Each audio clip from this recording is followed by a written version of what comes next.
Good evening, everyone. What? Good evening, everyone. Good evening. Thank you. We should be some excited Lakeland High School honor graduate parents, right? All right. Woo. Welcome to our 5 o'clock special session meeting. I will now turn it over to our superintendent, Dr. Gordon. All right, thank you, Madam Chair Jenkins. I'm going to ask to come to the podium our proud principal of Lakeland High School, Ms. Lori White. I believe she will also be assisted by our members of her administrative team and the head school counselor, Ms. Sheila Williams, as we are going to introduce all of our proud Cavalier Lakeland High School honor graduates. This is the first time that we've had an in-person honor graduates in some time. Thank you to Chair Jenkins for bringing that back.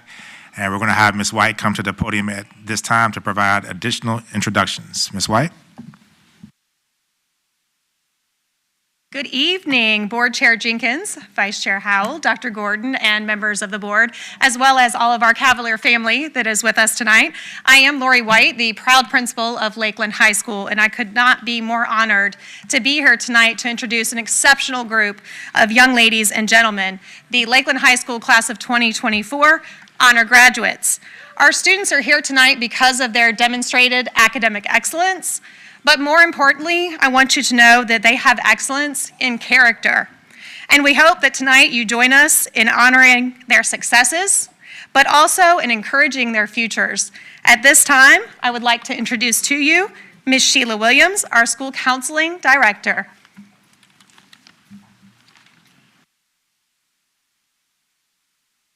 Good evening. Good evening. Dr. Gordon, Chairperson Jenkins, Vice Chair Howell, school board members, and all assembled. My name is Sheila Williams. I am the school counseling director at Lakeland High School, the best school in Suffolk. Yes.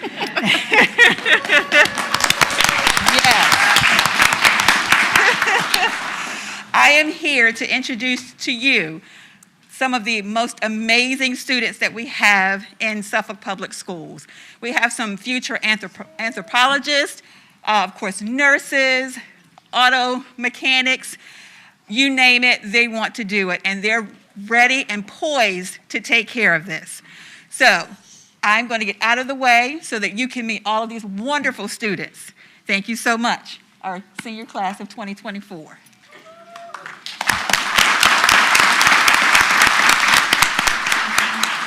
Good evening. My name is Abigail Adams. My parents are John and Rachel Adams.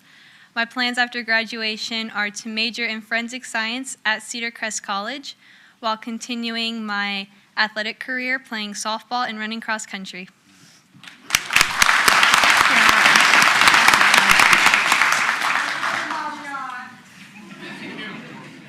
Good evening.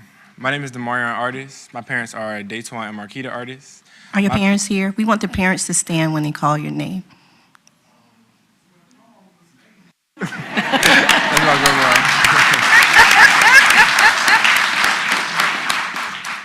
My plans after graduation are to attend a four-year university majoring in cybersecurity and to continue my athletic career running track. Thank you. And the parents of our first honor graduate, will you stand if you're here? The parents of our first honor graduate before she begins. Are you here? Yay! Thank you. You may proceed. Good evening. My name is Cheyenne Austin, and I plan to attend a four-year college at NSU and major in nursing to hopefully become a pediatric travel nurse and continue my athletic career in cheerleading. And my parents are Lisa and DeWan Williams. Thank you. Good evening. My name is Derek Ayers. My family is Ashley and Derek Ayers back there. Sorry, they're new to this. My plans after graduation are attending the four-year university, Radford, and getting my bachelor's in sports management.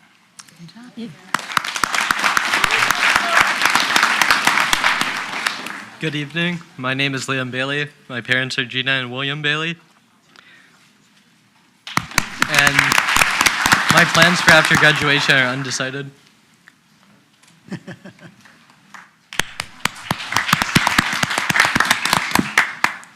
Good afternoon. My name is Jaden Barnes. My mom back there, Shajana Ivy. And my plans are to attend. My plan is to attend Florida A&M University in pursuit to become a United States Marine. Thank you. All right.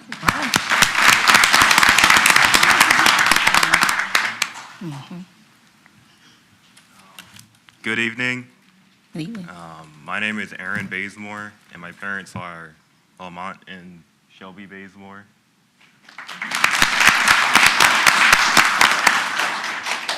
And after graduation, I plan to major in cybersecurity at Norfolk State.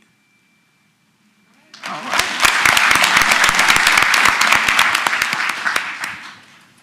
Good evening. My name is Al Quinton Beeman. My parent is Pamela Beeman. And I plan on attending a four-year university, Embry-Riddle Aeronautical University in Daytona Beach, and majoring in aviation science. Sorry, aeronautical science.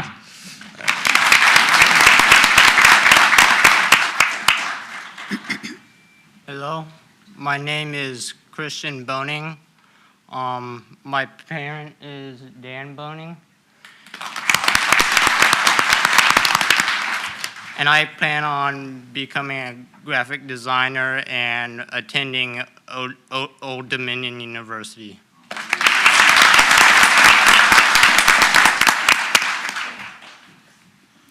Hello, my name is Farrah Bird, and my parents are Willie and Jennifer Bird.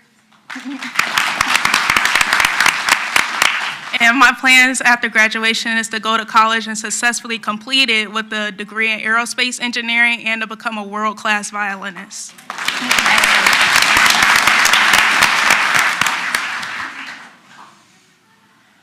Good evening. My name is Jacob Callis. My parents are Lance and Debbie Callis. After graduation, I plan to attend Juniata College in Pennsylvania and major in religious studies while continuing my athletic career playing football.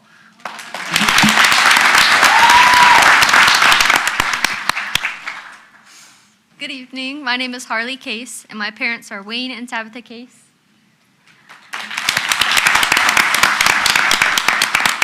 After graduation, I plan on joining the United States Navy.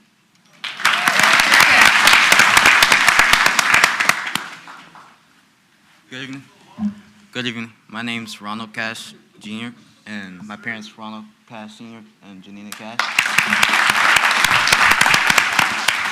And after I graduate, I plan to attend William and Mary and study accounting.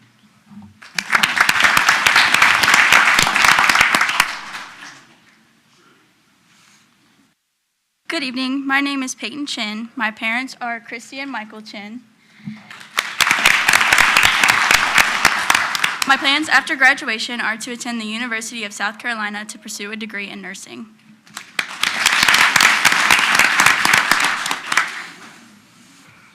Good evening. My name is Matthew Conklin, and my parents are Greg Conklin and Kim Conklin. After graduation, I plan to attend Virginia Tech to pursue a degree in engineering.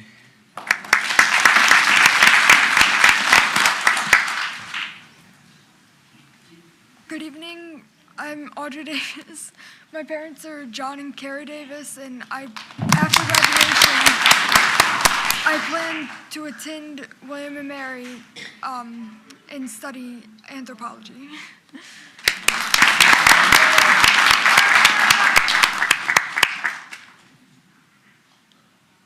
Good evening. My name is Jamarion Dillard. My parents are Tiffany Wilson and James Dillard. My plans after high school is to attend a four-year university to major in sports and rec management.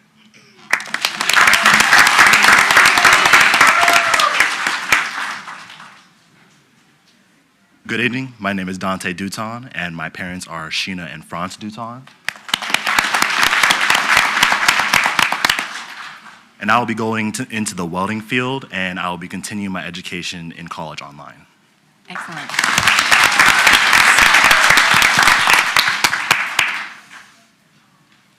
Good evening. My name is Aaron Ellis. My parents are Chris and Angela Ellis. and I plan to continue my career into automotive performance.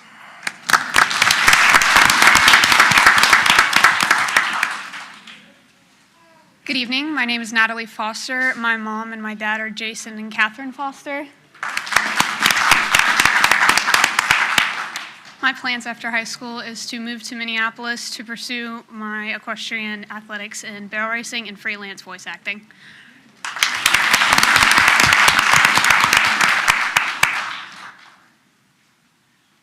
Good evening. My name is Haley Fry. My parents are Brandon and Kimberly Fry. After graduation, I plan to attend a four-year university to obtain my nursing degree and further become a labor and delivery nurse.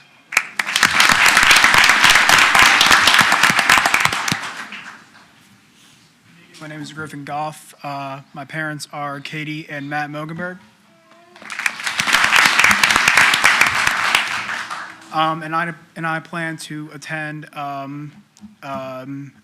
ODU with majoring in computer science or history.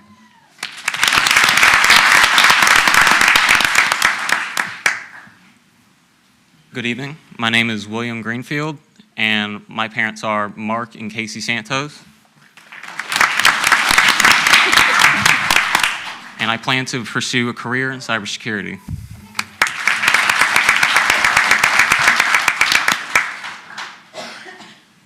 Good evening. I'm Alexis Griffith. My mom is Mary Griffith. After I graduate, I plan to go to college and major in nursing and eventually become a nurse practitioner.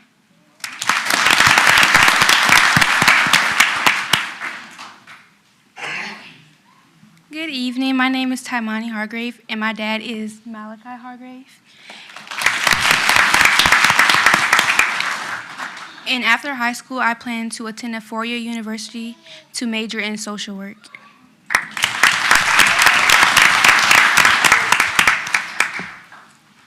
Good evening. My name is Brenda Holloman, and my parents are Ulysses and Deborah Holloman. Plan to attend a four-year university majoring in elementary education. All right.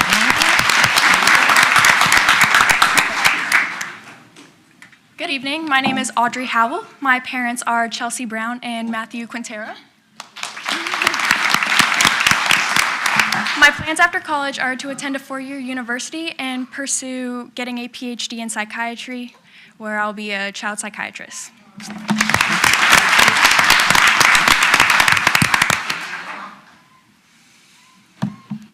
Good evening. My name is Layla Hurdle, and my parents are Michael Hurdle and Shauna Boone Hurdle.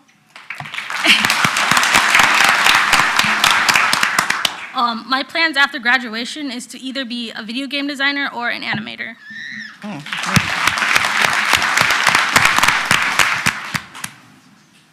Good evening. My name is Chandrea James. My mom is Chantel Mays. And I will be attending Norfolk State University, majoring in graphic design.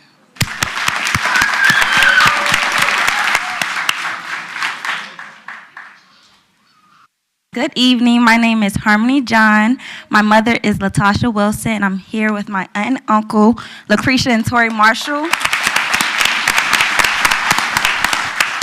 After graduation, I plan to attend a four-year university where I will major in pre-dental to become a dental hygienist in the near future.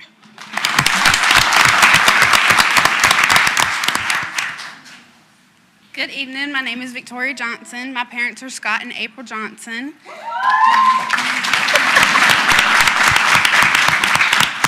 And after graduation, I plan on attending a four-year university and pursuing my dream career in cosmetology.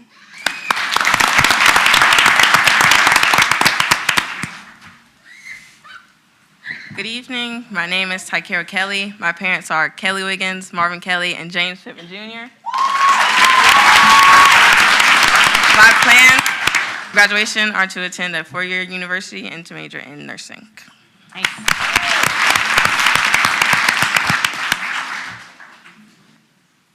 Good evening. My name is Messiah Knight. My parents are Melissa Matt and Miguel Knight.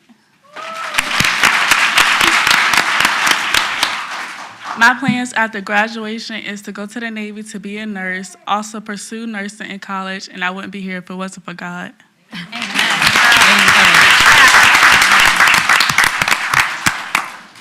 Good evening. My name is Angel Lambeso, and I'm the daughter of Courtney Lambeso and Brody Lambeso.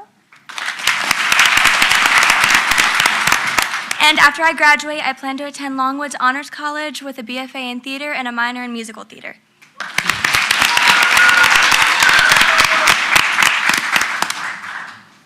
Good evening. My name is Maya Langston. My parents are Brent and Phyllis Langston. And my plans after graduation is to attend a 4-year university and major in kinesiology.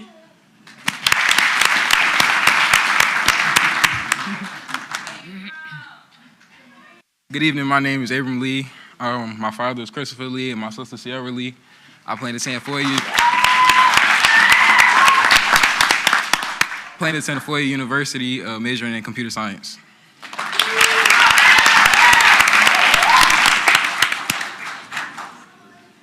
Good evening. My name is Nyla Lopez, and my parents are Sherry Lopez and Humberto Lopez Jr.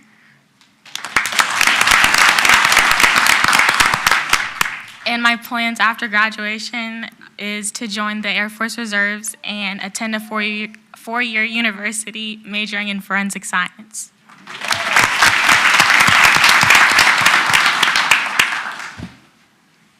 Good evening. My name is Emma Marcangelo, and my parents are Roberto Marcangelo and Kristen Amer.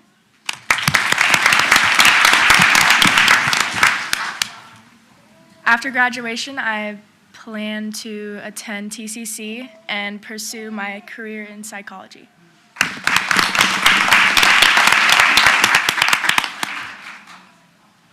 Good evening. My name is Carly McCullough, and my parents are Karen and Christopher McCullough. And my plans after high school are to attend Paul D. Camp Community College and then transfer to Virginia Tech to continue my career in agriculture.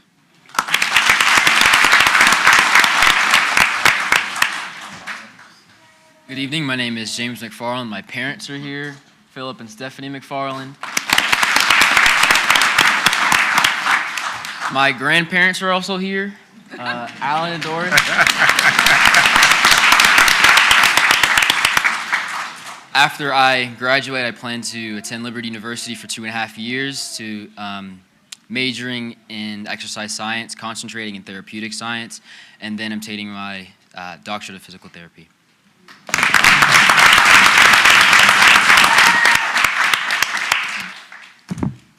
Good evening. My name is Jasmine Miller. My parent is Donika Miller.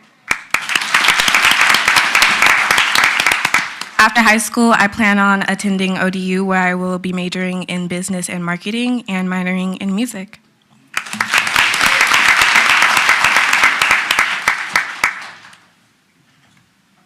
Good evening. My name is Joseph Mogenberg. My parents are Matthew and Katie Mogenberg. And after graduation, I plan on attending Radford University with a computer science degree.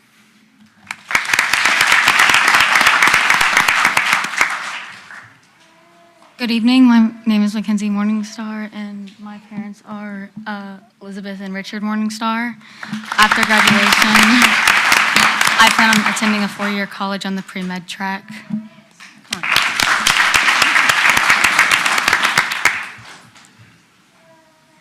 Good evening. My name is Brooke Morris, and my parents are Avita and Tracy Morris. My plans after high school are to attend a 4-year university and major in nursing.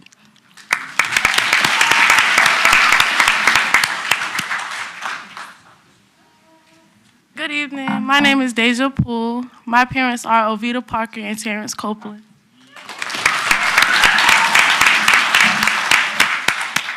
After high school graduation, I plan to attend a 4-year institution where I will major in nursing and also pursue my career in dancing in the marching band.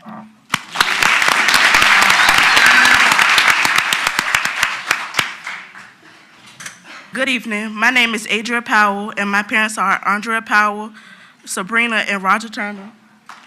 And my grandmother is also here, Vivian Powell. and I will be attending a 4-year college majoring in business management.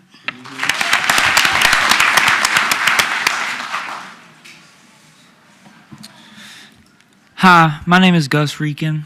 My plans after high school are to attend Virginia Wesleyan University to get my degree in computer science and maybe dabble a little bit into the EMT field, which I'm currently studying at CCAP.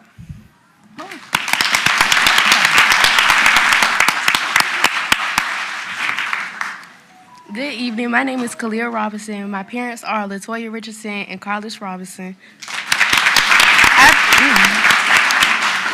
After graduation, I plan to attend a 4-year HBCU majoring in biology.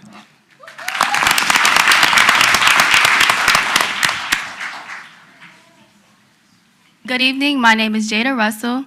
My parents are Jeffrey and Tanika Russell.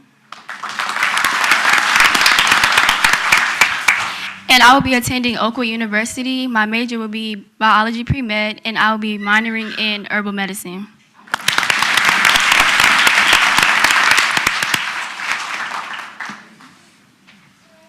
Good evening. My name is Sydney Shorter. My mother is Juanita Shorter.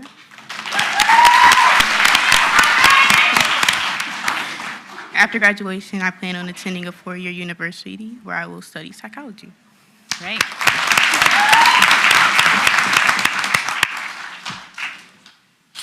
Good evening. My name is Janiyah Skeeter. My parents are Victoria Skeeter, Mario Cross, and Marcus Lawrence.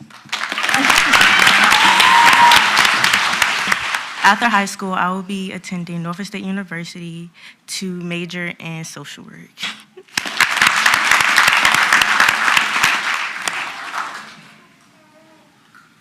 Good evening. My name is Emma Smith. My parents are Greg Smith and Laura Smith.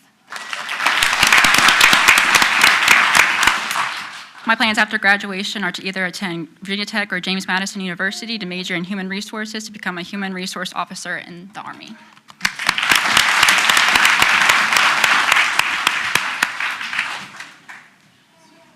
Good afternoon. My name is Crystal Stephen, and my mom's in the back, Casino Stephen.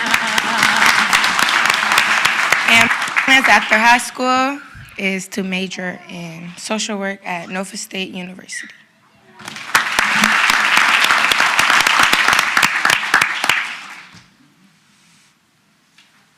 Good evening. My name is Trinity Talafero, and my mother is Tamika Bright. After graduation, I plan to attend ODU for cybercrime.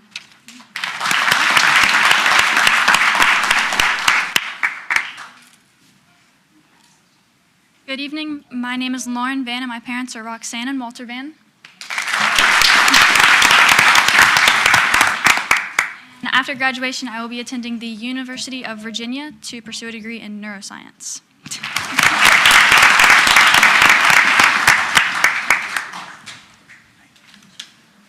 Good evening. My name is Naima Wiggins, and my parents are Debbie and Rodney Wiggins. And after graduation, I plan to attend a 4-year university and pursue a career in the film and television industry. Excellent.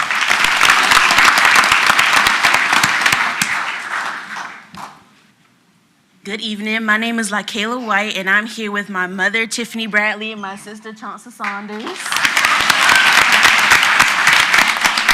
After graduating, I plan to attend a 4-year university and major in business management.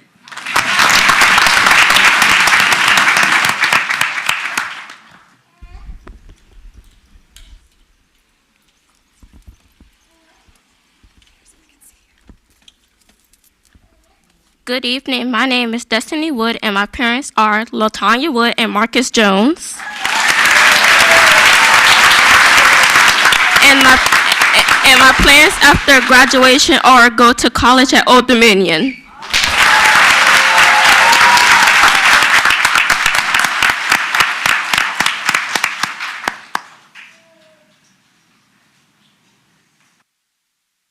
Good evening. My name is Imani Woodbury, and my parents are Jamila Caldwell and the late Patrick Woodbury.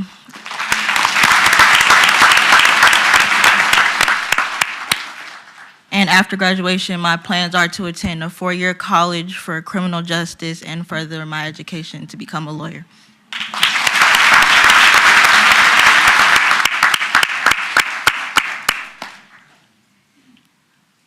Good evening. My name is Ramirez Young, and I'm the proud son of Shanita Lyde and Raymond Young.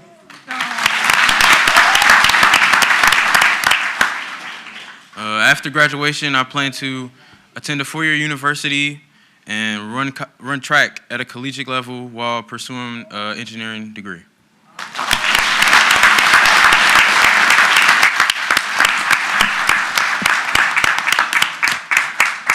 Ladies and gentlemen, let's give all 81 of our honor graduates a round of applause.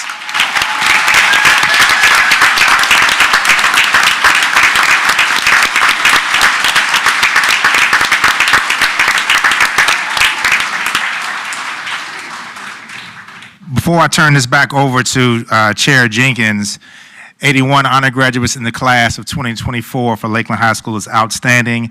I do want to give a special shout out to 4 individuals. First, my man Jacob Callis. When I met his parents at the Lakeland High School football game, he had suffered a gruesome injury, and I had never seen anyone the next day at school that was so calm and collected. Thank God that we had some great trainers on staff, and you heard him talk about furthering his career. That's the love of the sport, but also knowing that he has 2 very, very supportive parents at home. So just want to thank you for everything that you've done for him. Also, 2 of our STEM Century authors we heard from today, 2 outstanding young men, Ramirez J. Young and James McFarland. These were 2 of our authors. Yes, definitely. Please make sure you read their chapters. They do a great job giving the perspective. And also to a member of our Superintendent's Advisory Council, Mr. Jaden Barnes, who's going to Florida A&M. Jaden has given all of us great insight into what life is like to be a student here in Suffolk Public Schools. This is a great example of the honor graduates as well as the leadership that we have in SPS. And to all of the parents, congratulations for a job well done. Ms. Jenkins? Congratulations to not only the students, but to you parents. I know you put it in their mind, please, you got to make good grades. You have to get up, do your homework. It paid off. You see, you're here because they are honor graduates, and I know that that smile is like plaster on your face, and because you're so excited. And in June, they will be walking across that stage, graduating and pursuing their careers, whether it be cosmetology or going into cyber security, going into the armed forces, whatever it is. I know you're going to do well. Our future looks amazing. I am not worried at all because you all are our future. You all are right now. And I always want to thank the village. You all are the village that put it together to make sure that our students had what they needed. So thank you so much. And when you graduate and walk across that stage, please don't think that you are leaving us or we are leaving you. We will still be your family. You can still reach out to us here at Suffolk Public School because we want to be a part of that part of your journey as well. So thank you. And I'm going to start with Ms. Barham and come around so our board members will have the opportunity to speak. Thank you, Madam Chair. It gives me great pleasure to congratulate the honor graduates at Lakeland High School. Some of you I have seen through elementary school, middle school. I've been on this board for 16 years, longer than most of you have been in school, I know. And I've seen many of you grow and become fine young people, upstanding citizens of our community, and I'm proud of you. Listening to what each of you plan for the future, I think, as Chair said, we are in excellent hands. We have young people that have aspirations to do many things, and I, for one, am very thankful for that. I thank Suffolk Public Schools. I thank you, the grandparents, the parents, aunts, uncles, guardians, whomever has helped to promote them. I thank you tremendously for all you've done for these students to get them to this point. And I know we're going to do great things in the future. I also noticed a couple of people I even taught along the way as a teacher here in Suffolk. Some of your children are now graduating and your grandchildren, and that makes me very, very proud. I commend especially Ms. White, the excellent job she is doing at Lakeland High School and all of the administration there, Ms. Williams in guidance. I see Ms. McDonald up here on the front. I know she does a lot with that biomedical, and I think there's some others included out here. I won't miss a name, but I won't mention any others. I might miss a name.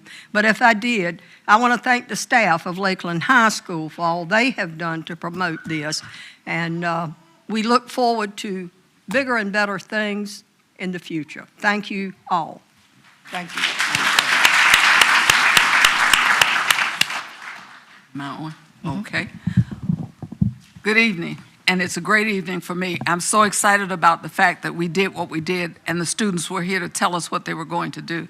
It's wonderful to see them and to hear their plans from their own mouths.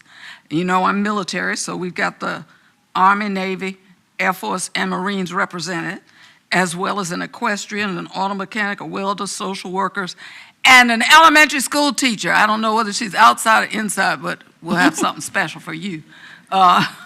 We are just blessed to work with you all.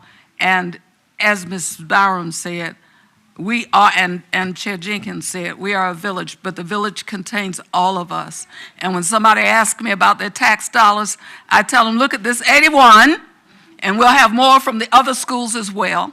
Look also at the scholarship money they will bring in. You have some wonderful students, and you have a team of people at Lakeland working with a team of parents at Lakeland to produce what we've seen tonight. So God bless you all, and I'm just so happy to have them all here. Thank you. Thank you. Good evening. Congratulations to the graduates, their parents, and all of their village, to Mrs. White and the work that she and her team have done. It's kind of crazy to see some friendly faces in the front row that I graduated with, and I don't know how our toddlers are graduating this year, but it's amazing that we had kids so young and got this far. It's an exciting time, and I hope you all just soak it in, because it's going to fly by. I know your parents probably tell you that, and you roll your eyes at them, but we're sitting here to tell you that we were just here a couple years ago too. And so soak in every moment, keep working hard, and enjoy what lays before you.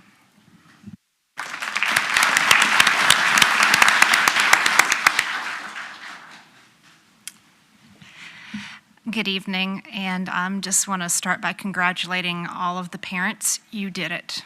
You have gotten your kids to the end mark and getting ready to launch them into their life. Congratulations on all of your hard work. And to Principal White, you are doing an outstanding job partnering with these parents. Thank you. I particularly want to talk to 4 families that I know personally. Dan Boning, I know you've got to be so proud of your son, Christian. I couldn't be prouder to be sitting up here as your representative, and I'm so glad that he is launching into his life and where he's going.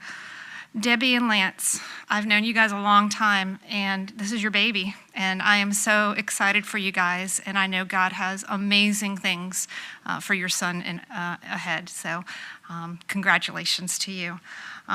Courtney Lambezo and her family. I have had the pleasure of knowing you guys for quite a long time, and I know this is a big day, or this year coming up for Angel graduating. Congratulations. She's beautiful. She's amazing. God's got great things for her.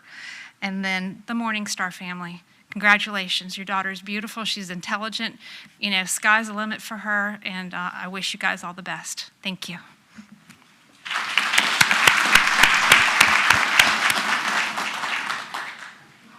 Well, where do I begin? I am super excited because out of the 81 students, I had a great deal of people come through that I had the pleasure of working with, whether it was tutoring, football, cheer, and now I really feel as if my age is catching up with me. Some of these young stars that have come before us today, I had the privilege of driving them to school, and now I am watching them get ready to walk across the stage, and they're talking about becoming doctors and all this other great things, and I'm just super excited. You have to excuse me today because I'm holding back the tears. One person in particular, I think he was the second one that came through, is my nephew. And that is one of my heartbeats. And to see his smiley, bright face come up to the dais and just talk about his experience and what he's going to do, it is a clear testament of what we can do as a village coming together celebrating our students. Parents, at this time, I'm going to ask you if you can just clap for yourself, because I know it wasn't easy.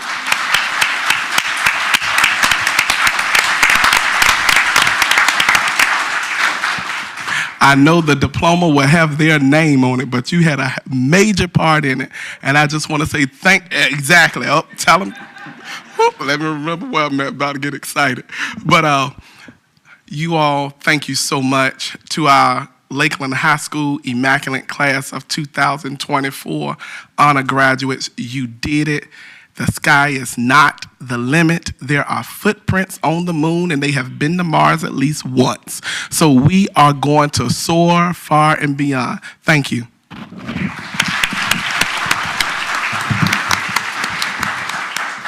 Good evening. It's so nice to see so many wonderful faces filling this room tonight.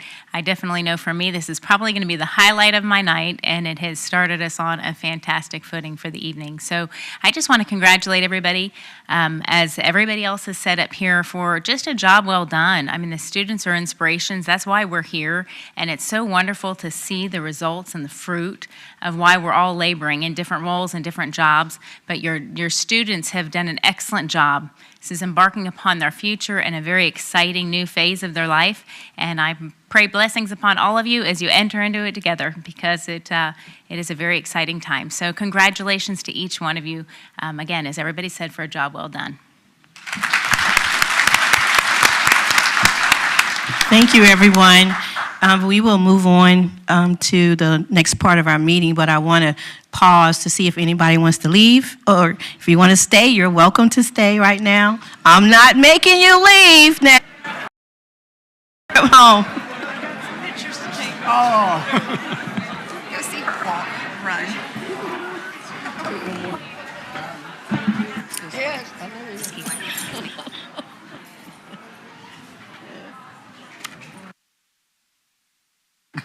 That's why I'm Former student is former. Yeah. And I'm getting teary-eyed because literally when I see 13 people of 81 came through straight up, and that's not including full class. That was a good representation. That was wonderful. Just sit through all the PowerPoint faces. I'm okay. To see. I liked it when you did that. There were a few of them that brought tears to my eyes. Let me go get you another one. It's nice to see the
John. Give him there. Well, I'm thinking of, yeah, John.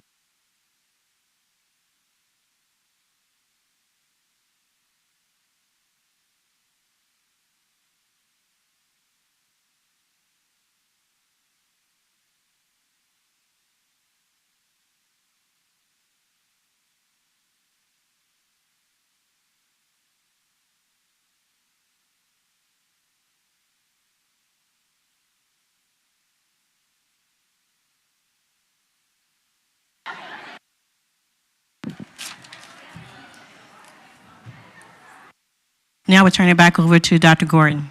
All right, thank you, Madam Chair Jenkins. I'm going to call to the podium our Director of Curriculum and Instruction, Dr. Maria Lawson Davenport, to give our SPS policy update as was required by code and by the Virginia Department of Education.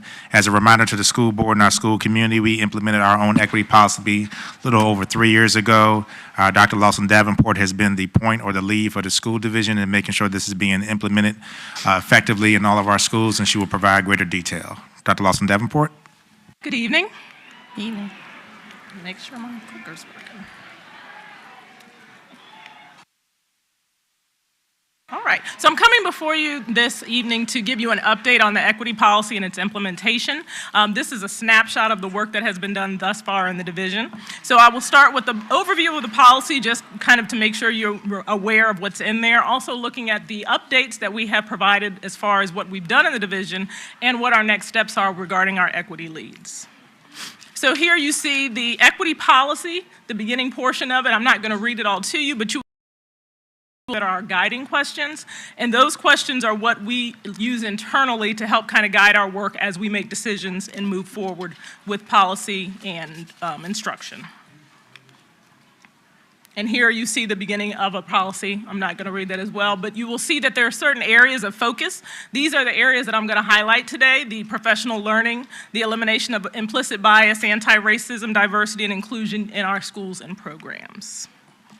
So starting with professional learning and instruction, you see the 2 bullet points there. Those are the bullet points that are in the policy, and what you see underneath as far as those lighter bullet points, those are the things that we have done. So the first piece, starting with professional learning and instruction, you will note in 2020 and 2021 we had 2 staff keynotes, and those were done virtually, that came and talked about different things. Loretta Hammond came and talked about culturally responsive instruction and rigor, and Chris Emden came and talked to them, teachers about building relationships with students.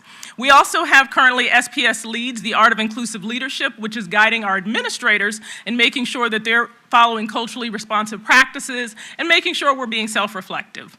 We also conducted True Colors training, and that was to help us work more cohesively, where people look at themselves. It's almost like a Myers-Briggs type program where you can see what your personality is and how well you work with other people. It has helped tremendously in our division with interwork within the department, because we have different colors, and I'm not sure if you all participated in the colors training, but you would be familiar with knowing if someone is a blue or an orange. And so it has helped when we make our collaboration, because we know what each other's strengths and weaknesses are. And then lastly, building specific training, that we just had a professional development day on March 5th, and that was led by our building principals, which looked at the needs in their building and provided training to their teachers based on those needs. The next area that we looked at is demographics, discipline, and achievement, and you can see that with a focus on gifted and advanced level courses, we have noticed that that and student behavior are 2 key areas in our policy. Of course, we continue our analysis of student data at the division level and the school level. I'm also going to share with you some of our positive behavioral intervention supports. That's PBIS for the acronym. Also, promotion of gifted and specialty programs. If you remember, in the fall, I came before you and shared that update from advanced instruction. We also provided College Board training for advanced placement teachers and counselors this year, and I conducted equity audits with all building administrators at the end of last year. So a little data to go along with that. This is our PBIS data, and what you're looking at are the different levels of PBIS implementation. So Tier 1 is everyone. Everyone receives positive behavioral interventions. That's all of our buildings that we are working on, and if you notice, the percentage you see there is related to fidelity. Each year, the division leadership team goes through and tests the fidelity of our PBIS implementation. And what that means is you go to the school and you talk to random students and staff, and you ask them questions about, what are the policies with regard to behavior in the school? What are your expectations? Can you tell me how you're rewarded when you do positive behavior? And we do this randomly. We have teams of people that go out to different schools and we ask those questions. We collect that data back. We actually send it to our coaches, our Virginia Tiered Systems of Supports coaches, and they collect the data for us. So if you look at this data, you will see Tier 1 has been implemented with 79% fidelity. We are on the upswing. We are working on implementing Tier 2. So Tier 2 behavioral interventions regarding students that might need a little extra support. And then, of course, Tier 3. So we have teams in all of the buildings that are working with making sure that our students are receiving the supports they need to have positive behavioral interactions. Here you see our AP course enrollment, and you've seen this data. This is the same slide you probably saw back in the fall. You will see that we have raised our enrollment in AP courses by 44 students this year, so we're also on the upswing, and that training that we were able to provide from College Board has helped tremendously with increasing those numbers. For community engagement and communication, you see that we have facilitated quite a few community engagement events. Some of those are all district reads, which we're actually getting ready to kick off again in another month, which involves the whole community and outside community partners that come with us to provide the books. They also help distribution and come and read to our students. And then the Parents as Partners event that was recently held as well.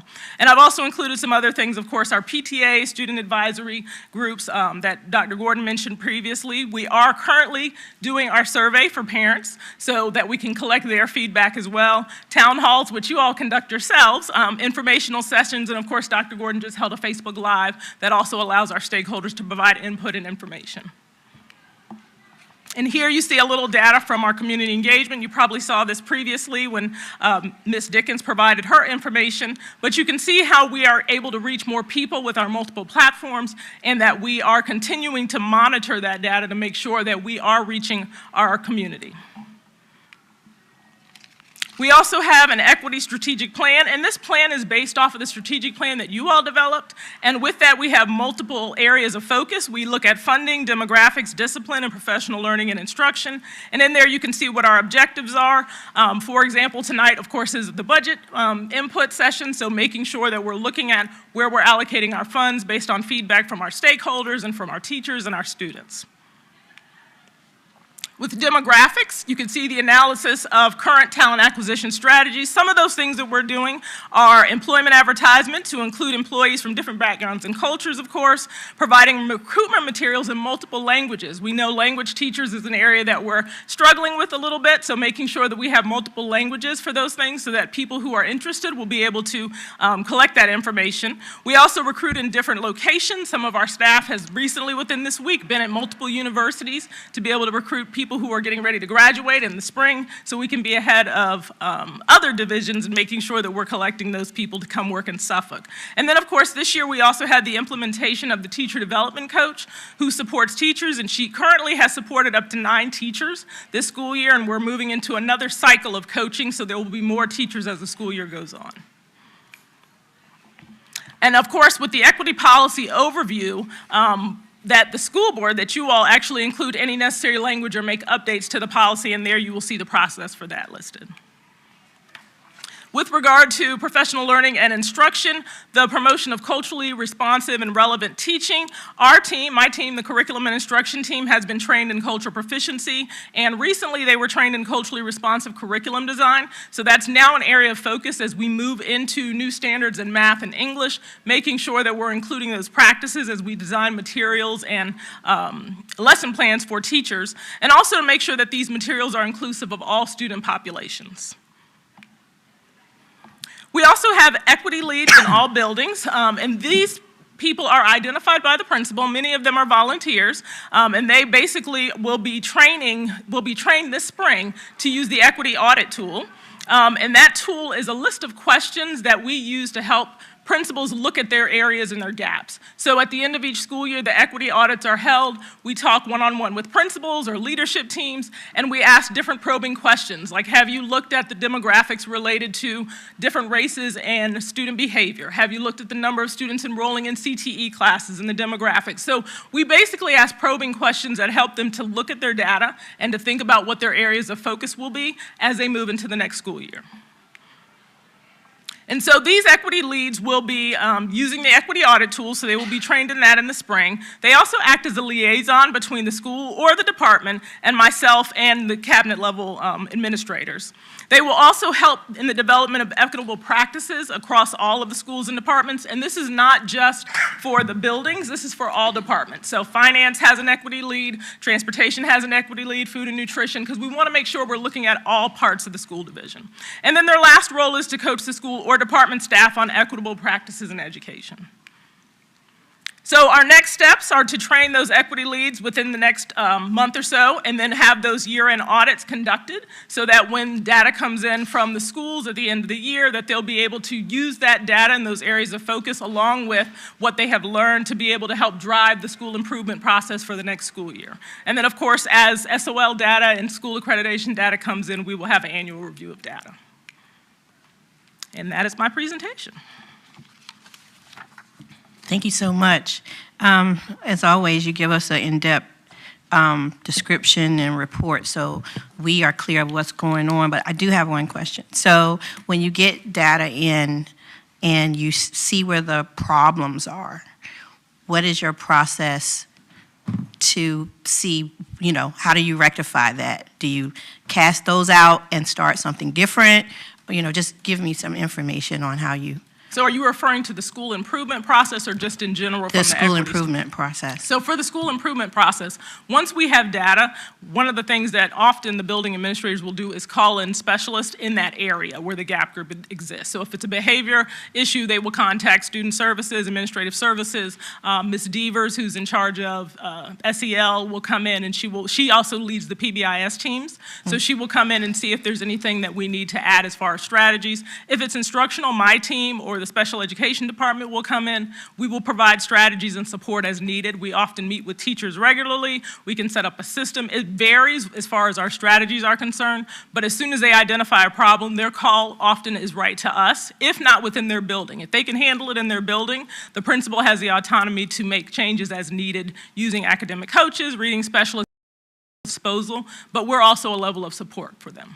Okay, thank you. Thank you so much. Anyone else?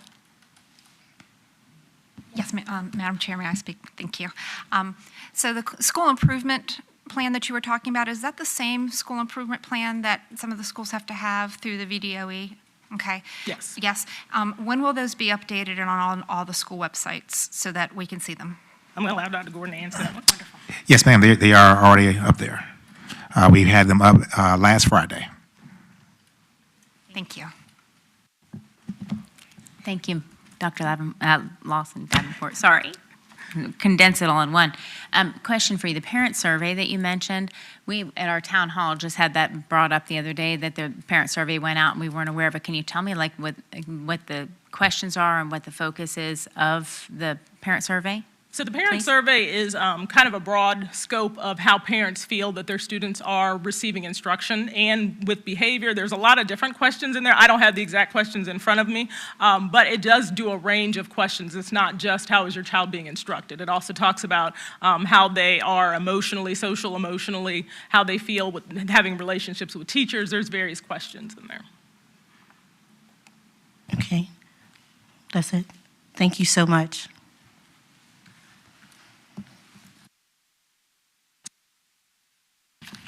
Thank you, Madam Chair. We're going to move into our elementary rezoning presentation, and as I tee this up, this is going to be a joint effort being led by Dr. Snett Bird, our Chief of Schools. We will begin the presentation with Mr. Waller, our school board attorney, who's going to give a historical perspective. Dr. Bird will then provide information related to reasons for some of the change. Mr. Littlefield, our Director of Technology, will be able to show potential new school boundaries. I do want to let our school community and our school board know this is going to be a multiple month process. Having conversations with both Chair Jenkins and Vice Chair Howell, we're looking potentially to have some action from the board, kind of circling the month of June for this. We will also end up having community outreach as well as school level town halls that we're going to ask our board members to be able to join for any schools that are affected within your borough. These will be led by the principal as well as central office staff to be able to support. That's going to be our opportunity to collect information from our school communities as we're going to ask for an adjustments to be made with school boundaries. Also keeping in mind that, as Mr. Waller will explain, this will also address some transportation concerns as well as issues with our M2M program. So with that being said, I'll turn over to Dr. Bird, our Chief of Schools. Thank you, Dr. Gordon. And greetings, Chair Jenkins, Vice Chair Howell, members of the school board, Dr. Gordon, and our viewing guests.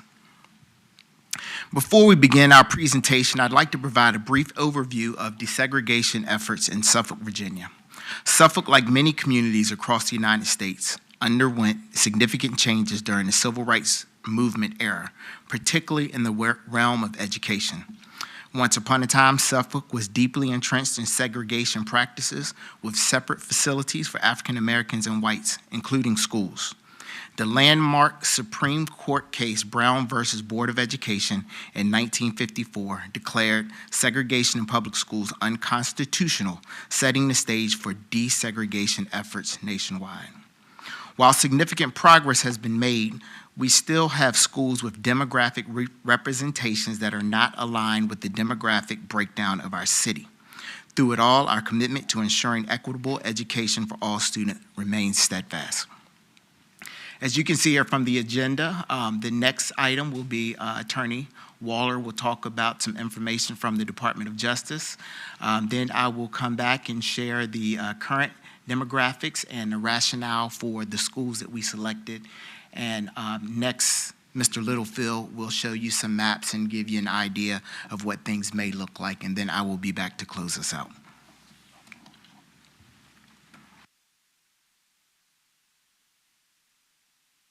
First question to be asked is, how did we get here?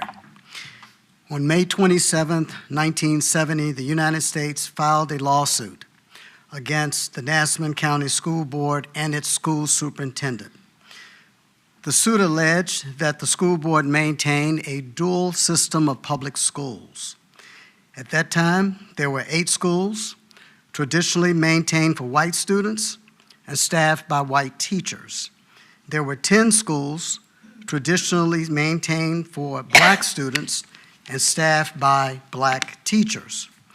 On October the 18th, 1971, the Federal District Court entered an order approving the school board's school desegregation plan. The school board's plan addressed student assignment, faculty and staff assignment, transportation, and other aspects of school operations. On December the 8th, 1971, this case was consolidated with the case of Walston versus County School Board of Nassau County. Walston and several other named plaintiffs had filed suit alleging that the school board discriminated against teachers and principals in its hiring and employment practices on the basis of race. After a successful appeal to the Fourth Circuit Court of Appeals, the court enjoined the school board from discriminating on the basis of race or color in the employment of teachers and other personnel, and from making use of the NTE as an employment requirement without proper validation, studies, and job analysis. On May 24, 1978, the court removed both cases from the court's active docket, with leave for any party upon motion to have the case reinstated. After the court entered its order on May 24, 1978, removing both cases, there was no further activity on either case. Then we get to 2009. While reviewing the school's compliance with its desegregation obligations, the DOJ, Department of Justice, learned that the school board was planning to construct a new school, Pioneer, now Southwestern. On December the 18th, 2014, the Federal District Court granted a joint motion filed by the parties to reopen the school desegregation case and have the case reinstated to the court's active docket. In January 2014, the school board shared 2 proposed rezoning plans for the new elementary school. The DOJ could not agree to the rezoning plans because they failed to materially further desegregation. So what happened next? The school board agreed with the DOJ to have the court enter a consent order that would modify the school board's student assignment plan to account for the Southwestern School. This plan went into effect the 2014-2015 school year, and the plan introduced what is known as the Majority to Minority Program, M to M. The M2M program would allow Black students who were attending schools that had a high percentage of Black students to attend schools that had a high percentage of white students and vice versa. The M2M program has remained in effect beginning with the 2014-2015 school year and is expected to remain through the 2024-25 school year. Students that attend schools that have a high percentage of Black students, Booker T. Washington, Elephants Fork, and Mac Ben Jr., are allowed to attend Southwestern, which has a high percentage of white students, under this M2M program. For the 2014-2015 school year, there were 78 students attending Southwestern under this M2M program. For this current school year, 24-25, there are 116 students attending Southwestern under the M2M program. This number has increased each year since the program's inception, and it places an enormous burden on transportation and will eventually result in the overcrowding of Southwestern Elementary School. The only viable option to addressing the racial disparity in certain schools is to consider rezoning at the elementary level. What is it that we're hoping to achieve? The end result is to have the federal court declare that Suffolk Public Schools has achieved unitary status. This means that the school division has fulfilled its duties and its obligations and has eliminated vestiges of a prior dual system of racial segregation. The U.S. Supreme Court has identified 6 areas commonly known as the green factors that must be considered as part of this determination. And those factors include student assignment, which also includes student discipline, faculty hiring, staff assignments, transportation, extracurricular activities, and facilities.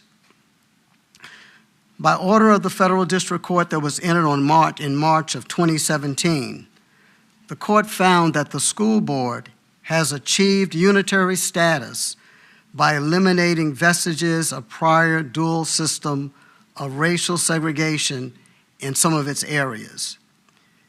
The areas included faculty hiring, staff assignments, extracurricular activities, transportation, and facilities. The only area that remains unresolved before Suffolk Public Schools can achieve unitary status is student assignments. The rezoning of the elementary schools will address this remaining area.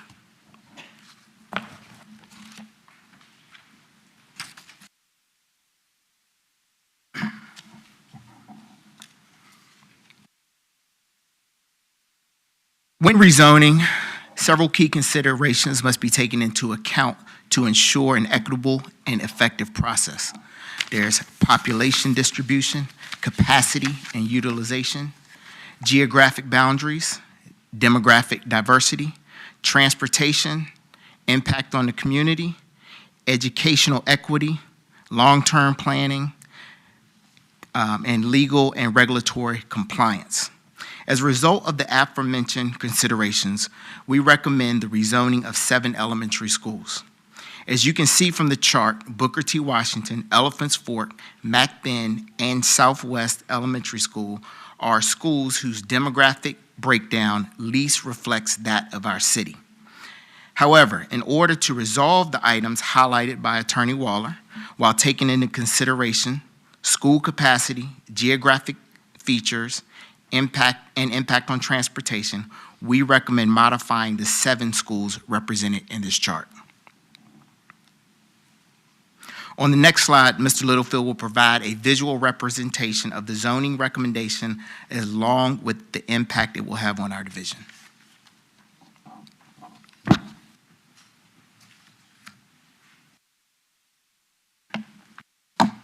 Good evening. I want to go through and just sort of give you some highlights of the zone comparison. These are side by side. So on your left is our current zones, and on your right are our proposed zones. You will not see any changes to Northern Shores, Creekside, Florence Bowser, or Oakland Elementary Schools. Those zones and student attendance will remain the same. That also includes for Florence Bowser the area of Hollywood, which is in the downtown area of Suffolk. Those students currently attend Florence Bowser as one of the non-contiguous zones that we have. And that, with the new proposed zone, that will be the only non-contiguous zone boundary we have. So just sort of to go through this, we're going to try and respect natural boundaries, railroad tracks. We don't want to send buses across railroad tracks and things like that. Neighborhoods, we looked at all the neighborhoods in this area, so we're not dividing a neighborhood in half or pulling part of the students out of these neighborhoods. The biggest change that you see is in the Booker T, which is this sort of salmon colored, let me get the mouse over here so you can see it, the area right here. This is Booker T Elementary Zone. The green currently is Southwestern Elementary Zone, formerly Pioneer Elementary School. As we go around clockwise, this is Kilby Shores. The next one up is Elfins Fork. We're not going to do anything with Oakland. Coming around Nansemond Parkway, Mac Bend, and then around over here to Booker T. Hill Point is sort of in the middle, right here, the light blue. The biggest change in this zone is two components. The southern part of the city, Desert Road, and Booker T looks very large because of the Dismal Swamp. We have to take respect. 90% of that area down there is the Great Dismal Swamp. So that makes it look sort of slighted. We also respect railroad tracks. They're sort of hard to see up here, but these straight lines are railroad tracks. We have a lot of railroads in Suffolk. The other component is rivers and bridges and such. Southwestern, we come down the railroad track that leads down Carolina Road. In that area, we hook around and follow some of the natural property boundaries. We look at the shape file for our parcels in the city and follow those around down to the Carolina line and back across North Carolina, up the Southampton border, all the way up on the new zone to the railroad track that's just north of Deer Path Indian Trail area. We come back down the railroad track and we follow part of the old Kilby Shore zone down around to the next railroad track that runs back into downtown. That's probably the biggest change in the zoning. We did, and it's very difficult to see on the map, but right in the middle here, this little yellow area is Hollywood. That's what we refer to, that's going to Florence Bowser. Elfins Fork, we did correct, when we looked at the zoning, we did not respect the railroad track in our former rezoning, so we moved that boundary up. It made sense for transportation purposes to include those students in the new Southwestern zone. It's a very small number of students, but it makes sense for transportation. And then downtown, we basically, if we zoomed in on this, we don't have a zoomed in picture, you would see it sort of looks like we've carved pieces of downtown, and that goes to all of those 7 schools. So everybody shares in that.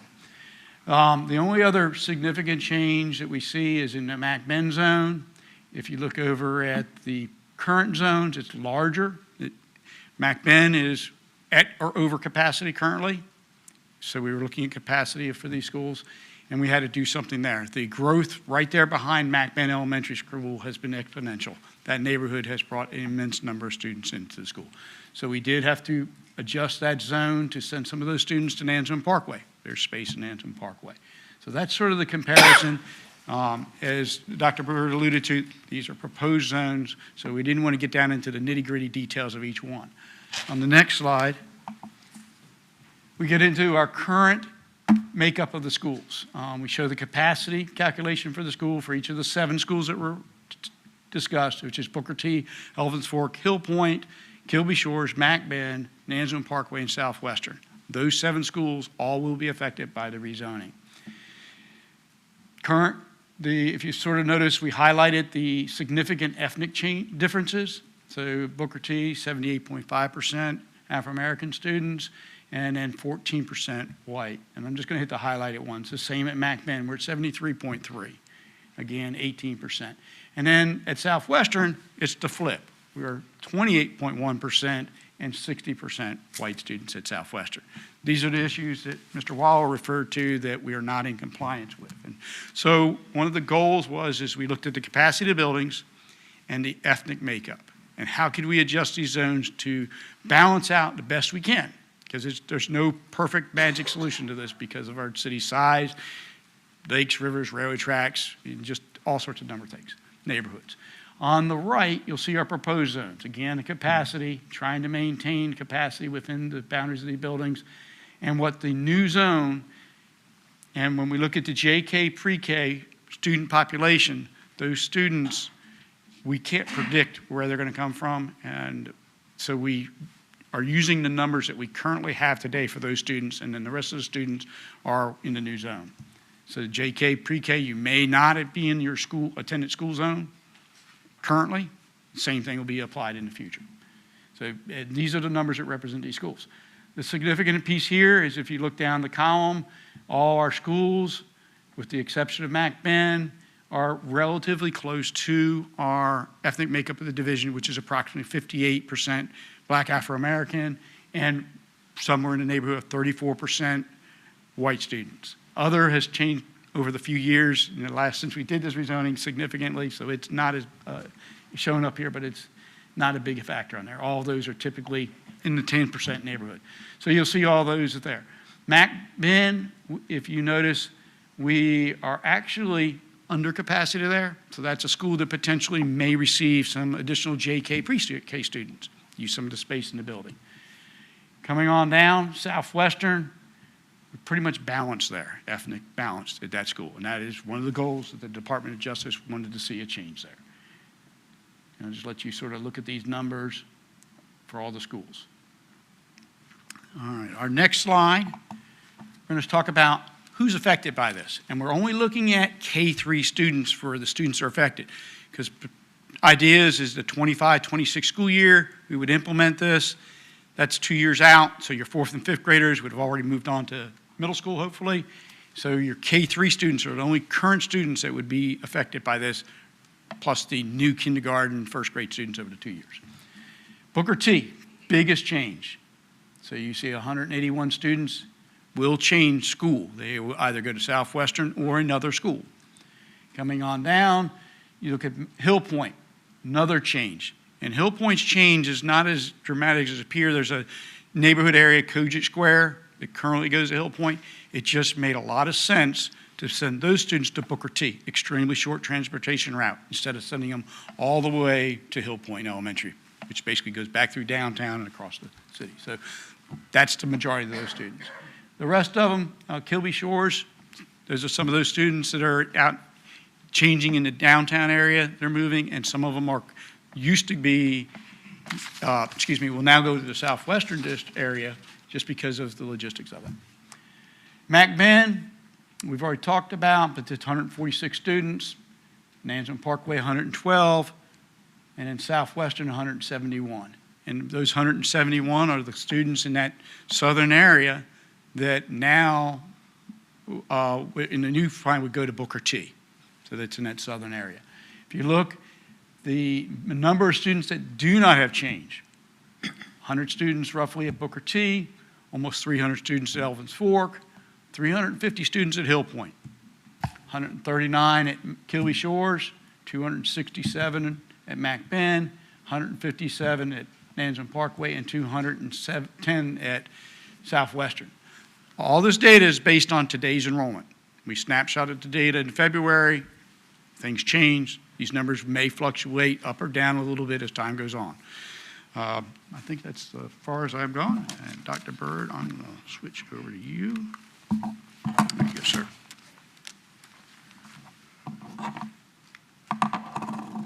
So as you can see here, our next steps are to hold informational sessions at various locations and seek community feedback.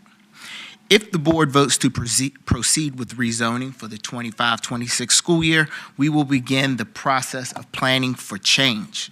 In order to address concerns that may arise as we go through a period of change, we will be sure to have transparent communication throughout the process, engage our stakeholders, educate about the educational benefits, address community concerns, ensure equity, provide support services, promote transparency and accountability, build trust, offer options for feedback, and monitor and evaluate the process.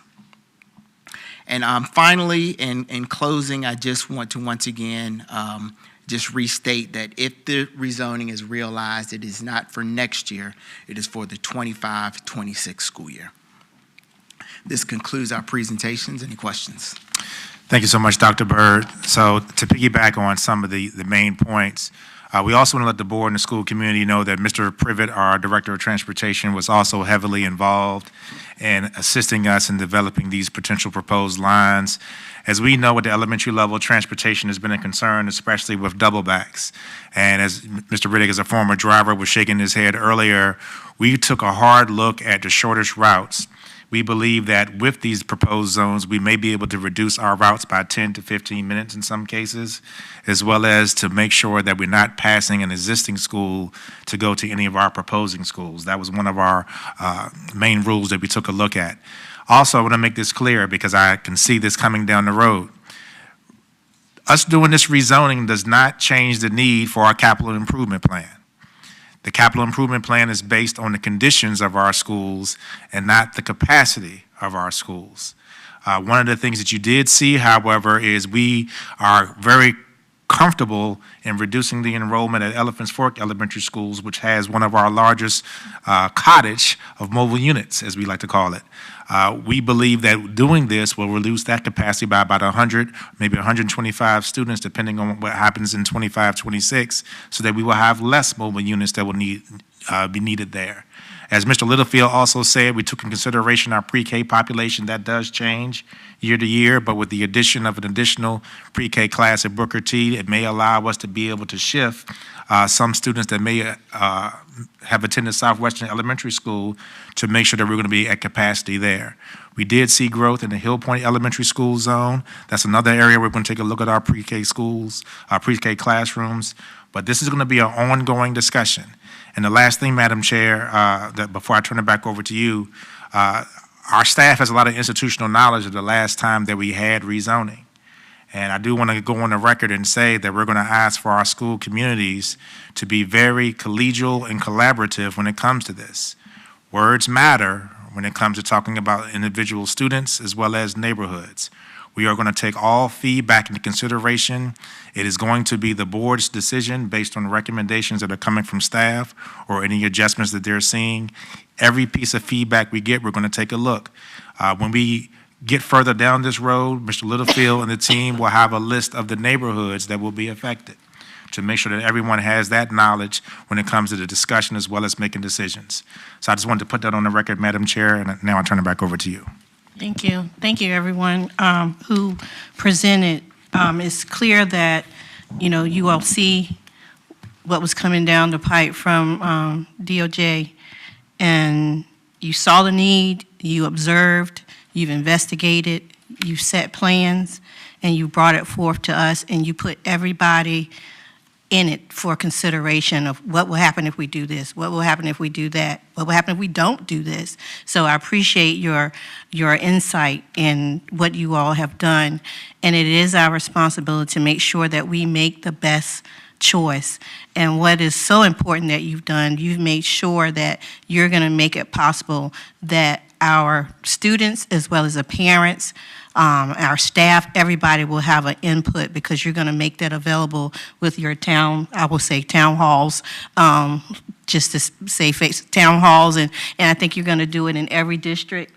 Every school, to make sure. So we need our parents. If you're, a lot of them were here earlier, but they're high school students who will be gone, but they may have other students in school. So if you're listening on YouTube, and if you're here later on for our 7 o'clock meeting, those meetings are going to be for you.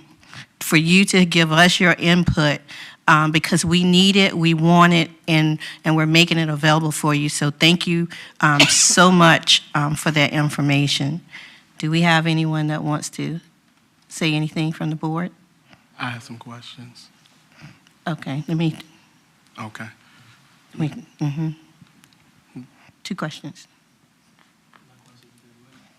No, that's just how it is. It's two questions, and then we'll go around. Oh, okay. The question I want to ask, firstly, is have we considered rezoning fully versus just to satisfy, because if you're going to upset the hornet's nest, you might as well do it to get rid of the mobile units and see how we can relieve capacity throughout the district versus just to check a box to remove us from the Department of Justice order. The reason I bring it up is because there's an area in Hollywood that still pass 2 schools to get to an already school that is 17, well, a couple of students away from being overcrowded. I mean, is it a way? Because once upon a time, we paid for a study to rezone the whole school to get division to get rid of mobile units. So that's question one. Have we considered rezoning the entire school division to get rid of mobile units and to relieve capacity? So to answer your question, Mr. Riddick, yes, we did take a look at that, and you're right. I believe the study was done, I think, the 2017-2018 school year with a net of approximately 50 students that were going to be on the move. I know from your conversation that you had at your town hall that you had taken some questions from the floor to basically balance out our high schools, since there are fewer students at Lakeland as compared to Nansemond River and Kings Fork. Part of our plan at the high school level was part of the reason why we started the Center for Performing and Production Arts, with the final goal of being able to increase the enrollment at Lakeland High School by 200, a goal of 50 students per year. Our only middle school right now that is 2 of our middle schools that are close to capacity really is Colonel Fred Cherry. We still have approximately 156 at Kings Fork Middle School, so we didn't see a need there. With the completion of the new John F. Kennedy Middle School, as you know, the areas that you have discussed in the past with an 800-seat capacity, we know that we'll have plenty of room there. So we did talk about it. But we figured that the biggest impact, because one of the things I did forget to say, and pardon me, Mr. Riddick, is this is a Department of Justice basically decision. I want our school community to know that this isn't something that the school board came up with. This isn't something that staff came up with. And we know that anytime we do rezoning, it becomes extremely political, and we didn't want to create any additional drama that we did not have to. And so the focus on the elementary level was because, as Mr. Waller mentioned and Dr. Bird mentioned, was to bring the demographics closer to the overall division demographics. This might be something that we may have to look at, however, Mr. Riddick, if our city does not come through with our needs within our capital improvement plan, especially the expansion of Nansemond River High School, the rebuilding of Elephants Fork Elementary School. We are concerned that since that is still several years down the road, and potentially we are going to help with the overcrowding, as Mr. Littlefield said in Mac Bend. That was an immediate need that we discussed at our last joint meeting. So no, that's kind of a long answer to your question, but I did want to be able to provide some background on that. Madam Chair, the first initial question was really just rezoning for all elementary schools. I mean, I already knew, based from our conversations about the middle and high school and how we were working with that. It's just my concern is the elementary schools, which brings me to my, as far as rezoning all of our elementary schools, because you have Creekside has a capacity of 903 students, but they are at 886 students, which is 17 students away from being over capacity. And then you have room at Nansemond Parkway. So if we rezone, I think we can dance a little bit to alleviate a stress system. But that goes to my next question. In the midst of this, have we considered the pipeline development according to the City of Suffolk's economic development growth, far as the growth zone, neighborhoods that already have been approved to be built in these areas. Because this is what I was referencing at our last joint meeting. We're speaking two separate languages, school board, city council, and we're making decisions to do what we feel was best for us, but there's decisions that's also being made as what's best for the city. But because we're not speaking the same language, one end is being slighted unintentionally. So my recommendation is for us to go and look at the pipeline development, especially that development that had already been approved. For an example, and I'm gonna shut up after this one. Everyone looks at the growth at Hill Point, and people are saying the city is growing too fast. They're just building all these houses overnight. However, the Hill Point corridor was planned and approved in the late 90s. And they reduced the amount of houses that it was initially approved for. So if we're gonna rezone, I think that's a very vital piece for us to consider. And Madam Chair, I request that Elephant Fork is added to the agenda far as the joint meeting coming up, because the numbers don't lie. That's what our next issue. So my question is, and I'm closed here, have we considered the pipeline development that is approved already and that is currently in queue waiting for a decision? Yeah, I'll take that question too. Thank you, Mr. Riddick. To answer your question, yes, we did consider the pipeline development, which is part of the reason why you have seen some shifts based on some of the neighborhoods, why there's now going to be, even though it's 10 more students space at Mac Ben, for an example. We also took in consideration the facility study that the city is aware of. Part of the reason, to answer your other question, that we did not take a look at Florence Bowser Elementary Schools, because we needed the neighborhood of Hollywood to keep the demographics close, but also because Florence Bowser was the only elementary school at that time on the facility study that was projected to be overcrowded within the next 5 years.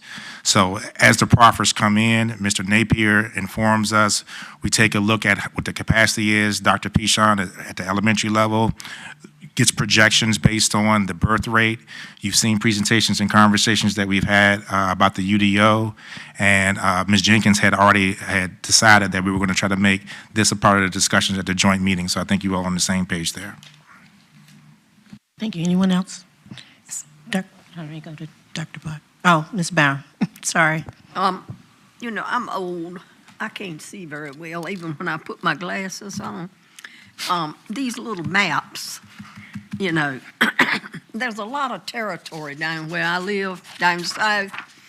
And one of my questions would be, could we have larger detailed maps? Because as soon as this hits the news, when Mr. Robinson writes his article, I'm going to have a lot of people concerned in my area, which is the yellow area here. And they're going to say, is my road included? And I can't tell from this information where we are drawing or considering to draw lines, and I can't answer any questions. And we're going to have thousands of those questions.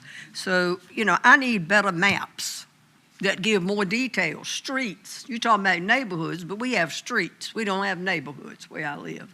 I don't believe Dr. Brittingham would disagree with me on that. Yes, ma'am, I do agree with you. The same thing with hers. You know, people are going to be asking those questions. I would like to know where Route 13 is on this map. That's another question I have. And I guess Mr. Littlefield can explain that. Maybe. Yes, I was just going to return it over to Mr. Littlefield, and also we can, he's given me the nod that he can get those maps designed for you. Right. Of course, for the purpose of a presentation tonight, it can overwhelm you with a lot of information, but right. let's just speak to it. But I do know that a lot of parents are going to want to see those maps. When we have these meetings, they're going to need to see these maps so that they can understand what's going on.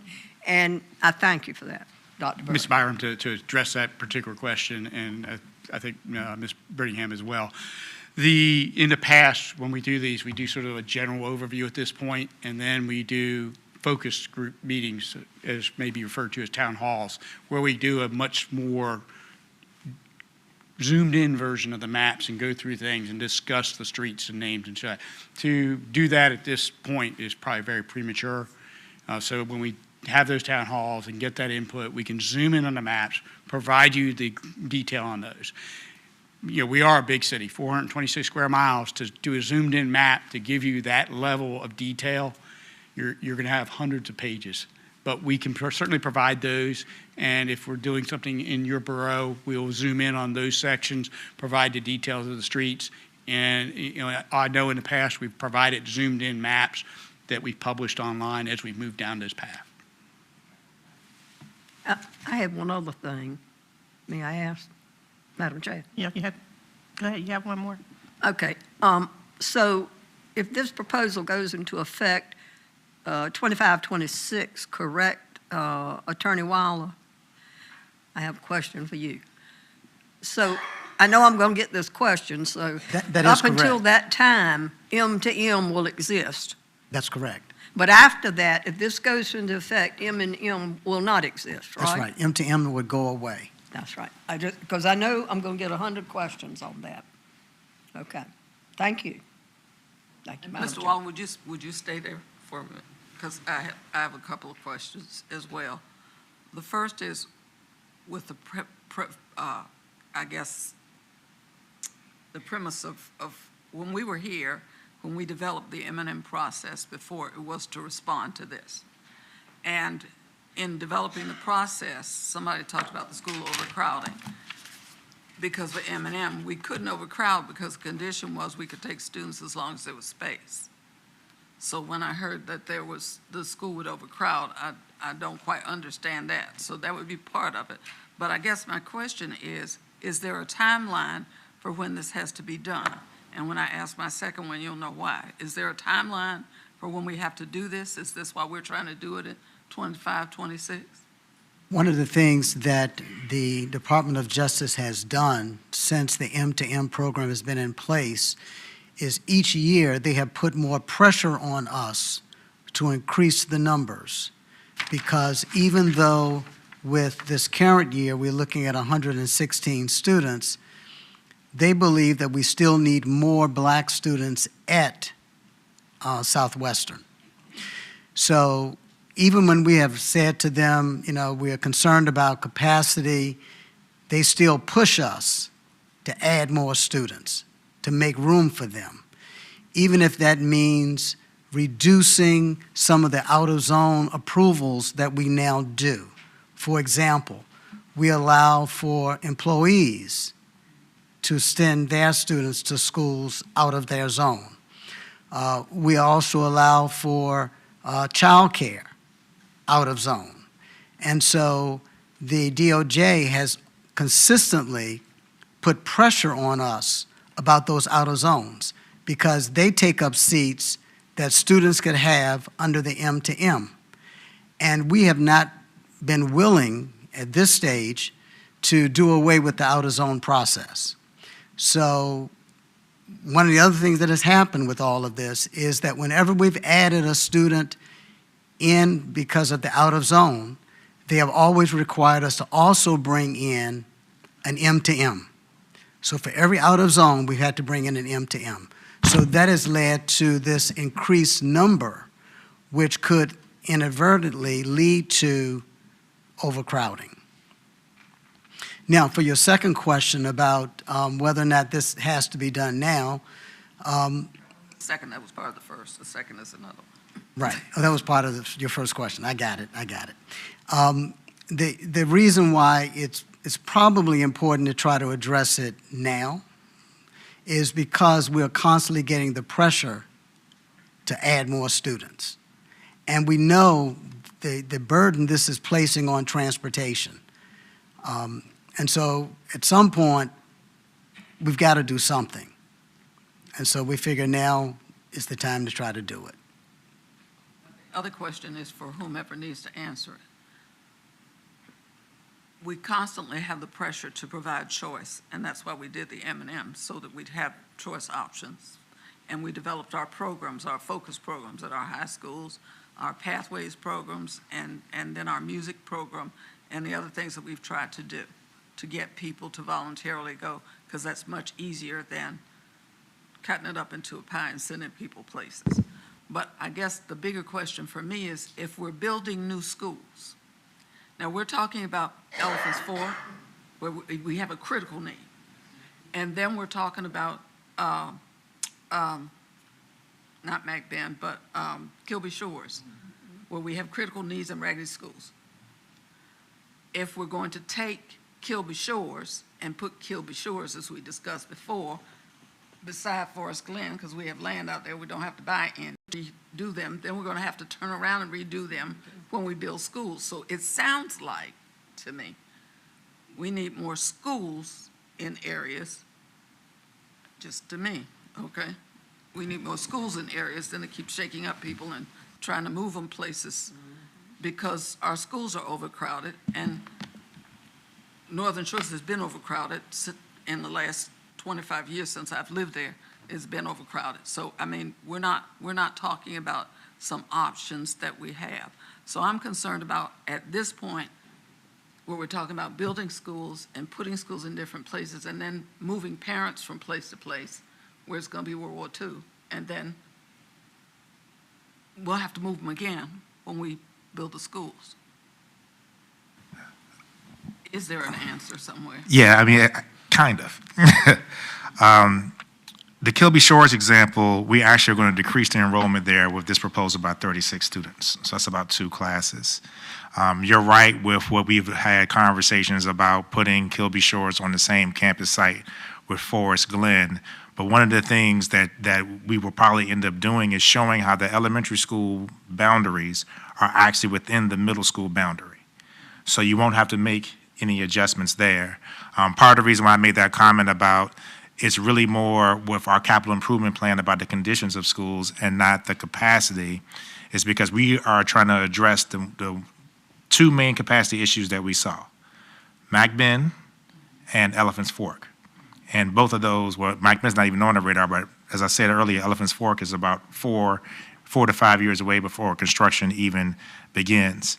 So once the board makes their decision on the boundary, if there's any discussion from the city on improving the location, like there's a discussion potentially on changing the location of Elephants Fork because of the one-way in, one-way out, one of the things that I will ask the board to do is to make it clear that wherever the school goes, it has to be within its existing boundary. And that's part of the reason that Mr. Waller was saying that we're doing this in 25, 26, so that any discussions on Elephants Fork, for example, that doesn't start until 27, 28, we now still have 2 years to make sure that our city is clear with that.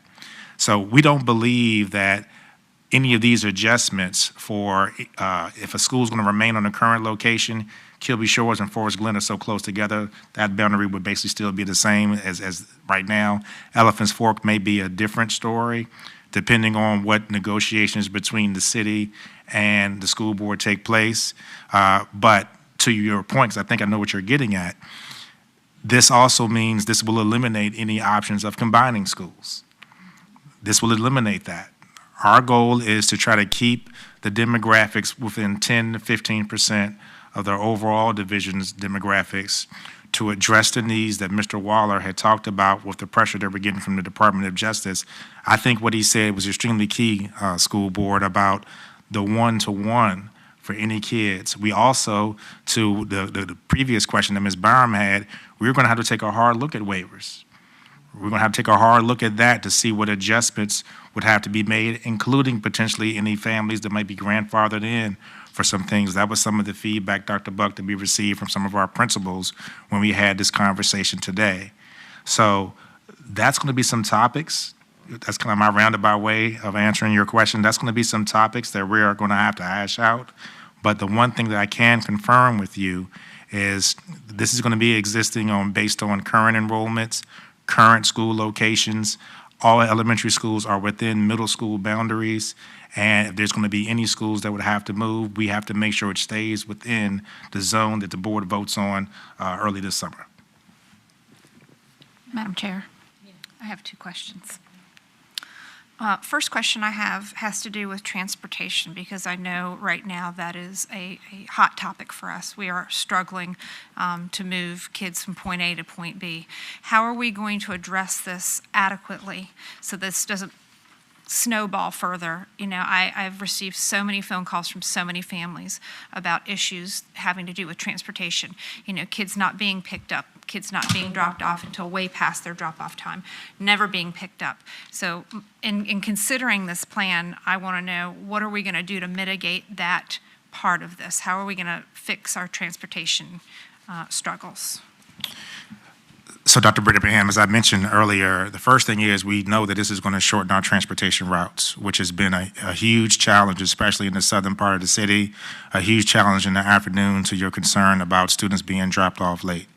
The second part is we also had 2 to 3 drivers that were specifically designated just for M2M. So now those drivers come back into the general pool, which now means we now have more drivers to do our other routes. The third part was what I mentioned earlier about when Mr. Littlefield and the team was working on these lines, we made a conscious effort to not pass existing schools. So we believe that's also going to be an assistance. When we first had this program or this concept that was coming up, we had Mr. Privet with us at the table. And Mr. Privet also contacted his drivers to give us some suggestions on some of the boundaries that Mr. Littlefield had discussed. So one of the main things that you've heard Mr. Waller say, that you've heard me say, is transportation is a main driver of this. It's a main driver of doing this. The pressure from the DOJ, 3 more drivers that will be coming back into the general pool, which we will believe will help. And that also helps our sub pool as well. So we think that transportation is going to be a huge benefit from this. My second question has to do with all of this data that we will be collecting moving into this 25-26 school year. If the board is going to be expected to make a decision, when will we have real-time access to data so that as we move forward, we're not waiting until a presentation or a meeting. We are in real time receiving what's being collected, and we can start wrapping our brains around and being prepared to govern over this with excellence. We can add an information item for our average daily membership that shows the breakdown per school. That will give you a good, basically monthly snapshot. As we know, that also changes day by day. As Mr. Littlefield mentioned, February 20th was the cutoff date for this presentation, so that's about 3 weeks ago. So Dr. Bird will make sure that we include average daily membership. Ms. Littlefield, I know that Ms. Lafferty sends that to us, that we'll use basically for the average for the month, so the board can kind of be able to see that. Is there a possibility that this data can be placed or aggregated somewhere, like in a Google Doc, where we would have real-time access to it so that we could be up on what's happening, not just on a monthly report, but on a weekly report? If we chose to go and watch and monitor, how is this data progressing? What is it telling us, and where do we need to go with it? That's your third question? That's your third question? I'm sorry. So just real quick, Madam Chair, if I don't mind. Dr. Brittingham, I think your request could be met, but it's going to change. I mean, there's no need for the board to monitor something daily. Throughout the school division, we always have peaks, right? We have, on average, 150 to 200 more students at the beginning of the year. Then we have another peak at the beginning of the calendar year, and then it begins to taper off. So you won't see that big of a change if I'm talking about 100 students over 19 buildings. You may see plus or minus 5 or 7 to 10. Once you would know that we would have some adjustments if I communicate with the board that I have to add a teacher. I have to add a teacher at a particular grade level or at the secondary level because the class size has gotten above the threshold.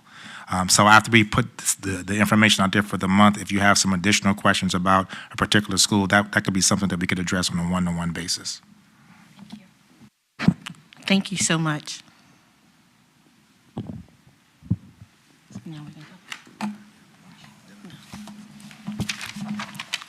We will now take a recess, and we'll be back by 7:15.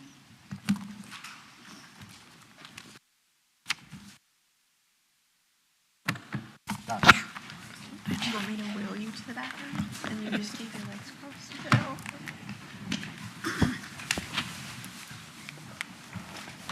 Closed session. No.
Ladies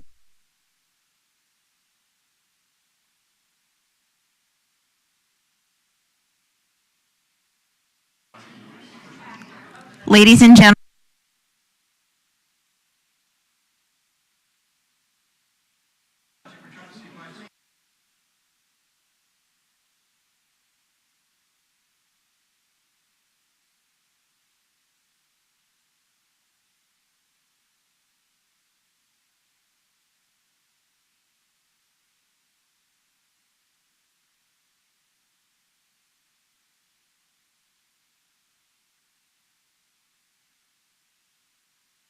hit it again?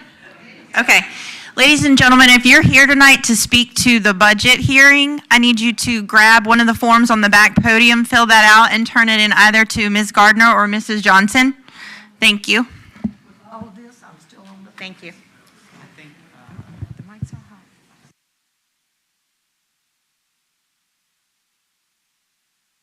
Well, there's quite a number of people out there. I know. I know. Yeah, but I'm just saying, you know, I'm very.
We will now bring March meeting 2024 to order. And we will go into our public hearing for the 2024-2025 operating budget where public will have comments.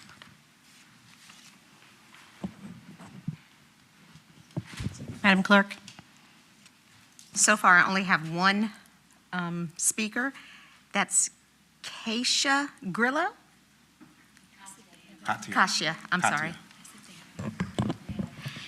Yes. I'm sorry, if there are any other citizens in the audience that would like to speak regarding the budget, please make sure you complete this half slip that's at the podium in the back and turn it in. Thank you.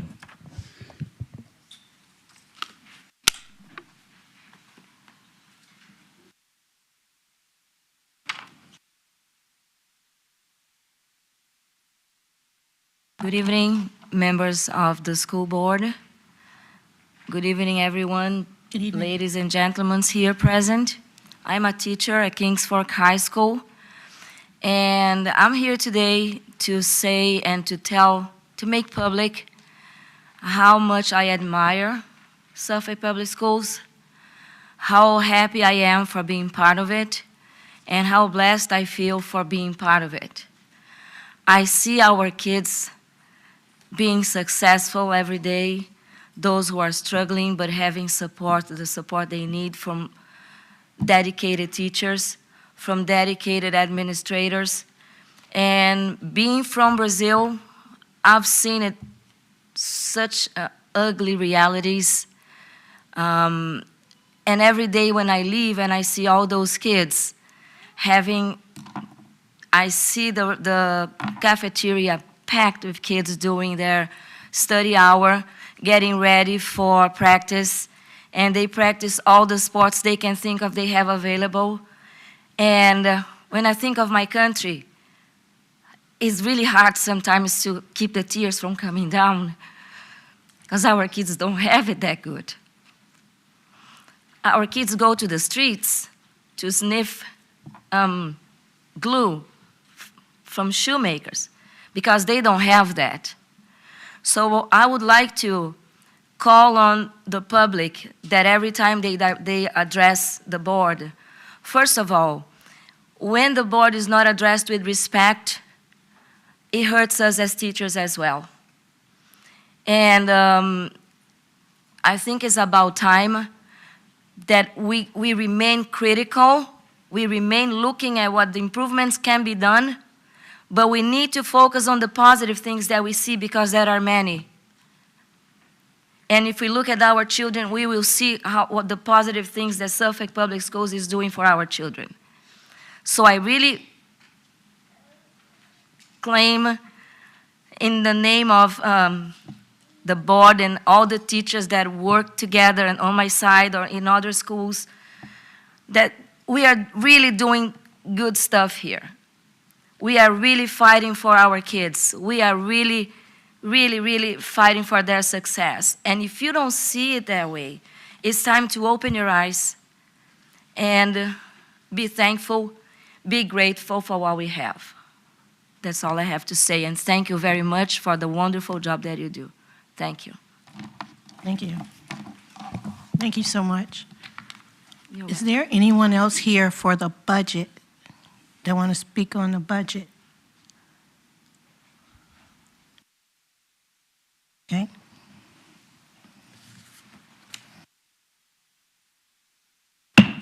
I will close it for the budget.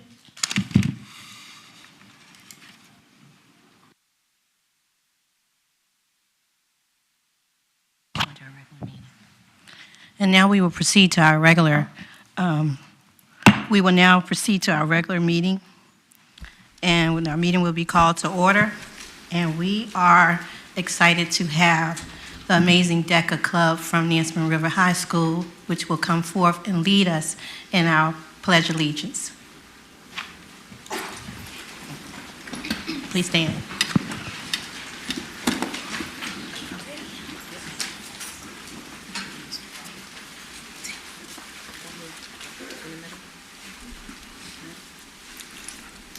I pledge allegiance to the flag of the United States of America and to the republic for which it stands, one nation, under God, indivisible, with liberty and justice for all.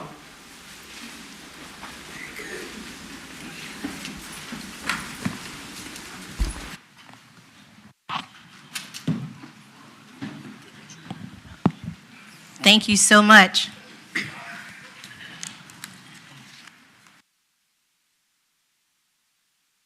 Now we will have a moment of silence.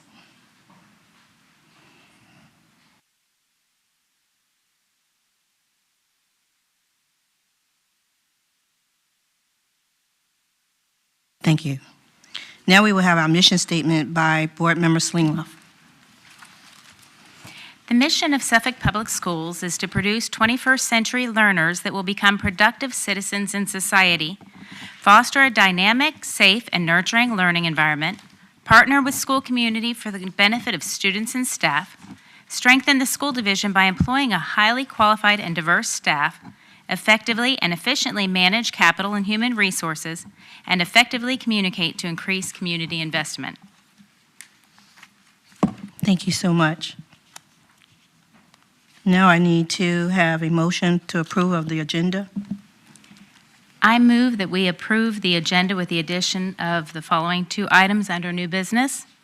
1 being school board employee evaluation instruments in the process of evaluation, and 2 being an annual climate survey. I second that.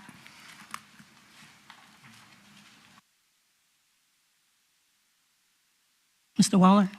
Attorney Waller. Sorry. Madam Chair, that is already included in the agenda. The specific items aren't referenced because it's under new business for Board Member Slingloff at that time to indicate exactly what it is that she wants to have considered.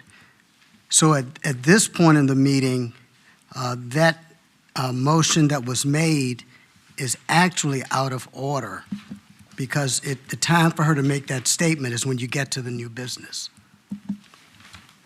Okay. So does she need to Right. suspend? When she gets to the new business part of the meeting, where it makes reference to board members for multiple items to be added, they will be added to the April 11th school board meeting. Correct. Madam Chair, may I speak? Yes. Thank you. According to our policy, section 2-3.2, it says in section E, if any member of the school board is interested in having an item placed on the school board agenda for an approaching school board meeting, the school board member must submit the request in writing, and the request must be received by the school board chair with a copy sent to the school superintendent at least 14 calendar days prior to the scheduled meeting of the school board. If a request is not received within 14 calendar days, the item will be considered for placement on the agenda at a subsequent meeting of the school board. When a school board member requests placement of an item on the agenda, the chair will poll the school board separately within 24 hours of receiving the request pursuant to Virginia Code Section 2.2-3710B for the purpose of ascertaining a member's position with respect to placing the item on the agenda. If any member of the school board objects, the matter must be placed before members of the school board at the upcoming meeting, and there must be an affirmative vote of the school board to add the item to the agenda. This was sent 3 weeks ago today, 3 weeks in advance. The policy does not speak to it being brought up at the upcoming meeting. Let me go back. You polled the board, and I know at least one person objected. According to policy, if someone objects, then it must be placed before the members of the school board at the upcoming meeting, and there must be an affirmative vote of the school board to add the item to the agenda. It does not say to add it to a subsequent agenda. It says to add it to the agenda. So I'm questioning this policy because according to policy, I believe that this should be voted on by the board to be the will of the board to determine whether it's at this agenda or not. Thank you. Attorney Waller? On March the 4th, I issued a 5-page opinion to Board Member Slingloff, and I explained to her the understanding of that policy. The language about at an upcoming meeting, it doesn't indicate at which meeting you're talking about. And the chair of the school board, under board policy, has the authority to set the meeting agenda. And so she has determined that any additional items that you would like to have discussed, that they will be discussed, if approved by the board, at the April meeting. And I provided you with that written opinion on March the 4th, 2024, a 5-page opinion that clearly outlined what that policy says. Madam Chair, may I respond? Sure. Okay. I did receive your opinion, and I did read your opinion. Your opinion also stated that it was not specific to which meeting. It did not deny that current meeting, and it does not say subsequent. It was your secondary opinion that it should fall in the position of the chair to make that decision. I believe that this policy, as stated, does not clearly state that it cannot be at the upcoming meeting, that it cannot be at that upcoming meeting, because the only time it references a subsequent meeting is if it is not within 14 days of the meeting. So if this is the interpretation, if your interpretation of this policy is correct, then this policy needs to be rewritten, because the policy's subjective in its terms as I see it. And I humbly respect your opinion, but I interpret this policy differently as a board member, and that's why I made took the stance that I did in forwarding my request. So at this point, I believe that it should be the will of the board, since it doesn't state that it is at the discretion of the board chair under this policy. May I address that again? Yes. One of the reasons why I came to the conclusion that I did is that if you're adding items to the meeting agenda at the actual meeting, you are not giving the public an opportunity to voice any objections or any concerns they may have to that item, because the public has to sign up to speak on agenda items prior to the meeting. Now, all of these board members up here, at some point, you have indicated your desire to have public input. Well, if you do what you're talking about doing tonight, you're going to prevent the public from speaking on that issue because they had no knowledge of it. So what are you going to do? You can't have it both ways. Either you're going to have transparency and you're going to allow the public to speak on issues, or you're going to just come to the board meeting, bring up issues without any public input, and let it go forward. But you can't have it both ways. May I? Yeah, one more. Okay, one more time.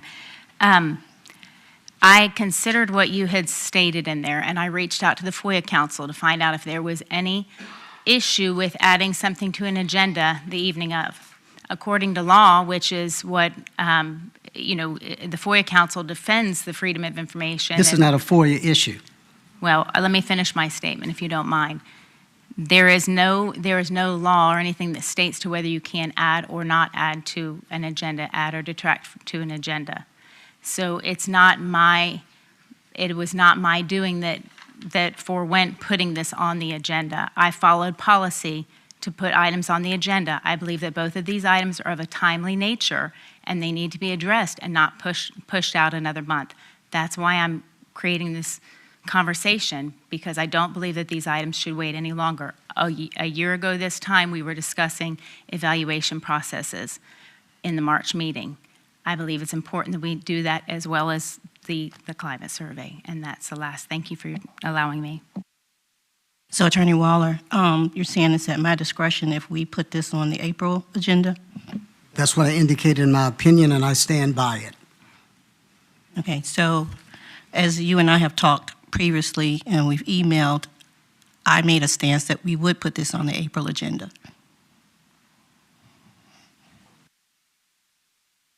There's currently a motion on the floor that we need to vote on. Yes. Bringing up something that has already been vetted, just to have a public discussion of it, appears to be going beneath or below or contrary, let me put it that way, to the policy. The policy says that the chair and the superintendent put together the agenda. That's what the policy says. And if the items are not going to be ignored, but put on the next meeting, then they're not ignored, they're not available to be voted on at this time. The motion is out of order.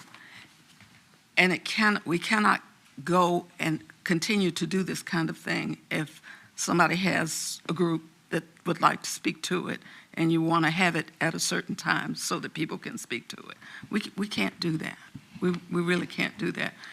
At least that's my opinion. And so it's already, our attorney's already told us, the chair's already told us, and I would like to move forward with the motion because that one should have died with the opinion, in my opinion. I'm sorry. Madam Chair, I yield the floor back. Madam Chair, Yes. I want to provide context because I believe my tenure as chair is where this began. Last year, Board Member Slinglove had some questions regarding the evaluation process and how we was doing certain things. When she raised her questions, the evaluation process had already begun. And I told Board Member Slinglove at that time, you need to ask those questions, and it's on the record because I said it at a meeting, you need to ask those questions prior to the evaluation process beginning.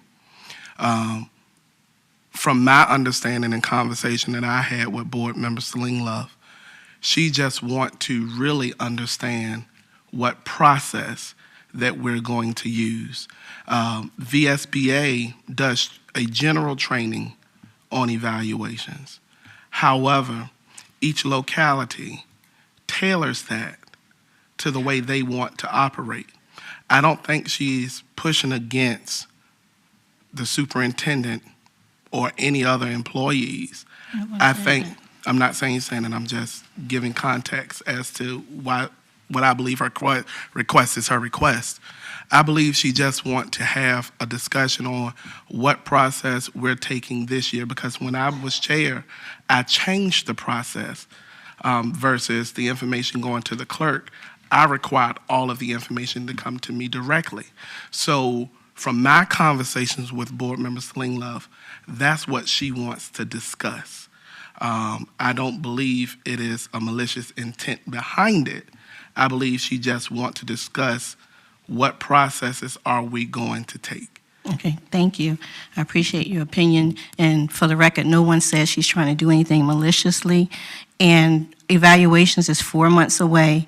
And I agree, all of us will have the opportunity to understand the process, because you won't be able to do it effectively if we do not know the process. So I agree with that, and I've shared that multiple times, but we will put this on the agenda. It is my will that we put this on the agenda. We can vote on it for putting it on the agenda for April.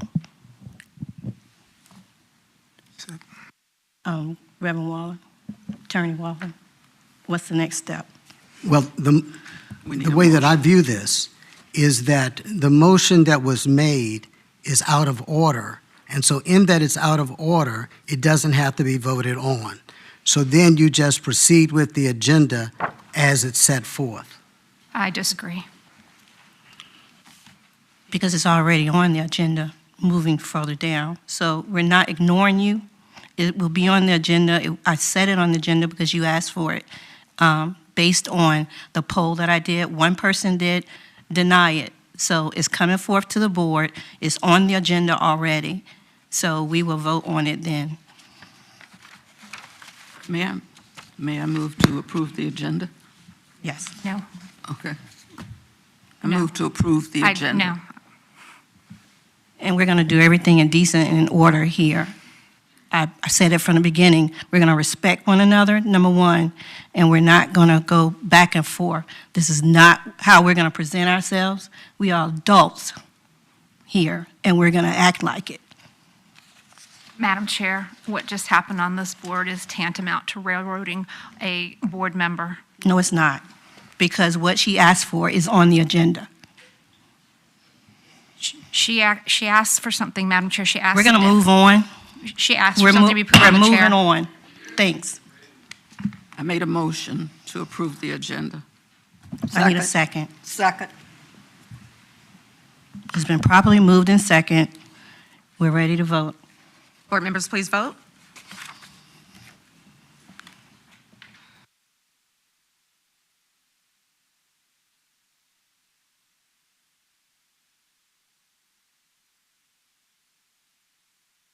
Riddick?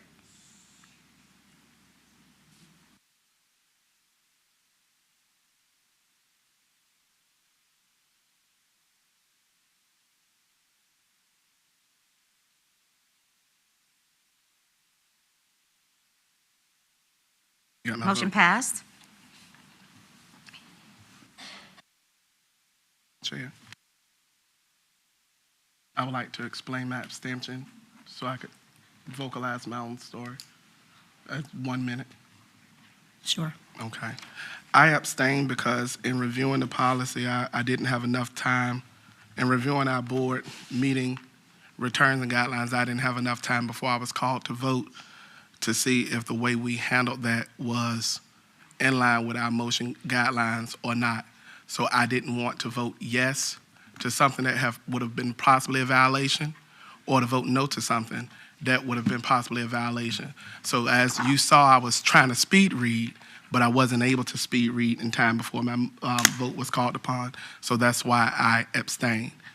And that is the only reason why I abstained. Thank you, Madam Chair.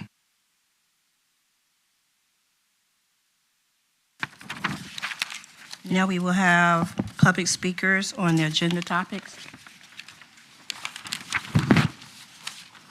It is the intent of the school board to ensure that affairs of the board be conducted in an open and orderly manner, that all persons desiring to address the board are afforded an opportunity to do so in the order in which they sign up to speak, that persons in attendance may observe and hear the proceedings of the board without distraction, and that the members of the board and board employees are able to transact the business of the board with minimal disruption. Any persons addressing the board shall, 1, confine their comments to matters germane to services, policies, and affairs of the school board or Suffolk Public Schools. 2, refrain from words or statements which, from their usual construction and common acceptance, are construed as insults intended to incite violence or breach of the peace. 3, refrain from obscenity, vulgarity, or other breach of respect. 4, comply with the time limit for public comment as set by the board, which can be up to 5 minutes, unless the board, through the exercise of its discretion, decides to allow less than 5 minutes for public comment. 5, refrain from cumulative or repetitive remarks. And 6, refrain from making any comment regarding any pending student discipline or employee grievance matter. The appropriate form for such matters is the applicable administrative hearing provided by state law, or, where appropriate, court proceeding. Persons must not engage in disorderly, disruptive, or boisterous conduct, such as, but not limited to, making noise, use of profane language or obscene gestures, yelling or similar demonstrations that interrupts or disturbs the peace and the good order of the meeting. Persons addressing the board may deliver to the board or its clerk written material including reports, statements, exhibits, letters, or signed petitions, and may also make use of any chart or graph during their verbal presentation. The school board welcomes comments from the public as appropriate. Board members will listen to public comments but will not comment, deliberate, or take action on them. The school board chair may direct the superintendent to investigate items and report back to the school board at a subsequent meeting. The chair or other presiding officer shall preserve decorum and shall decide all questions of public order, subject to appeal to the board. At the request of the chair, a city police officer shall act as sergeant-at-arms at tonight's board meeting. That officer shall, under the direction of the chair or other presiding officer, have charge of the meeting area, the waiting areas, and corridors adjacent thereto, and shall prevent disorder or interruption of the business of the board. Our first speaker is Dr. Adrian Bradley Gray regarding Ordinance 23/24-70, Ordinance amending Chapter 2.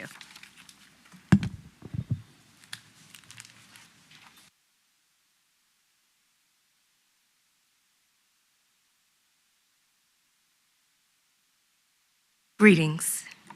Greetings, Madam Chair, Vice Chair, school board members, and Dr. Gordon.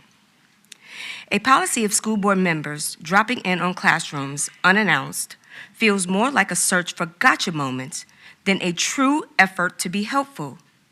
Teachers are stressed enough in today's environment without having to be concerned about unexpected visitors, especially ones who hold policy-making power. We're not worried you won't like what you see. Let me repeat. We're not worried you won't like the work we're doing. We're professionals, and we know we're helping children learn and grow every day.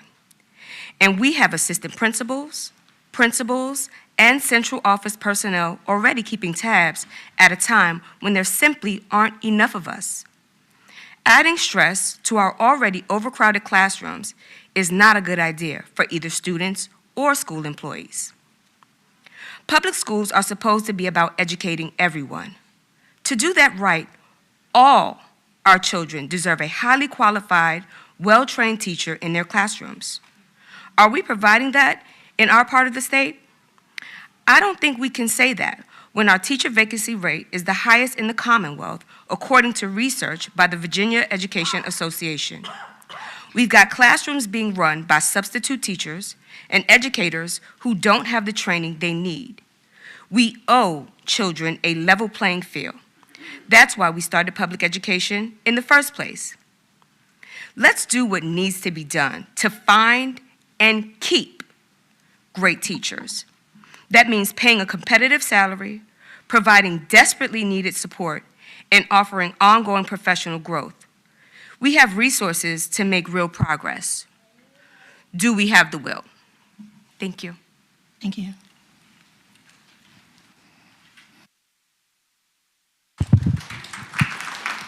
Next speaker, Kathy Cross, regarding Ordinance 23/24-70, Ordinance amending Chapter 2.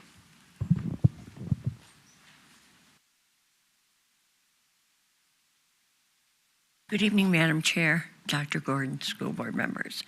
My name is Kathy Cross, and I am a second grade teacher at the absolutely amazing Booker T. Washington Elementary School. I've been given something to say, but before I say it, I have a couple things I'd like to say as a second grade teacher at Booker T. Washington.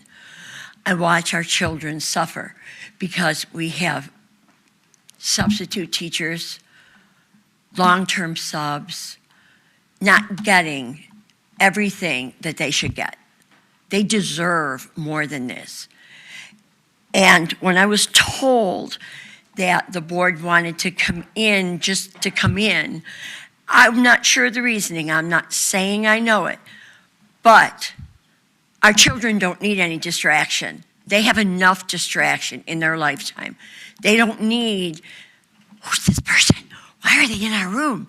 I can hear the conversation in my mind. We need help in our buildings. We need people to give teacher bathroom breaks. Seriously. We need help to give our teachers 30 minutes of uninterrupted lunchtime just so they can regroup and not have to sit in a cafeteria with 3 grade levels. Granted, I love all the kids. My kids come back years and years to give me hugs. But 30 minutes isn't asking too much. More professions that have less education than we do have that same privilege of 30 minutes of a free lunch. Now I'm going to read what I was asked to read. You've probably heard it said that teaching is the profession that makes all other professions possible. It's absolutely true. The role of teachers is irreplaceable in a free country. We are well-educated, well-trained professionals. Why, then, are so many of us working second and even third jobs just to make ends meet? How many members of other professions do you see doing that? Not only that, but working our entire weekends, grading papers, doing lesson plans, trying to make sure our children have the best education they can get. When's the last time you saw an engineer or a lawyer working nights and weekends in addition to their day jobs? Heck, there wouldn't be any lawyers and engineers without us. We create them. We help them get their education. And people wonder why teachers' morale is so low and turnover is so high. Don't further demoralize us by sending school board members uninvited into our classrooms. Show your appreciation instead by paying us something close to what we deserve and what we earn every day. And I just want to end that again with something I feel. You want to come into my classroom? Please email me. You're welcome anytime. I'd love for you to read a book. I'd love for you to work with a group of kids. I'd love it. That's all I have to say. Thank you. Next speaker, Claudette Pierre, regarding ordinance 23/24-70, ordinance amending Chapter 2. Good evening, Madam Chair, Vice Chair, school board members, Superintendent Gordon, and other members on the dais. Thank you for this opportunity to speak on ordinance 23/24-7. With so much uncertainties and controversies surrounding public education these days, so much of it unnecessary, politically motivated, and of no benefit to students, it is disconcerting to learn that several school board members have voted in the affirmative to allow school board members to randomly visit schools or notification to the superintendent and/or building administration. As dedicated, hardworking, and proud teachers of Suffolk Public Schools, it is confusing as to the motive and/or purpose behind such visits, especially since there is a constant struggle to retain good teachers, maintain morale in the face of so many other daily uncertainties in the school environment. Adding surprise visits to the classroom from school board members will not help. While teachers welcome expected visitors, it seems inconsiderate of our school board members to add another level of stress by making unannounced visits to classroom. It would just be disruptive. It would be disruptive and distracting. Our work is regularly observed and evaluated by those whose role it is to do so. We don't need additional people in the classroom who don't belong. It is disruptive. Let's not add unnecessary disruption to our students and stress to our teachers by having our policy-making board, the school board, infringe on the duties of the hired administrative body headed by the superintendent. Please reconsider your previous decision and vote no to such a policy. Thank you very much for the opportunity. Next speaker, Dahamini Dockery.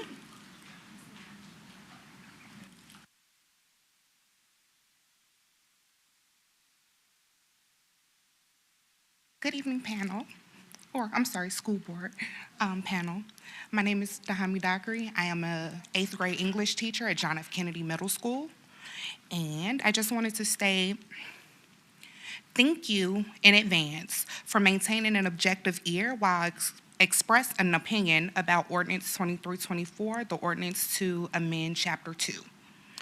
In the spirit of collaboration, I understand the concerns from both sides of the argument regarding the recent motion to allow school board members to make unannounced visits to schools within the district.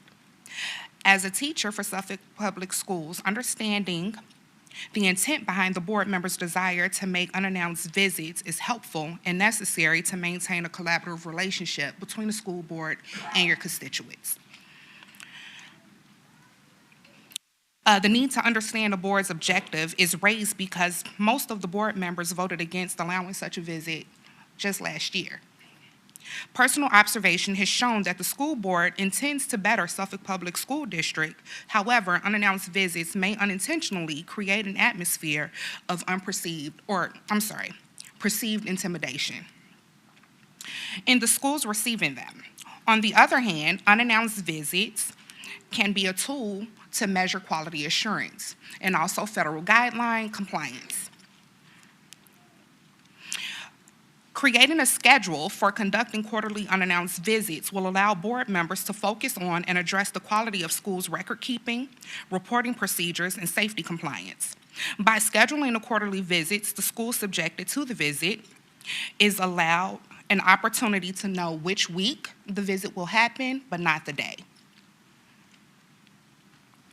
Conducting visits this way gives schools a sense of security, as the visits will not appear to be a tactic of intimidation, but rather an opportunity for board members to experience the school environment of their constituents and the SPS employees. To conclude, suppose the school board members who voted in favor of unannounced visits intend to be visible within the schools under their purview. In that case, a meaningful approach with fewer disruptions to instruction is necessary to implement the change. Unannounced visits can be an excellent opportunity to hold town hall meetings with invites to all constituents affiliated with the schools. This approach also provides school board members with an open forum to hear the concerns of, build relationships with, and improve community-wide dialogue between all stakeholders within the respective boroughs of each board member. Thank you for your consideration. Thank you.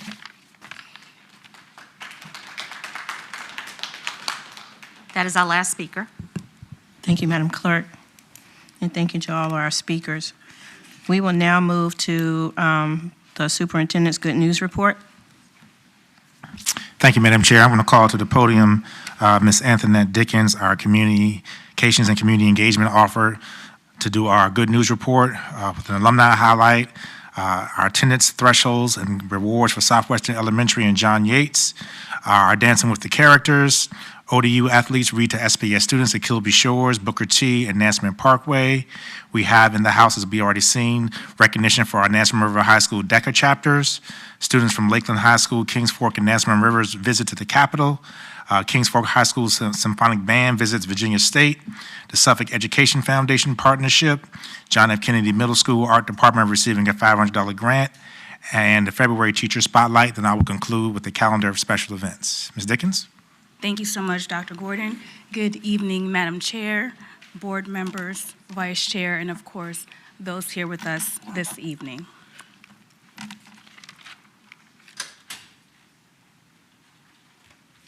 We'll begin our Good News Report with our alumni highlight, Miss Ashley Bowie.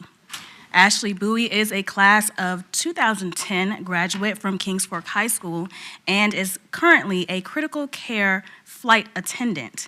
Recently, the research she conducted on a new CPR device was published in the Journal of Emergency Medical Services. This particular alumni highlight is important for all of our students who are currently in or interested in the EMT program at CCAP. Ms. Bowie is a product of the program. CCAP, as of course we know, is a special place, and it's always good for us to reflect on the successes of our students who receive a foundation there.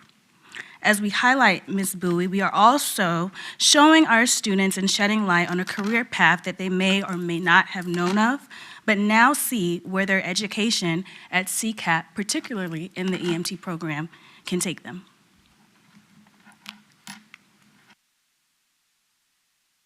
To help combat chronic absenteeism in our school division, we've given our schools an incentive to earn $500 for having 90% or higher attendance rates.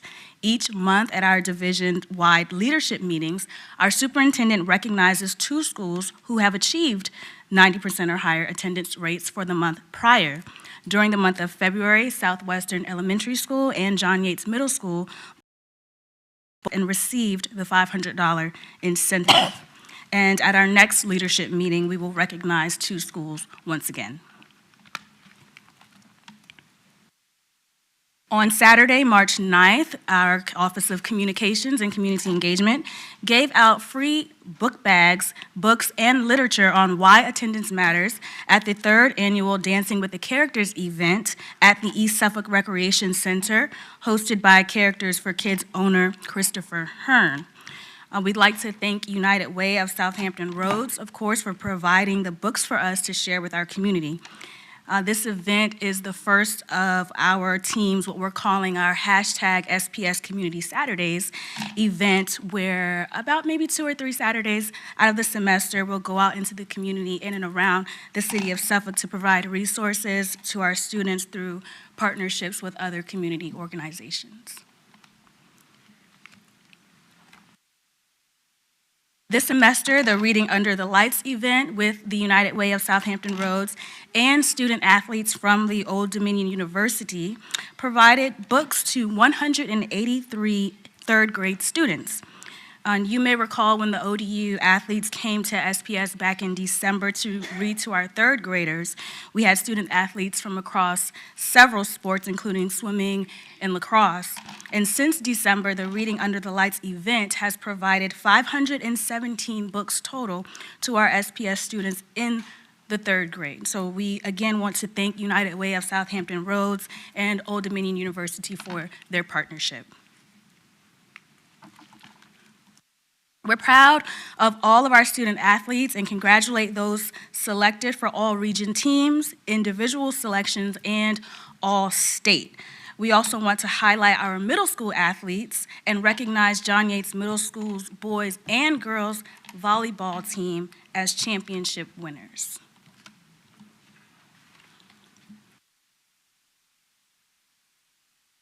Last weekend, Nansemond, or actually the weekend before last, Nansemond River High School's DECA chapter competed against 3,500 students from over 200 chapters across Virginia in the DECA State Leadership Conference.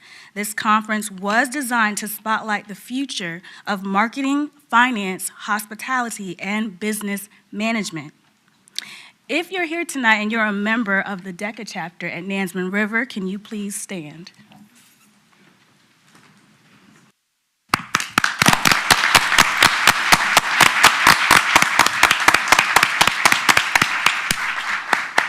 Please remain standing.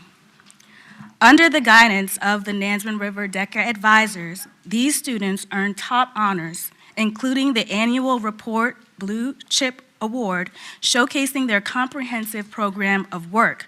The chapter also achieved platinum status and reached the Thrive level in chapter campaigns, which highlights their commitment to excellence. The chapter also participated in Virginia DECA Day activities, receiving accolades and a proclamation from our City of Suffolk Mayor, Michael Duman. These students are truly exceptional and have a lot to be proud of. Thank you.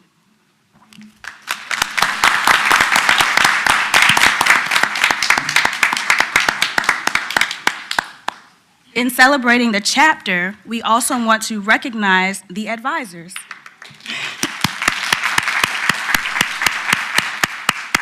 Ms. Candace Creedle and Dr. Karen Perry. If you can please come to the podium. Both received the 2024 Outstanding DECA Advisor Silver Award, and Ms. Creedle was also celebrated as the 2024 DECA District Advisor. We have a formal presentation for you.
Height challenge. We can come more towards the center. Yeah.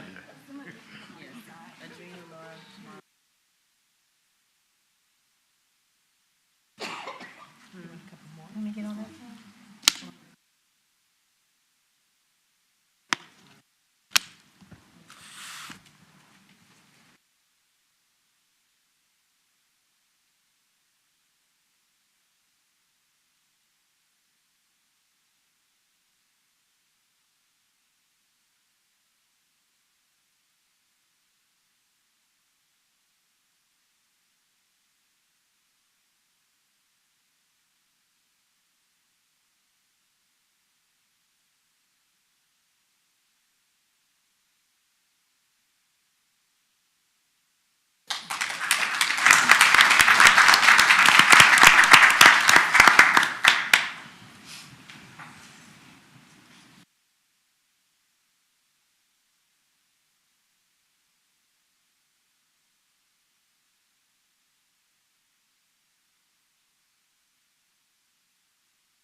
All right, in continuing to recognize the Nansemond River DECA students, clearly these students have been very busy.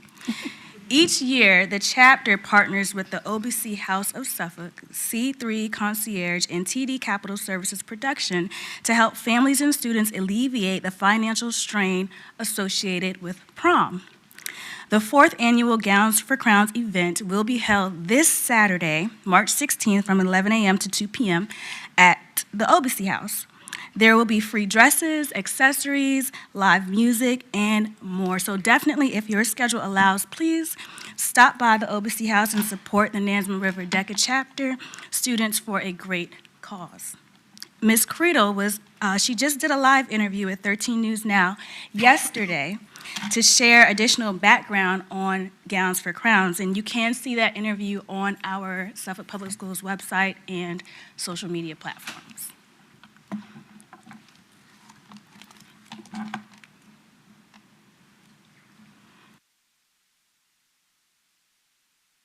Recently, students from all 3 of our high schools had an amazing opportunity to visit Richmond, Virginia, and tour the Capitol building. They were able to listen to a House floor session and also met with Delegate Clark in Subcommittee Room 8 in the General Assembly building. And students in the symphonic band at Kings Fork High School took a field trip to Virginia State University to perform in their 2nd annual concert band pre-assessment event. The band got to perform music they're preparing for the 2024 District 4 Concert Band Assessment. And they also received feedback and support from VSU professors, including the Director of Wind Bands and Chair of the Department of Music, the Director of Percussion Studies, the Director of Marching and Pep Bands at Virginia State, and they received an on-stage visit from the President of Virginia State University, Dr. Makola Abdallah.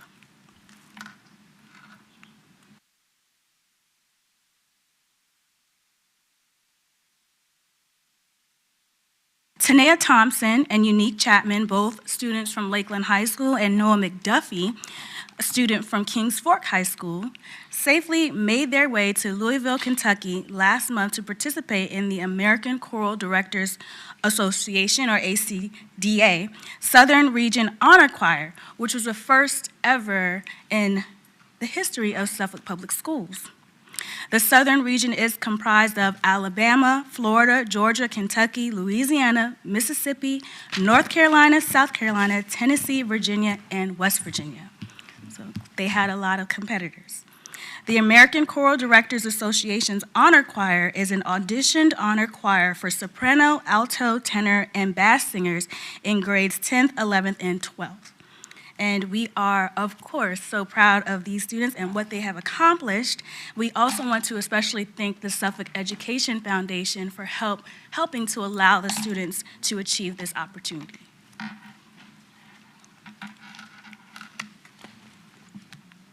Congratulations to the art department at John F. Kennedy Middle School for receiving a $500 grant from the Langley Federal Credit Union.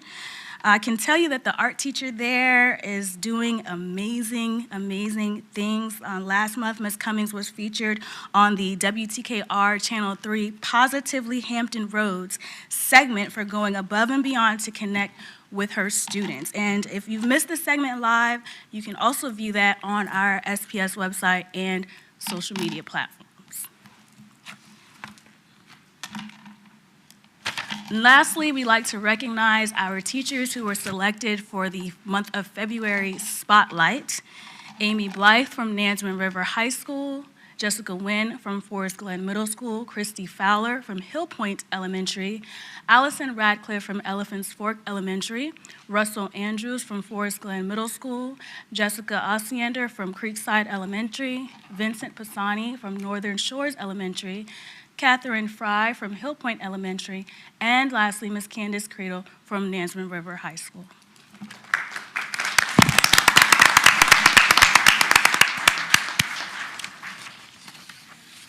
Thank you. Thank you so much, Ms. Dickens, and great job to our Nansemond River High School DECA chapter, all these great awards, and y'all look so professional and good. look outstanding. Thank you for all that you've done. Thank you, Ms. Credo.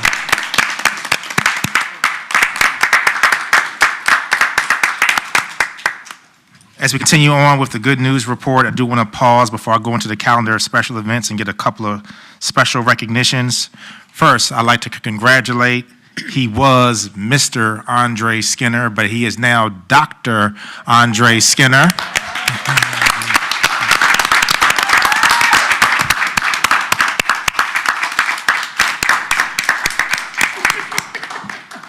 Dr. Andre Skinner got his doctorate in educational leadership from Liberty University. He actually kept it quiet for a year and a half until Dr. Bird and I began to push him. So we have another doctor in the house. I would also like to congratulate our school board attorney, Mr., but in this case it's going to be Reverend Wendell Waller on his 36th anniversary as being the pastor at Christian Home Baptist Church. Dr. Brooks Bucks, Ms. Jenkins, and I attended a great celebration celebrating Mr. Waller. This past Saturday, I was lucky enough to serve as the keynote, and there was so many great things I could have said about Mr. Waller, but we would still be there. Mr. Waller has actually served in this dual role as the school board attorney and the pastor of Christian Home Baptist Church for 36 years. So it's amazing that he's held that as well as being a great service to your community. So Mr. Waller, we want to congratulate you here publicly for a job well done.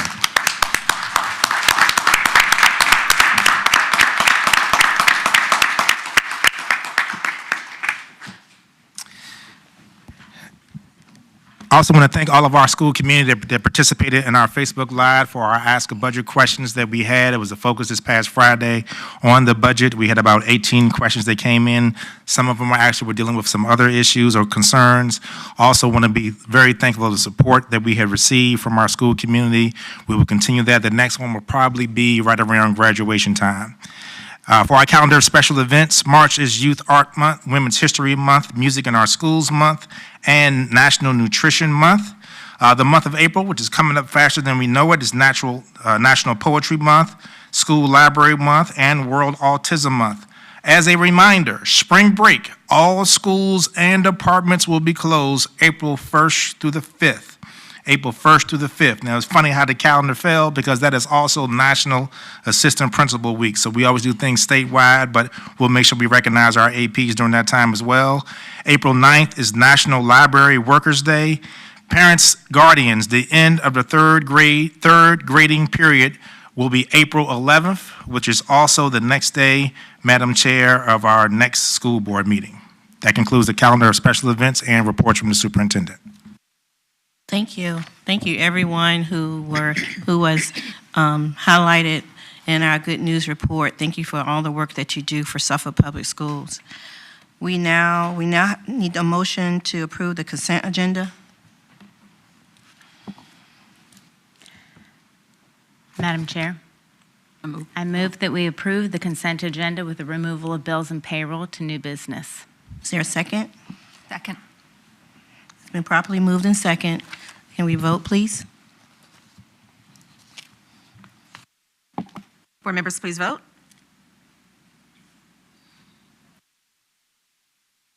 Motion passed. Thank you. Now we will go to unfinished business. Thank you, Madam Chair. This was tabled by the board at the last meeting for our calendar committee presentation that we did by Dr. Branch. The board tabled it because they wanted to be able to conduct town halls throughout their community. From what I've gathered, 4 town halls were had. Ms. Jenkins had 38 individuals that were at her town hall. Dr. Brittingham had 19. Mr. Riddick had 18, also had some students there, which I think was a nice touch. Ms. Slingleff and Howell also had 13 individuals there for a total of 88. As a reminder, we had 5,517 individuals that participated in our survey. As of our recommendation, we've had 2 additional localities in the region both Virginia Beach and Portsmouth that have voted to have a pre-Labor Day start. As a reminder to the board and our school community, we are making this recommendation to the board based on bringing Suffolk Public Schools in alignment, first priority with the rest of the region. We always must consider those employees who do not live in the city of Suffolk. Having their children on different calendars sometimes creates additional burdens with childcare. We also want to have conversations about making sure that we were going to take a look at when breaks were going to be. Part of the reason why we had this recommendation in February is to be able to allow families to give them enough time to adjust. We know that several concerns that came out regarding vacation. One of the things that Ms. Jenkins, our chair, wanted me to mention is if the board does vote to approve this tonight, we will work with those families that have already planned vacation for that last week in August. We do have meaningful interactions that can take place on Canvas, as well as some substitute plans that can be given.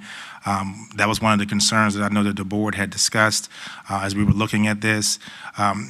We also had the option for the board to remain with the current post-Labor Day calendar, as well as to vote to make the pre-Labor Day start during the 25-26 school year. So that's a recap of everything that we discussed last month in February, Madam Chair. It is still staff's recommendation for a pre-Labor Day start beginning in the 24-25 school year. Thank you. I need a motion. Madam Chair, Yes. I'd like to move that we approve the recommendation of the staff and approve the pre-Labor Day start of school. Second. Okay, it's been properly moved and second that we adopt the new calendar to start pre-Labor Day. Discussion, Madam Chair. Yes. I've actually had 3 town halls. There was one that I had that was public, and there were 2 that were invitation only. It was over 60 people when you total all 3 of them together. One thing that I would say, although our neighboring divisions have made the decision that will not have an impact on academics to start prior to Labor Day, there was one thing that they did not consider. And from my contacts in several other divisions, most of them are trying to rush to get in compliance with this. And that is the impact that changing so soon would have on our SPED population. What a lot of people have not considered is that all IEPs and 504s that have been updated, that is dated for September to start date and the ending in June, would have to be redone because they are legally binding. And when you amend the IEP or 504, if a parent would like to request a meeting, you would have to move forward with that meeting because there's a change. I understand that we want to be like the regions, but I think we are rushing into something.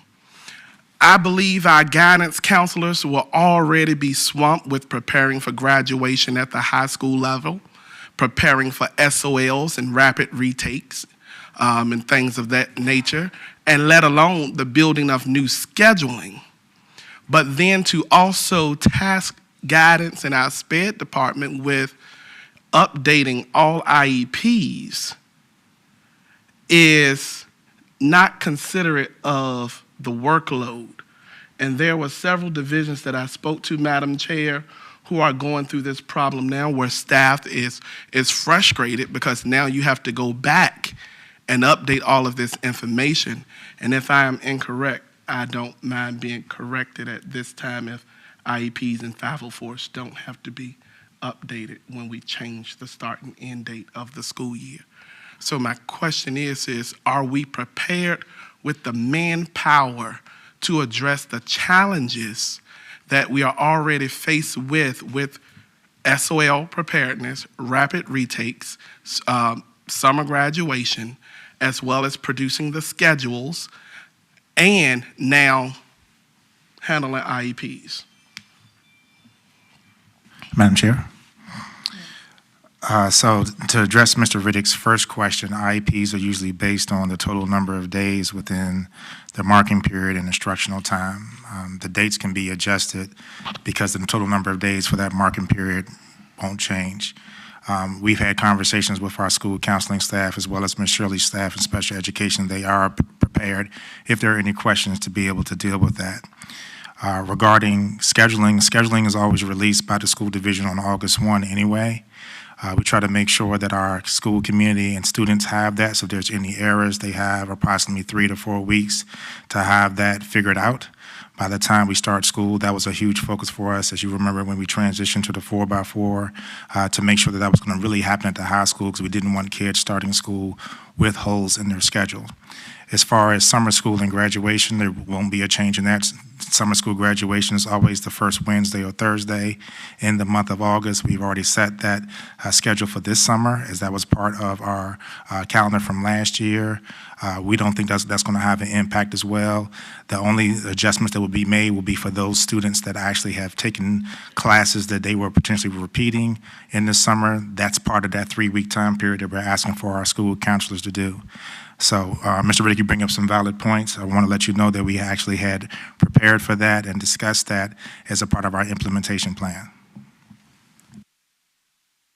Anyone else have any discussion? Madam Chair. Yes.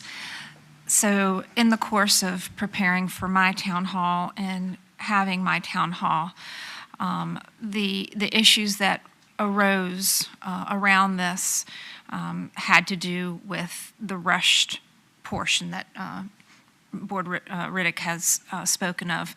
Many families are not prepared for the 24-25 school year to go back in August.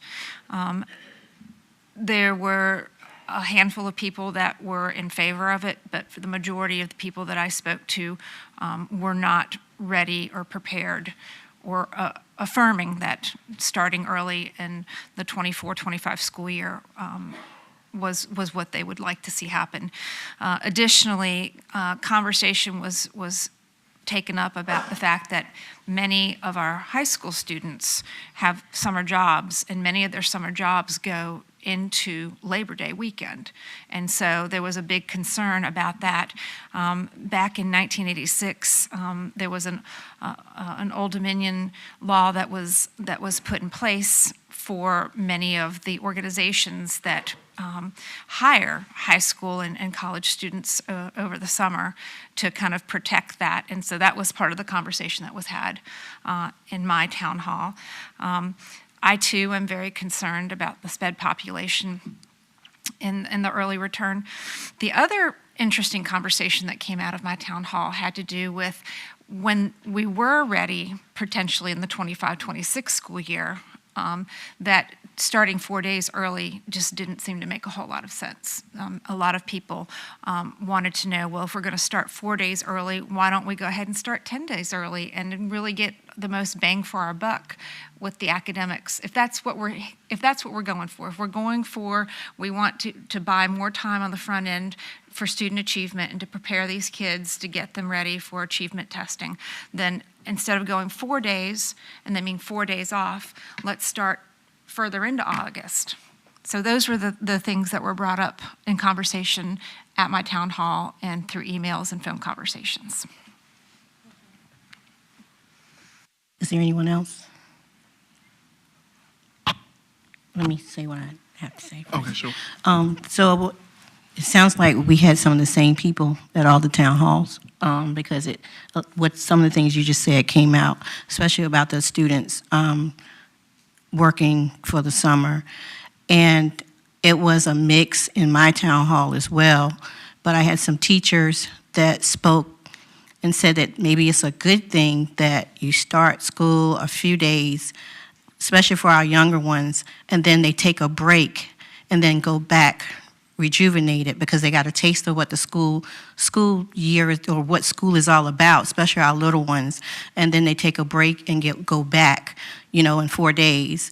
We did have some that say starting next year would be better. We had some that says it really didn't matter. we could start this year. So, and then we had, with the amount I had at my town hall, and I'm grateful and I'm thankful for all you all who had your town halls and for everyone who showed up. But we also have the data from the survey, which I think it leaned towards starting this year. And all your concerns, which are some of my same concerns, are valid. But if we're going to look at the survey and the data from that, we have to make our decisions with that as well as our town hall.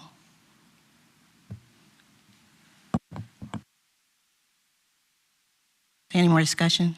Madam Chair, You have one more question? I may have more. Have we considered that we are shortchanging our staff for 24-25 school year? Hear me out. What I'm suggesting is if we're currently on a traditional model which ends at a later time in June and the teachers get out later, but then we switch over to the new model which starts earlier, the teachers are losing time. And one of the reasons that I heard this proposed is to give teachers and students more time. As an educator who is working in a school that does this, you start way earlier in August. The students come in, and I understand we have some staff that are year-round, but our teachers, for most cases, are not. And I'm just thinking that we are shortchanging our teachers. Listening to the concerns that we expressed from staff today regarding transportation, I'm concerned because as a former bus driver of 7 years, you lose bus drivers. You may be full to August 31st, and then you lose them right at the beginning. I'm not saying no to an early start. However, I am saying no to an early start with the coming year. I really think maybe we should watch the other divisions and see what challenges they run into, so when we do it, it's a well thought out process, we are well prepared, versus jumping on the trend in the bandwagon of a region for 4 days. As a teacher, I'm telling you, I understand some say, well, you want to get them in early, but one thing you want for elementary school students especially is to establish a routine. And to establish a routine for 4 days, then send them home, you're taking a risk of regression. And then you're coming back again in September on your traditional date that you would have started, and you have to reestablish those foundations all over again. So it's unofficially, technically, 2 first days of school. It's unnecessary stress. It's very hectic. I did it before. I taught in the schools. I'm teaching in the school system where it's done. I don't recommend we make that decision at this moment. Maybe next year to vet it out some more. And while I have the floor, I'm going to say this, and I'm going to be quiet in 30 seconds. I would like to see the school calendar presentation revert back to the time that it was in 2017. In August of 2017, the school calendar was presented to the Suffolk City School Board for the 2018 and 2019 school year, and the information that I'm referencing is in your ISB. You can access it. And you were able to see the suggested dates off and the suggested date. You had everything in front of you, so you made a decision, you asked your questions, you had time for your town halls, and the board was able to just move forward. I just don't want to be rushed. I don't want our teachers to be rushed, and I'm done with my 30 seconds. Okay, are we ready to vote?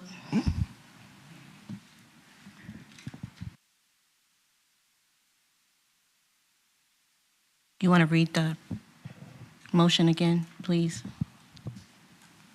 Board Member Dr. Brooks Buck moved to approve the recommendation of the staff and the pre-Labor Day start of school, and it was seconded by Board Member Byram.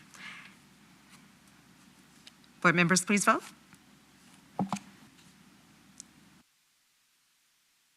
Motion passed.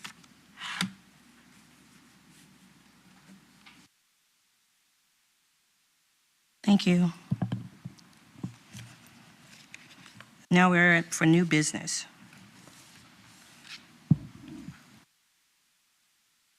First one is the budget adjustment for number 4 for fiscal year 2023 and 2024. It's an info action item. Yes, thank you, Madam Chair. This is the carryover grant funding money that I mentioned to the board during our budget presentation. This was also the leftover CARES Act funds that we had to go to City Council to get reappropriated for $8.3 million. Just to be clear to everyone, out of that $8.3 million, this comes from both CARES Act 2 and CARES Act 3, remedial summer school. This is our plan to continue to make summer school free to all students at a total of $583,913. Textbooks, $1,068,066. Chromebooks for our one-to-one initiative, $1.36 million. Total out of CARES Act 2 is $3.012 million. CARES 3, this is our plan that we have had for our roof replacements. As you remember, we were very creative in moving things onto our CARES Act so that we can afford roof replacements. This is to replace all shingle roofs at Creekside Elementary School, which has just been done, Hill Point Elementary School, Southwestern Elementary School, for a total of $4.365 million. As a reminder, this is reimbursement, so the school division has already began to complete many of these tasks. Also, technology equipment grant for Chromebooks, $946,564. As I stated during the budget presentation, this is a part of the process that we always must do. Anytime there are leftover funds between multiple fiscal years, we must go back to the city to have them reappropriated.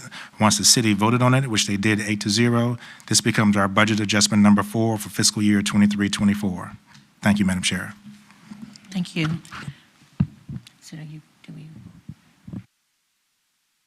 So we need a motion for this. I move that we approve budget adjustment number 4. Is there a second? Thank you. It's been properly moved in second. Dr. Brooks-Buck.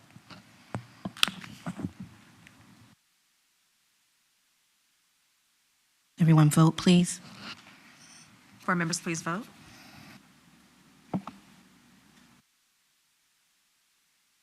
Motion passed. Thank you. Now we have the superintendent's proposed budget discussion by board members. That I sent it in an email that you need to send your discussion questions by the 20th because there were no questions previously. So we're giving you more time to get your questions together and send it to the proper people that I put in the email, Mrs. Forsman, so she can gather the information and the answers for you. Madam Chair, Yes. I believe this is proper as it is under the scope of the item. I would like to add a recommendation to the budget because if I wait until August 25th, that's also the date we adopt the budget for the board to have discussion now to see if this is the will of the board. First and foremost, I want to say that I do support our staff and I do support our superintendent as well as our board attorney and our board clerks. Due to the presentation that was given at our January meeting by our insurance carrier and the projected legal climate and also the size of our school division, I would like to ask the board that we would consider adding an additional layer of legal support alongside Attorney Waller, be it part-time or full-time. And I was just open to hear the board suggestions. As I stated before, I want to be clear. I support our staff, superintendent, as well as our attorney. This is no secret. I've been talking about this for the last 2 to 3 years. And I'm just asking now if it will be the will of the board to add an additional layer of support in our legal area, be it part-time or full-time.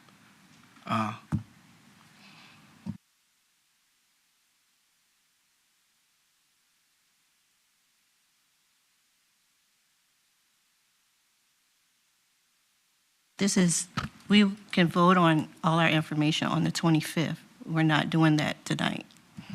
I'm confused. I think this is I may be misunderstanding. Could you please clarify what you're saying to me now? So you want to add this to the agenda? Is this what No, you're I'm saying? not trying to add anything to the agenda. So what are you saying? I am asking the board to consider, because it's in line with the subject area of the superintendent's proposed budget discussion by board members, what I'm proposing regarding his budget, that the board consider the adding of an additional layer of legal support The budget. to the budget, be it a part-time or full-time. I'm not trying to put it on the agenda for next meeting or anything, but it's in line with the item as you have listed. Okay. Chair. So just for clarity for Mr. Riddick, I think I understand what you're saying. You're saying when we come, if the board votes on a special meeting on the 25th, you would like that to be considered to be added to the budget and for us to be able to provide a cost for that. And if we do, since we have to balance the budget, the only thing I would request from you, if you wouldn't mind, sending Ms. Forsman our email, is where we would take it from in order to make up the amount that would be necessary to do that. I don't want to interfere with the day-to-day operations. That's not my purview to decide where we pull it from. My goal, my job, as it was explained by the attorney in email, is to provide governance and state the wishes. I'm asking the board to consider. Now, if you're giving me an open door to provide that suggestion, I want it to go on the record because I do not want misinformation. Not saying you're doing it, okay? But I don't want others to generate misinformation and say Board Member Riddick is operating out of the scope of his duties. So the request that I'm asking is this something that the board would even want? And if that's not the will of the board, then it dies. But if it is the will of the board and the board wants to do it, then at that point we'll move forward and see where would we pull from. But I don't want to step in your lane. I'm going to stay in my lane in governance. Madam Chair. So what we'll do is we will, Ms. Forsman and I will take a look, and we will need some input from Mr. Waller on that. We'll take a look to see what the cost will be for part-time or full-time additional legal support. We also need to get Mr. Waller, if you don't mind, Mr. Riddick, his opinion on some of these things to determine the overall need, even though it's going to be the board's final decision. And we can have those numbers for you all at that meeting on the 25th.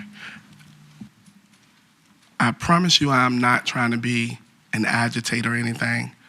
It's just that I would like to have board feedback from the board. Is this something that you, before you all even spend staff hours on it, is this something that the board is even open to? Because if the board is not open to it, I don't want you all wasting time. We got to adjust school schedules and all this other stuff. That's a lot. So that's why I brought it up for discussion, to give board members an opportunity to decide if it's the will of the board. And then our staff at that time could move forward and bring back recommendations or cost analysis or what have you. But if it's not the will of the board, I don't want to waste their time. So, Madam Chair, I'm just asking for the discussion. If board members don't want to have the discussion, then I guess the situation dies. But I just wanted to bring it out because I have been talking about it, as you know, for the last 3 years.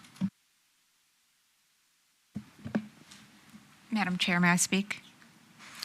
I agree with Board Member Riddick. I think it would be a good idea to bring on either part-time or full-time some further legal assistance or help.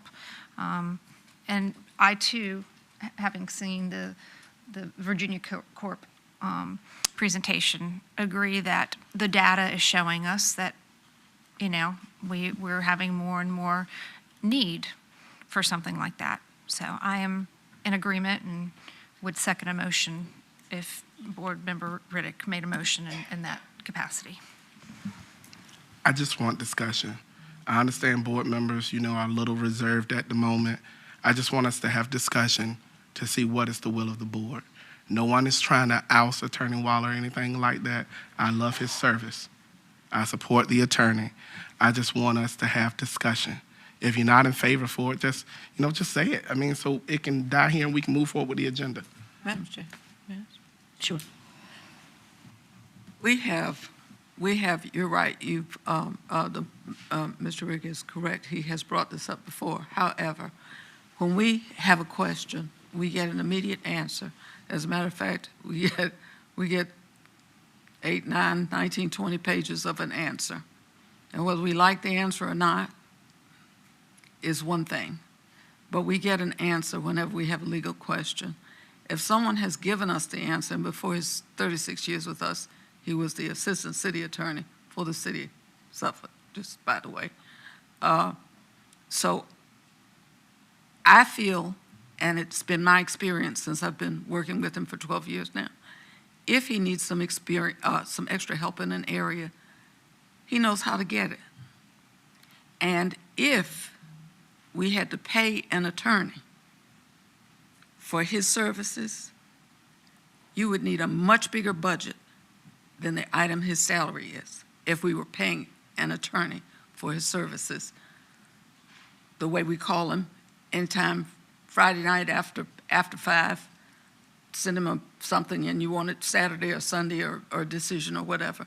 I really think, because you asked me to talk about it, I really think it's totally and absolutely unnecessary, because if he needs some help, we have an insurance company and they send a set of lawyers to tell us what to do. And sometimes we would rather have Mr. Waller than what they send, but that's why we pay insurance, so we get what we get. So if he needs some help, I'm sure he'll let us know. Other than that, I see no need in taking money away from the budget, away from something else, because money is money. You either have it or you don't. So we have to take it from something else to provide a salary for a new attorney that we probably don't have the work for, and we could use a consultant if we needed a consultant. If it's an area where he needs help, I think he's competent enough to call on the help. Yes, ma'am. Yeah. Ditto to what Dr. Buck said. Also, in making the budget, formulating the budget, I'm sure if Mr. Waller, with his great deal of experience, needs additional assistance, he would confer this to our superintendent. If he needs any type of consultation with other people, it's been done in the past. We have insurance carriers, as Dr. Buck said, and we also have the ability for him to say at some point, which he has done before, I think we need to consult someone else. And so that gives the leeway without great expenditure and without delving into money and shifting from one item to another. That's all I'd say on it. I would just say I fully respect Attorney Waller and the work he has done and is doing for us, but I'm also open to the idea of a part-time. I'm looking at, he's got to be preparing somebody else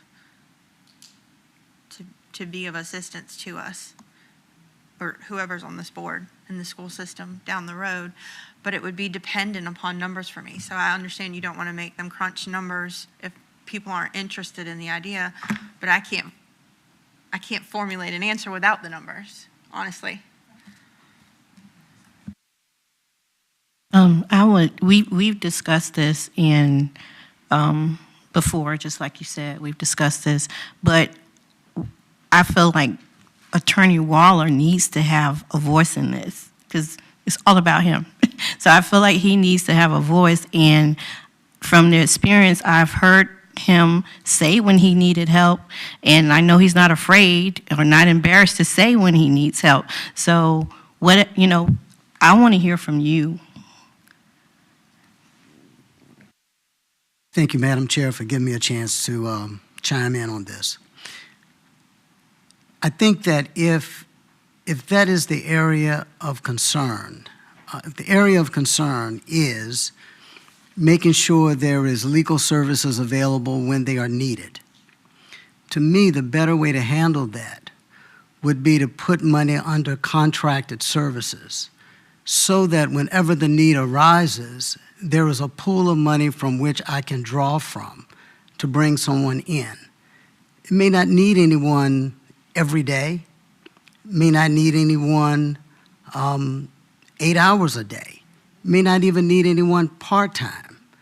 But whenever the need arises, to be able to pull someone in would be the better way to handle this, as opposed to having a full-time or part-time person on staff.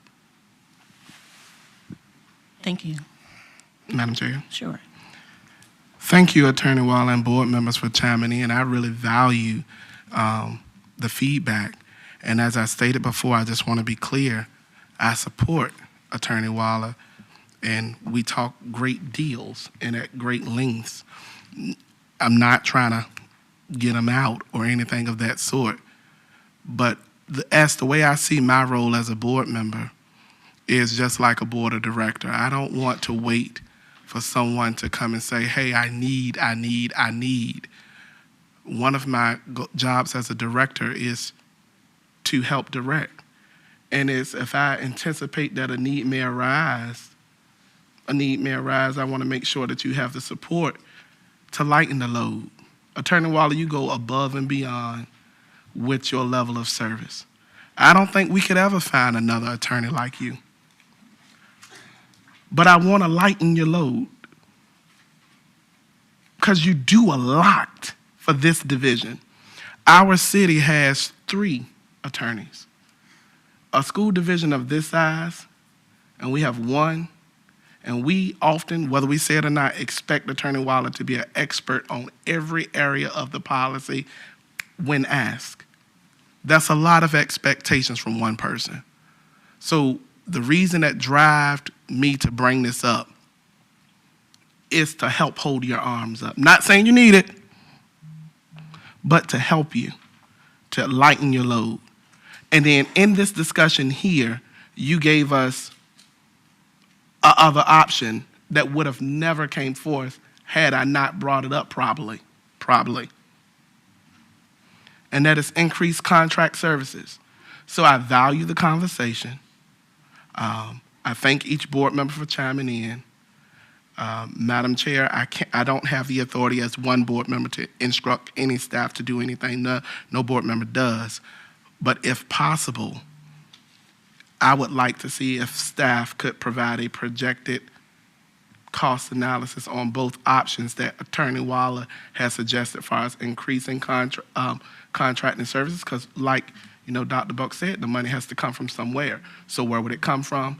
And what is the cost analysis of hiring an attorney, realizing that they won't come in making what Attorney Waller would make? So, it is what it is. But just like Vice Chair Howell said, if we can get those numbers, because I believe it's a consensus that board members want to know more. If we can get that numbers at the 25th meeting, whether it goes up or down or leave it the same, we'll have room to at least make an informed decision. And thank you, Attorney Waller, for that outstanding recommendation to increase the budget and contracting services. Thank you. Okay, moving on.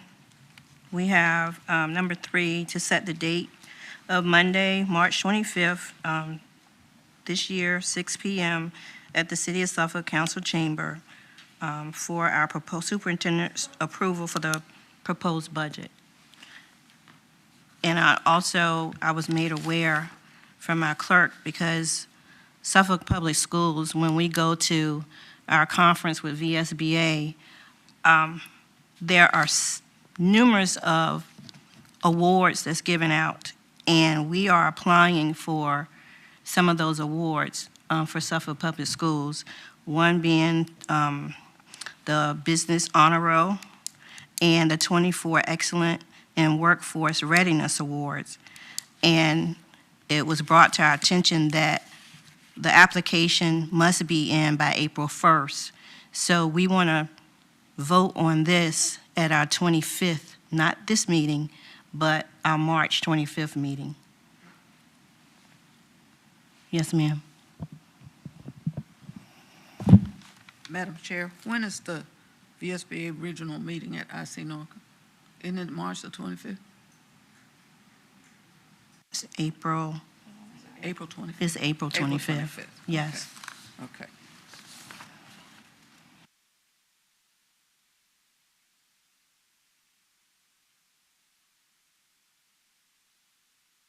So we need to add that. We need to make a motion to add that to the agenda for the 25th. And to approve that meeting, correct? Madam Chair, Yes. I move that we approve the date of March 25th, 2024 at 6 p.m. here at the City Council chambers to discuss and approve the superintendent's proposed budget. I second.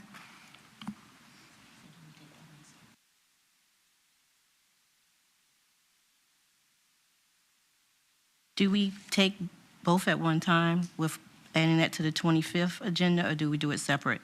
I think you do it all at the same time because it's all going to be on the March 25th meeting. And so you're going to be actually taking action on that at the March meeting. Right. Madam Chair, are we proposing to add something actionable to this agenda right now that was not originally on the agenda? You're not adding something to the agenda that you're going to be voting on tonight. The chair, keep in mind that the chair has the authority to set the agenda for future meetings. So what she is doing is that she is setting now the agenda for the meeting that's going to take place on March the 25th. But wasn't there just, I'm sorry, Madam Chair, wasn't there just, okay.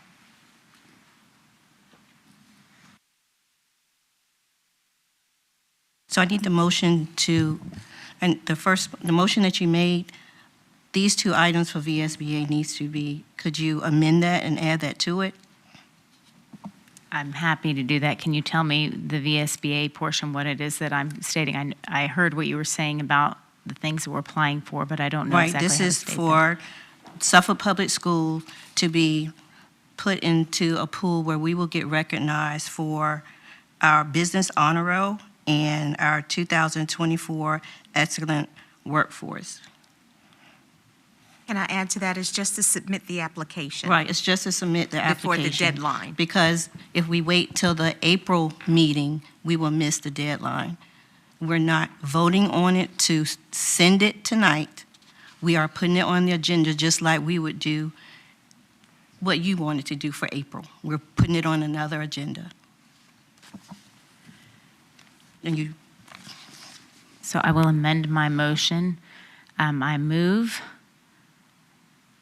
that we approve the meeting on March 25th, 2024 at 6 p.m. here at the Suffolk City Council chambers to not only discuss the superintendent's proposed budget, discuss and approve it, but also to add the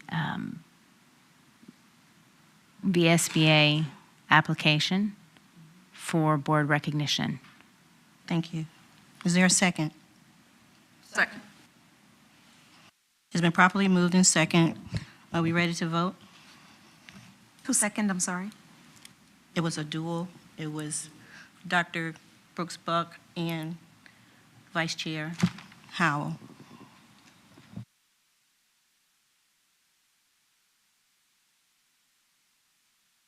Board members, please vote.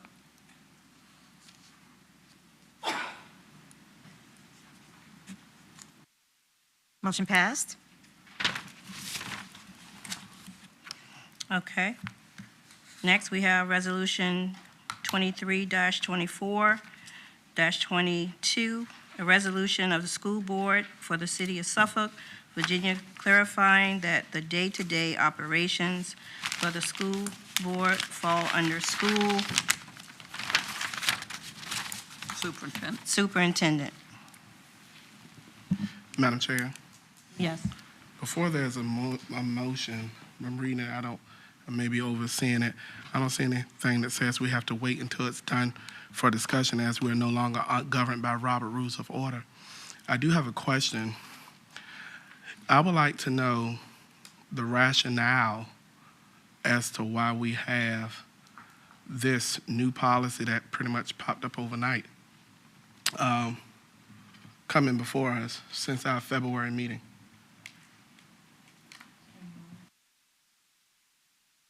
Before the attorneys speak, I would prefer, no offense, Attorney Waller, but I prefer to hear it either from you or from someone from the Policy Review Committee as to why this policy change has come, or this Sure, policy is I'll being speak proposed. on it first. I'll speak on it first. So the motion was made, it was passed, but there are no definitive things in this motion. So it comes forth so we can send it back so we can put specific directives in this motion. Is that your question? Oh, you're talking about the Talking about this resolution. You're talking about the day-to-day right, operations. the day-to-day operations, resolution. I'm sorry, for the one underneath. Policy Committee, yeah, you can speak to it. I can speak to it. It's not the policy, it's a resolution that we would want to abide by the policy because the policy is consistent with the directions that we've had since we've been on the board, that we allow the superintendent to do the day-to-day operations and we do the governance. This is sort of solidifying what we believe, if that's what we believe, that we hired a superintendent to do the superintendent's work and we do our work and not cross those boundaries because it gets kind of mixed up when we do. And if you would like to, we can have the resolution read and then you'll know the difference in what's going on, if you'd like to. I'm fine with having the resolution read, but Madam Chair, after the resolution is read, I do have a couple of questions. I just want to warn you so that way you're aware that I do have questions. Okay.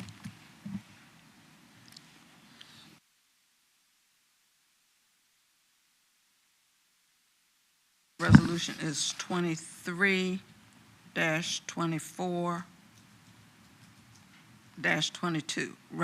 23/24-22.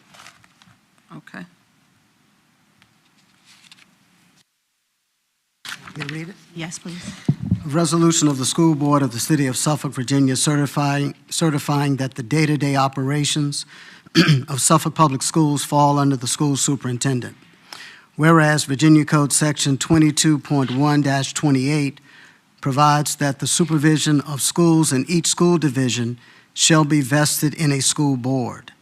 And whereas powers and duties of local school boards are set out in Virginia Code Section 22.1-79, and they include the following: 2, secure by visitation or otherwise as full information as possible about the conduct of the public schools in the school division and take care that they are conducted according to law and with the utmost efficiency. Number 3, care for, manage, and control the property of the school division and provide for the erecting, furnishing, equipping, and non-instructional operating of necessary school buildings and appurtenances and the maintenance thereof by purchase, lease, or other contracts. And whereas in carrying out powers and duties placed upon local school boards, it is incumbent on local school boards not to interfere in the day-to-day operations of the public schools. And whereas School Board Policy Section 2-2.2:1A5 provides that the school board members are to be focused on the work of a school board member and not interfere with the day-to-day operations of Suffolk Public Schools, which is the delegated responsibility of the school superintendent. And whereas School Board Policy Section 2-2.6:1B5 provides that individual school board members are not to communicate directly with subordinate administrators without first discussing with the school superintendent. And whereas School Board Policy Section 2-2.6:1B12 provides that school board members are to notify the school superintendent prior to visiting schools and unless invited by the building principal, must notify the building principal in advance of the visit. Upon arrival at the school, school board members must check in at the main office during the school day. And whereas in regulations promulgated by the Virginia Department of Education, found at 8 VAC 20-390-80, it provides that it shall be the duty of the division superintendent to visit and inspect each school in his division. He shall inquire into all matters relating to the management of the school, the course of study, method of instruction, and use of textbooks, and shall give particular attention to the conditions of the school buildings. And whereas in regulations promulgated by the Virginia Department of Education, found at 8 VAC 20-390-90, it provides that the division superintendent shall see to it that teachers discharge faithfully the duties assigned to them, and any neglect or violation by teachers of any of the laws or regulations shall be promptly reported to the school board with recommendations for appropriate action. Be it therefore resolved by the school board for the city of Suffolk, and each individual member of the school board hereby certifies that they will not willingly and knowingly interfere with the day-to-day operations of Suffolk Public Schools, which is the delegated responsibility of the school superintendent. Thank you. Your question? Yes, my computer it's glitching, but this, in my opinion, interferes with Chapter 2, Article 2 of the school board's duties and responsibilities. Because day-to-day has to be clearly defined, and what a school board member duty is, has to be clearly defined. For an example, it says to operate and maintain public schools in the school division and determine the length of school term, the studies to be pursued, the methods of teaching and governance to be employed in the schools, review upon recommendation attendance boundaries within the division in compliance with the state and federal mandates. So my concern is, I view this as an attempt to silence board members who have an opinion that is different than yours. And the reason why I'm saying this is because day-to-day can be so broadly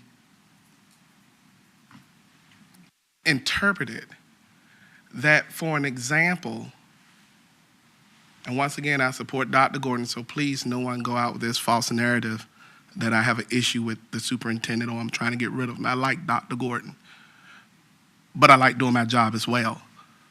When we were doing the groundbreaking of John F. Kennedy, there was some ambiguity as in what was the role of the superintendents versus what is the role of the board. At that time, it was referred to the Policy Review Committee, that be clearly explained. It's been months and nothing has come forward regarding that. But there was one meeting in February where I made a motion that is evident some may have taken offense to, and then the next meeting we get a resolution. So it's not about Tyron, it's about us being able to do our ability as a board to govern. So if we're going to have this resolution, can we take out the gray area of what's day-to-day? For an example, and I close. Just a few moments ago, I was asked to provide a suggestion. Had I fulfilled that, I would then be in violation of your resolution. So, so what I'm saying is, why is this even necessary to have a formal thing saying we're going to follow what our policy says anyway? What I see the meat and potatoes of it is what board members may really want to say is, it's about entering the schools, because that's what was viewed as interfering with day-to-day operations, not trying to tell the superintendent how to do his job. So I'm just confused as to what's the root cause of this resolution when we need some clarity, as an exact definitive clarity, as in what is the scope of day-to-day, because it's a broad scope. And you know firsthand that if I ask questions on the process, that's not day-to-day. But if I'm telling him what to do, it is day-to-day, but it can be loosely interpreted.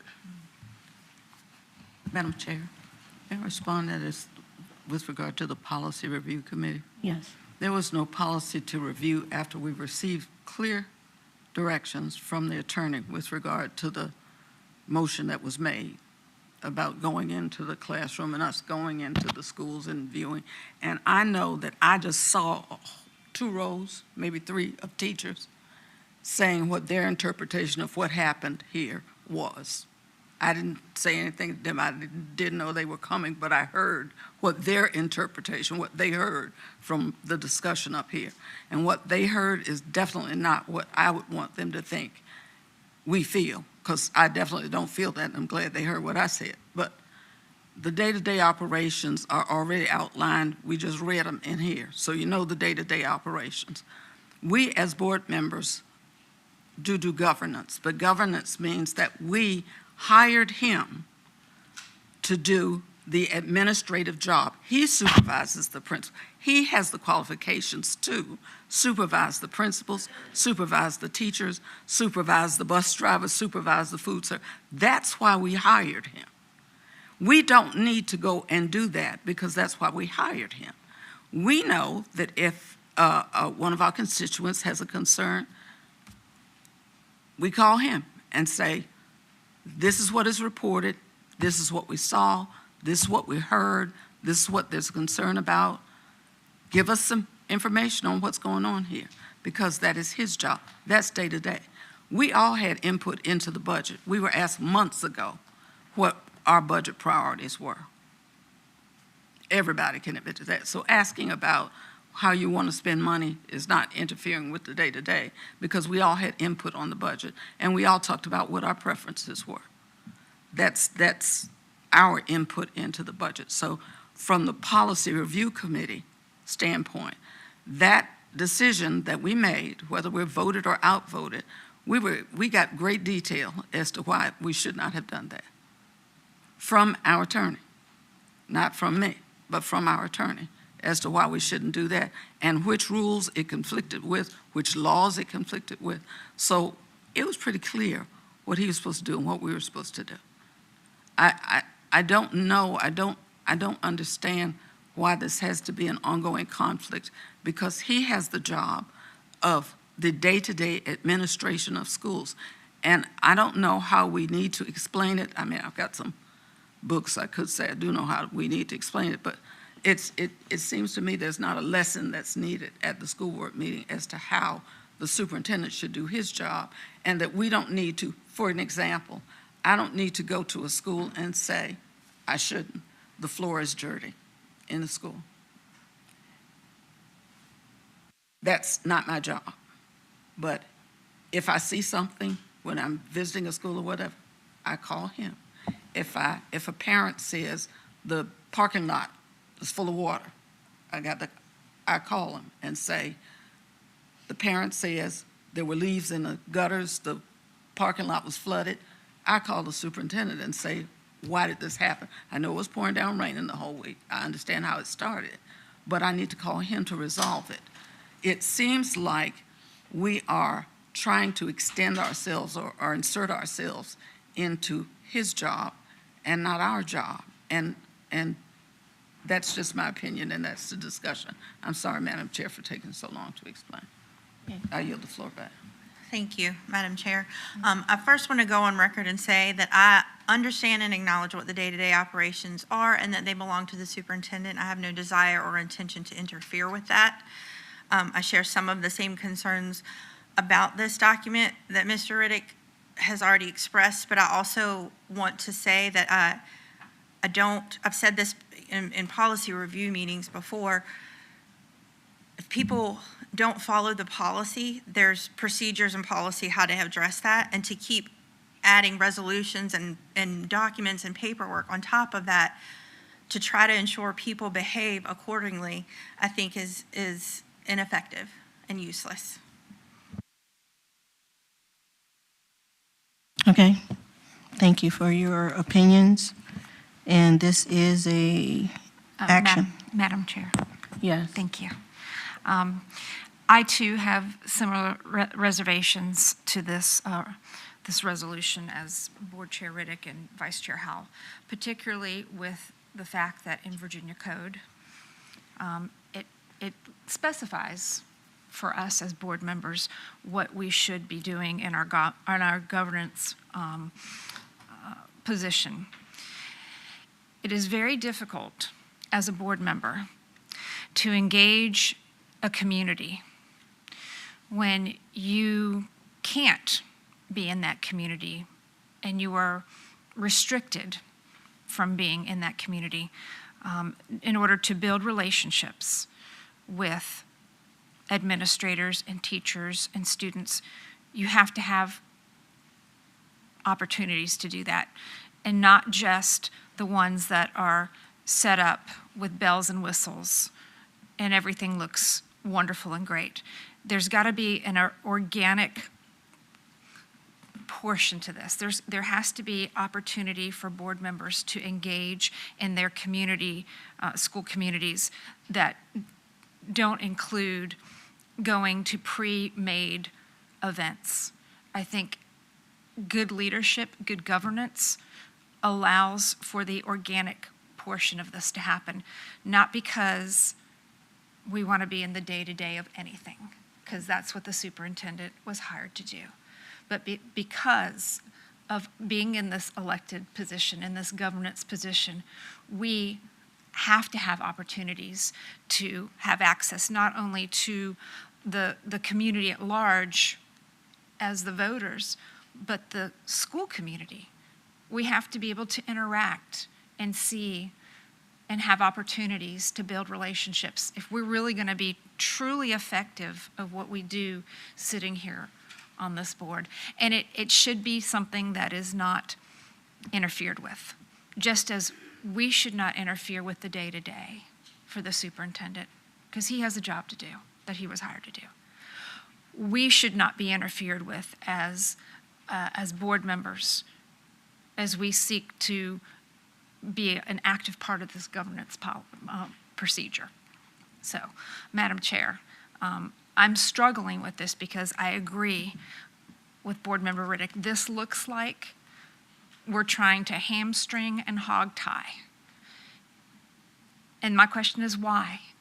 Because if we are acting in the position that we have been elected to be in, if we are governing the way we're supposed to, this should not be necessary.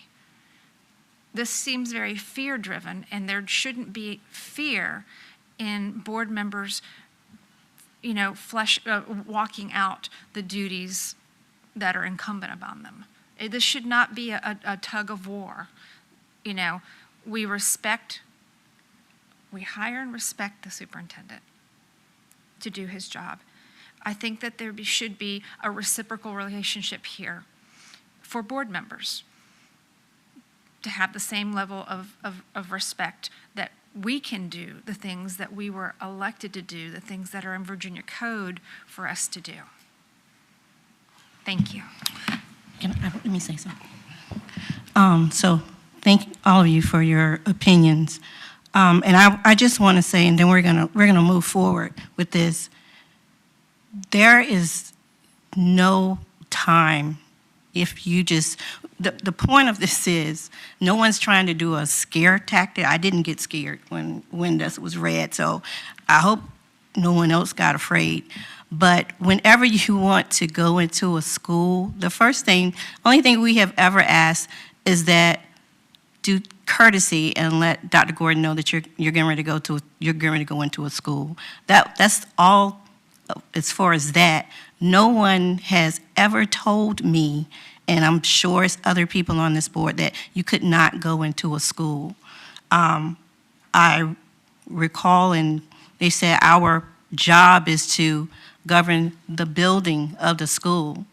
So I always said, if we're governing the building of the school, that doesn't include those who are in the building. So if I want to see the building, if my job is to oversee the building, then either I go before the teachers and the students get there, or I go after the teachers and the students leave. But because I'm a volunteer, registered volunteer, because I'm on some PTAs, I've made myself available to go inside the schools. And so it feels like you're trying to say that we're trying to keep you out of the schools, and I need you to help me understand where you're getting that from, because I didn't gather that anyone's trying to keep you out of schools. Anyone out here can register to be a volunteer, be on the PTA, and you can go into the schools. It's not, yeah, you can if you register. You can do that. Now, if you go into schools and do something you shouldn't be doing, then that's an issue. But the teachers, they said it at my town hall. They welcome people to come in and help. Read a book. We have the book reading coming up. So, you know, I'm just confused when all of that comes up.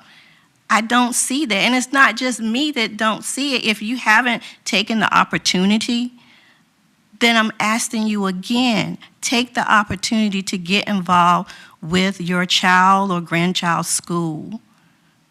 And, you know, volunteer. And that's the bottom line. Don't make it something that is not.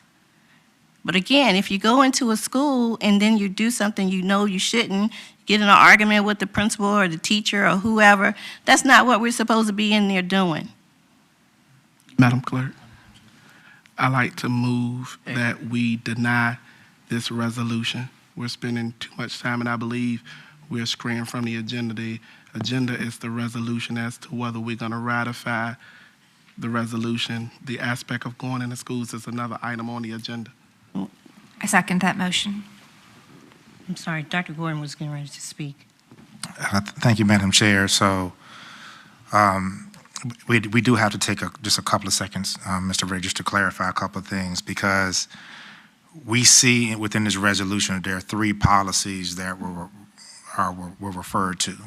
And so these 3 policies are also part of your school board norms and protocols, which are also in policy.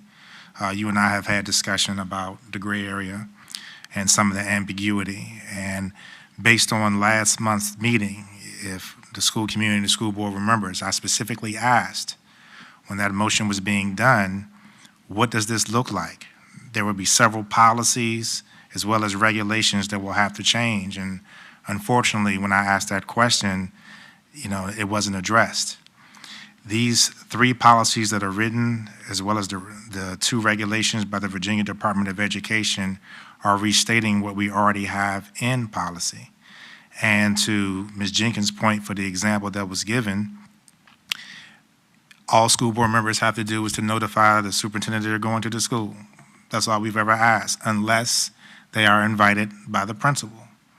As an example, Dr. Taylor at Florence Bowles Elementary School has invited school board members to an early childhood special education class tomorrow. That's all we're asking, is just for that notification. And part of things that we've discussed as a part of our protocols is anytime a school board member enters a school, to stop by the main office so that the principal is aware.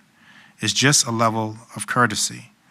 And I appreciate what Mr. Riddick has said, Dr. Brittingham, I appreciate what you have said with the reinforcement of whose responsibility it is. But there was also this narrative out there that school board members weren't allowed in schools, which is false. And so a part of this is to make it clear on school board members, because I'm stating it here and the chair has just stated it and several of you all have. School board members are allowed in their schools. They're allowed in all of our schools. Just let us know. Just be courteous and let the principal know. And if it's any level of investigation, that is not a school board member's responsibility. That falls to the principal staff, being a leader of that building, and then to me as leader of the school division. So this resolution, as I read it, is just to reinforce the information that was sent out on February 9th, also addresses the concerns that I brought up during that discussion at our February 8th board meeting, just reinforcing policies that we already have in place. Thank you, Madam Chair. Madam Chair. Madam Chair, there's a motion we have to, on the floor. Right, we're going to move on. We can have discussion of the motion, can we not? Well, I thought we was moving for the sake of time and each board member was allowed to speak twice, so I'm confused. If it's the will of the board to amend our operating. Made a new motion. No, you just made a new motion? I didn't make a new motion. The motion that I made was already on the floor. It was second. Dr. Gordon asked to speak to the situation that was at hand. What I was stating was a statement that it has to be the will of the board per the guidelines to extend the time or conversation piece. I'm trying to move forward with the business because this item that we're discussing now as to whether or not we're allowed to go inside of schools is coming up on the agenda. What we're voting on is a resolution that reiterates what's already into policy. So my question is can we go ahead and vote on the resolution? We're going to move on. Okay. Would you please read the resolution? Read the motion by Board Member Riddick, please. Board Member Riddick moved, and it was seconded by Dr. Brittingham to deny Resolution 23/24-22, a resolution of the School Board for the City of Suffolk, Virginia, certifying that the day-to-day operations of Suffolk Public Schools fall under the school superintendent. Board members, please vote.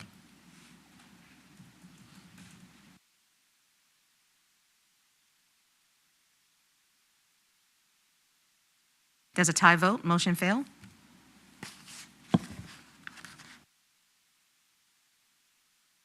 Okay. Number 7. Madam Chair, in that motion failed, you now need to ask if there's another motion to be made. Madam Brooks Chair, Buck. I move that we approve this motion. I got a legal gripe with that. When we made the decision to come out of Robert Rules of Order, under Robert Rules of Order, that would have been permitted. But under our meeting guidelines in which we voted to follow in our meeting, it does not address it. So what is the will of the chair of the board, how we're going to handle that situation? Because we're no longer operating according to Robert Rules of Parliamentary Procedures, which will allow the point of order, point of personal privilege, and those things. This is our guidelines that we voted and said we would follow with our meetings. Madam Chair, may I address that? Yes. On your agenda tonight, that is an action item, meaning that there has to be an action taken on it. And when that was not a vote to could be passed, there is no action. So you need an action. You need an action either to vote it up or you vote it down.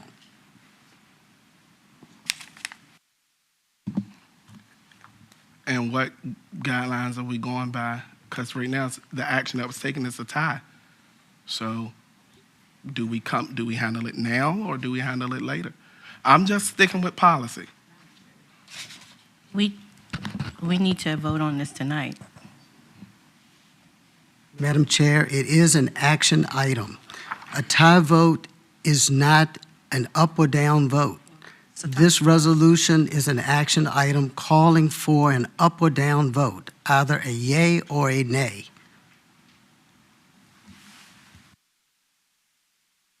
So do we have a motion? I made the motion that we approve it. I second. Will you please vote? It's been properly moved and second.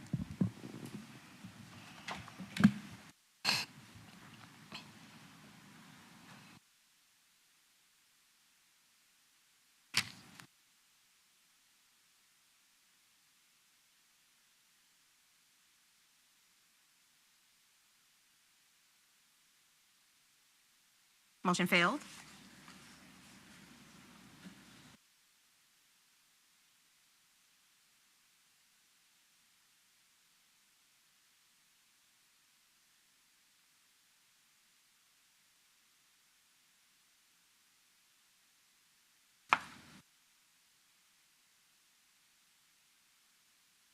Number 7.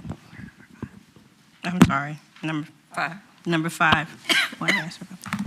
Resolution 23-24-23, a resolution of the School Board for the City of Suffolk, Virginia, appointing a student representative to serve on the Suffolk City School Board as provided by the Virginia Code Section 22-1-86-1 and School Board Policy Section 2-2.8.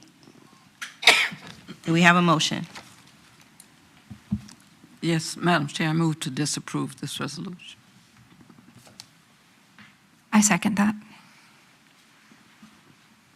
It has been properly moved and second. Will we vote, please?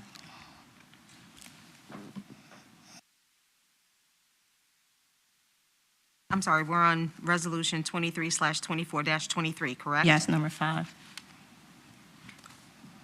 Board members, please vote. Motion is to disapprove. Disapprove, adding a student. Motion passed.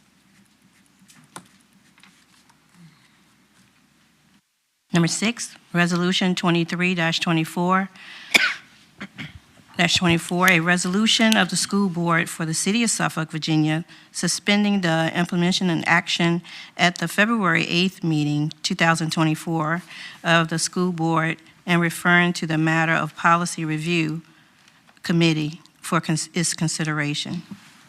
Madam Chair, I move that we deny that resolution or that ordinance. I second that. Has been properly moved and second. There's discussion. We have a discussion, please. Thank you. Sorry. We have, from the attorney that you indicated you respected, the law indicating that this is not right. We have written documentation of what is wrong with it already. I don't understand, after we spent $56,444 for harassing the same superintendent, we wasted $56,444 for doing the same kind of thing before. And I believe this is a mistake, especially since we knowingly, might not have known it when we passed it, but we did immediately after because our attorney provided advice. There is no reason to ignore that advice in my mind, Madam Chair, and move along with something that we know isn't right. That's my opinion. Madam Chair. I yield. May I speak? Yes, please. Thank you, Madam Chair, for recognizing me. First and foremost, I want to set the narrative straight. I actually had an opportunity to go out and speak to the members from the Virginia Education Association, as many of the speakers said they were told to speak and they were given things to read. I wanted to make it clear that no one is trying to interfere with the day-to-day operation of the superintendent, as Article 2 of Chapter 2 of School Board Members' Duties states in Numbers 10 and 11, that we can care for the management and control of property of the school division and provide for erecting, furnishing, and equipping of necessary school buildings and maintenance thereof, secure by visitation or otherwise as full information as possible about the operations of the school, of Suffolk Public Schools, and to ensure that the school is being operated according to the law with the uttermost efficiency. I think where the cart got before the horse is when people violated the norms and protocols and spoke on the dissenting end of a vote per norms and protocols. When the vote does not go the way we like, we can't speak on the dissenting end of it. And when you have people who are not in favor of it, of course, they're not going to highlight the glamour aspects of it.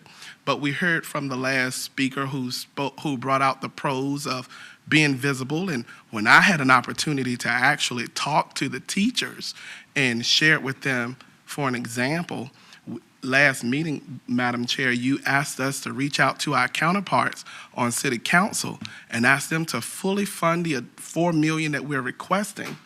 They are actually asking questions that we need to be able to answer.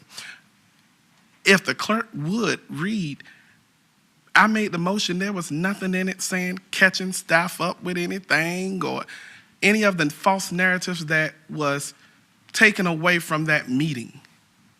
But in order to make informed, educated decisions, you need to be able to get in the building.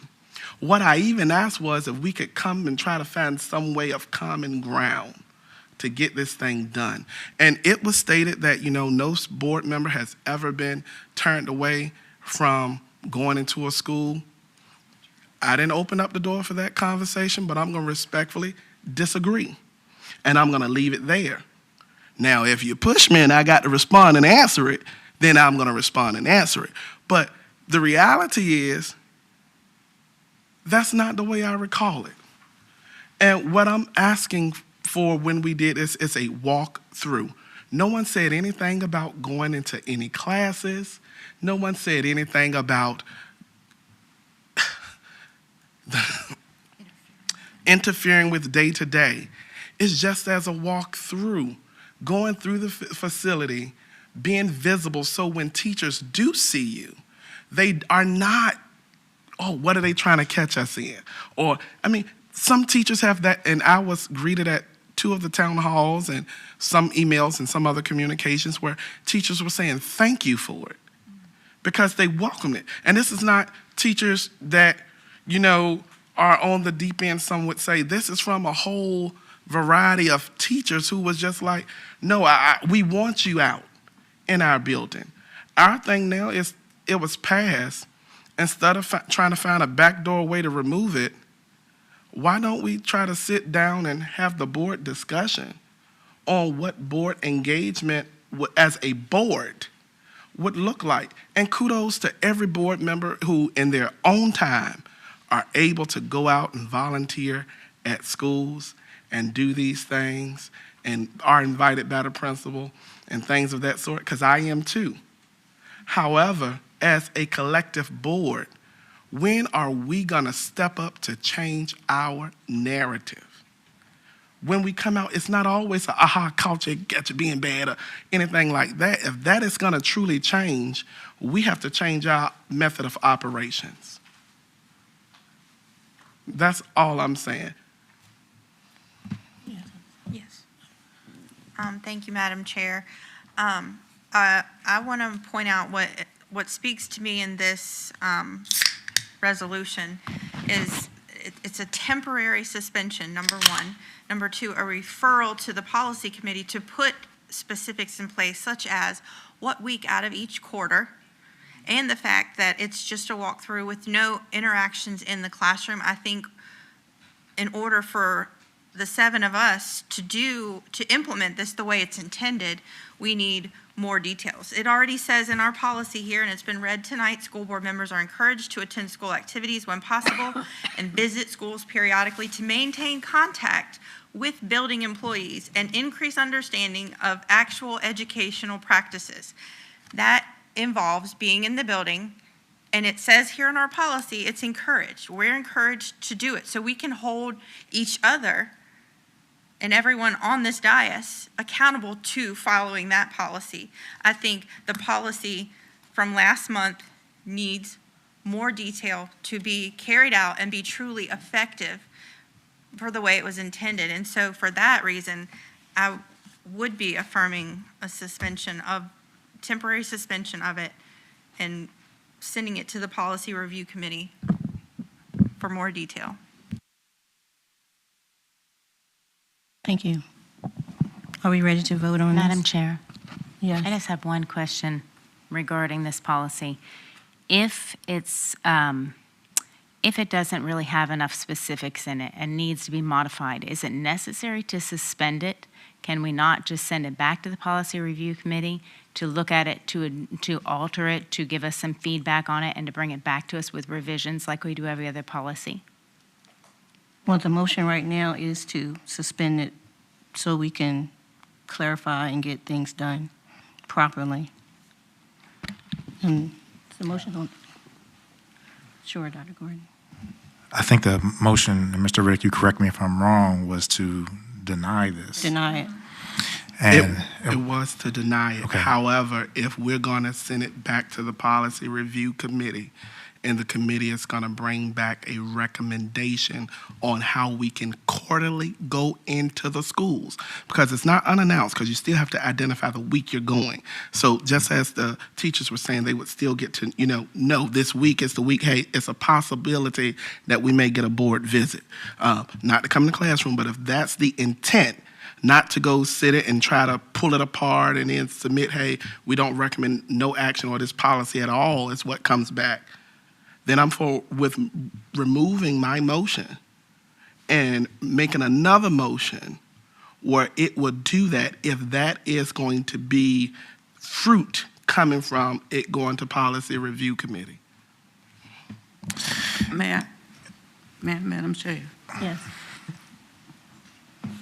we have, like I said, we got a full legal opinion on what we were doing that you're not supposed to do.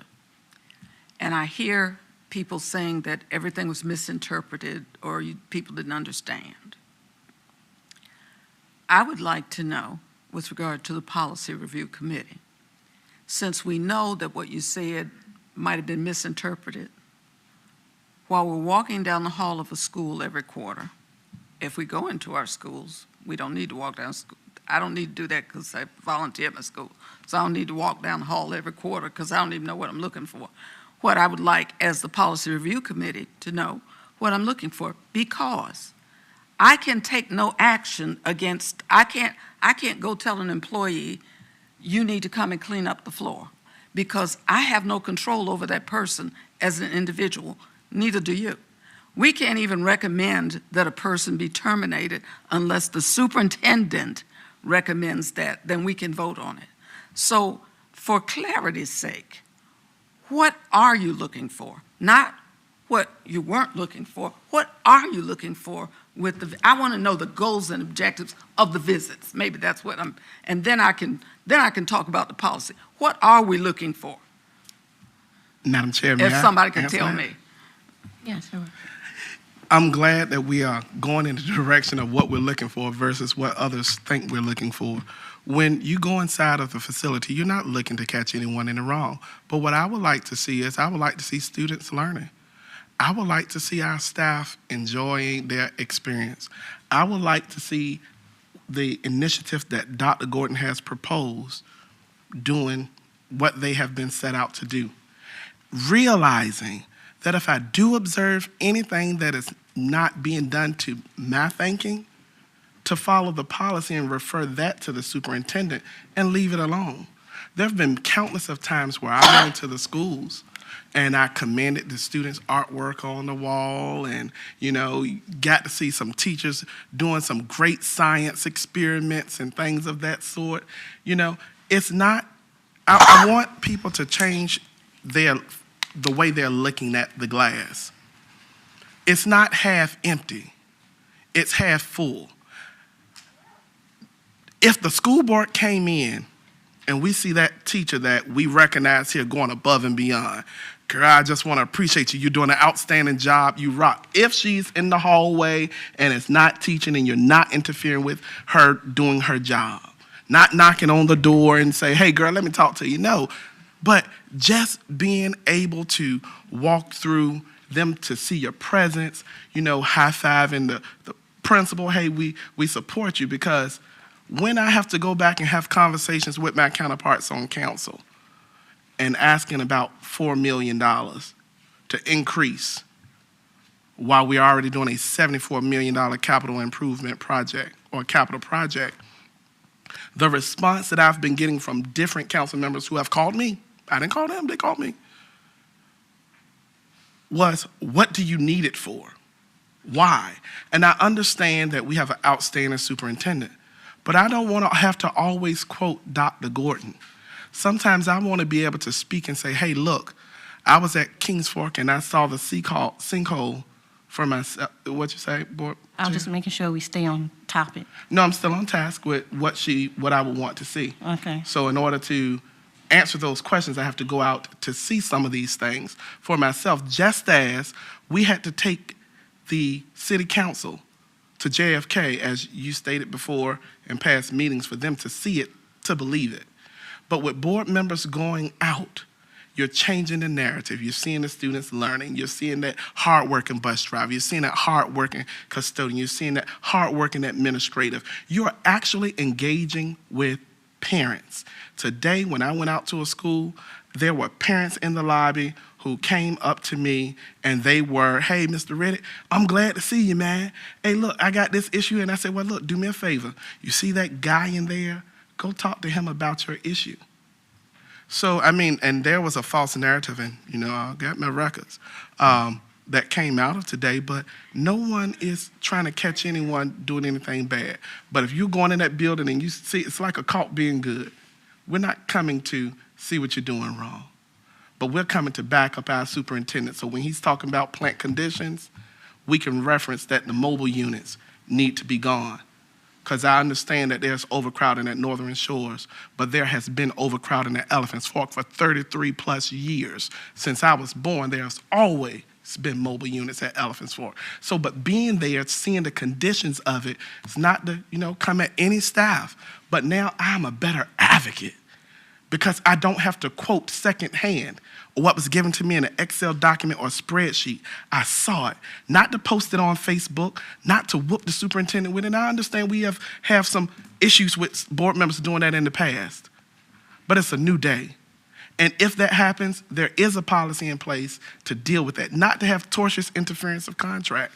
I'm not trying to tell anyone what to do, but these are some of the things we would see going in, and that's a better way. No, not going in the classroom. Didn't ask to go in the classroom. See, in teaching, you have to go in the classroom. No, you don't, because our classrooms. Or in the hall. No, in the hallway, the classrooms, see, this is one reason why we have to be in the school, because the classrooms now, the doors are designed where it's a large glass partition in some of our buildings, and you can look visibly through that, or they have a glass square in the door that you can look through it, don't have to say anything, and keep moving. The education that I saw today, I would vote 30 million times over to give that staff a raise. Those kids were engaged. They was killing it, up for the lack of better terms.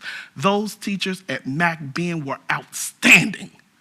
I'm talking about, you had Virginia Natural Gas and they're doing their thing. Those kids were so attentive, but I would have never known that, would have never been able to come sing their praises.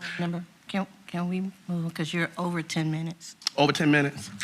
Well, the questions was asked to me, and I appreciate so I was responding, but what I will ask is that we revisit these policy and guidelines. Changing your, because you had a motion on Well, it. she had a question. Right. So my question that I asked is if it was to go to the policy review committee and there was some fruit that was going to come of that, not looking at it with a negative aspect of it, right, then I'm willing to repeal the motion and make another motion to send it to policy review so we can shape it where we're not having a tussle with our superintendent, but to make sure things are done proper.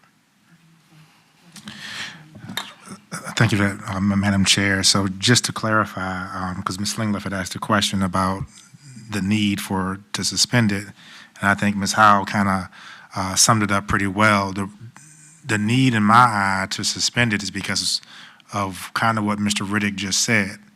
If we don't have a protocol or guidelines, then there's nothing that can be followed. And our building principals and staff then won't know what the procedure is, because as soon as the board comes up with that through the policy committee, and once it's voted on by the board, then that's what I then share out.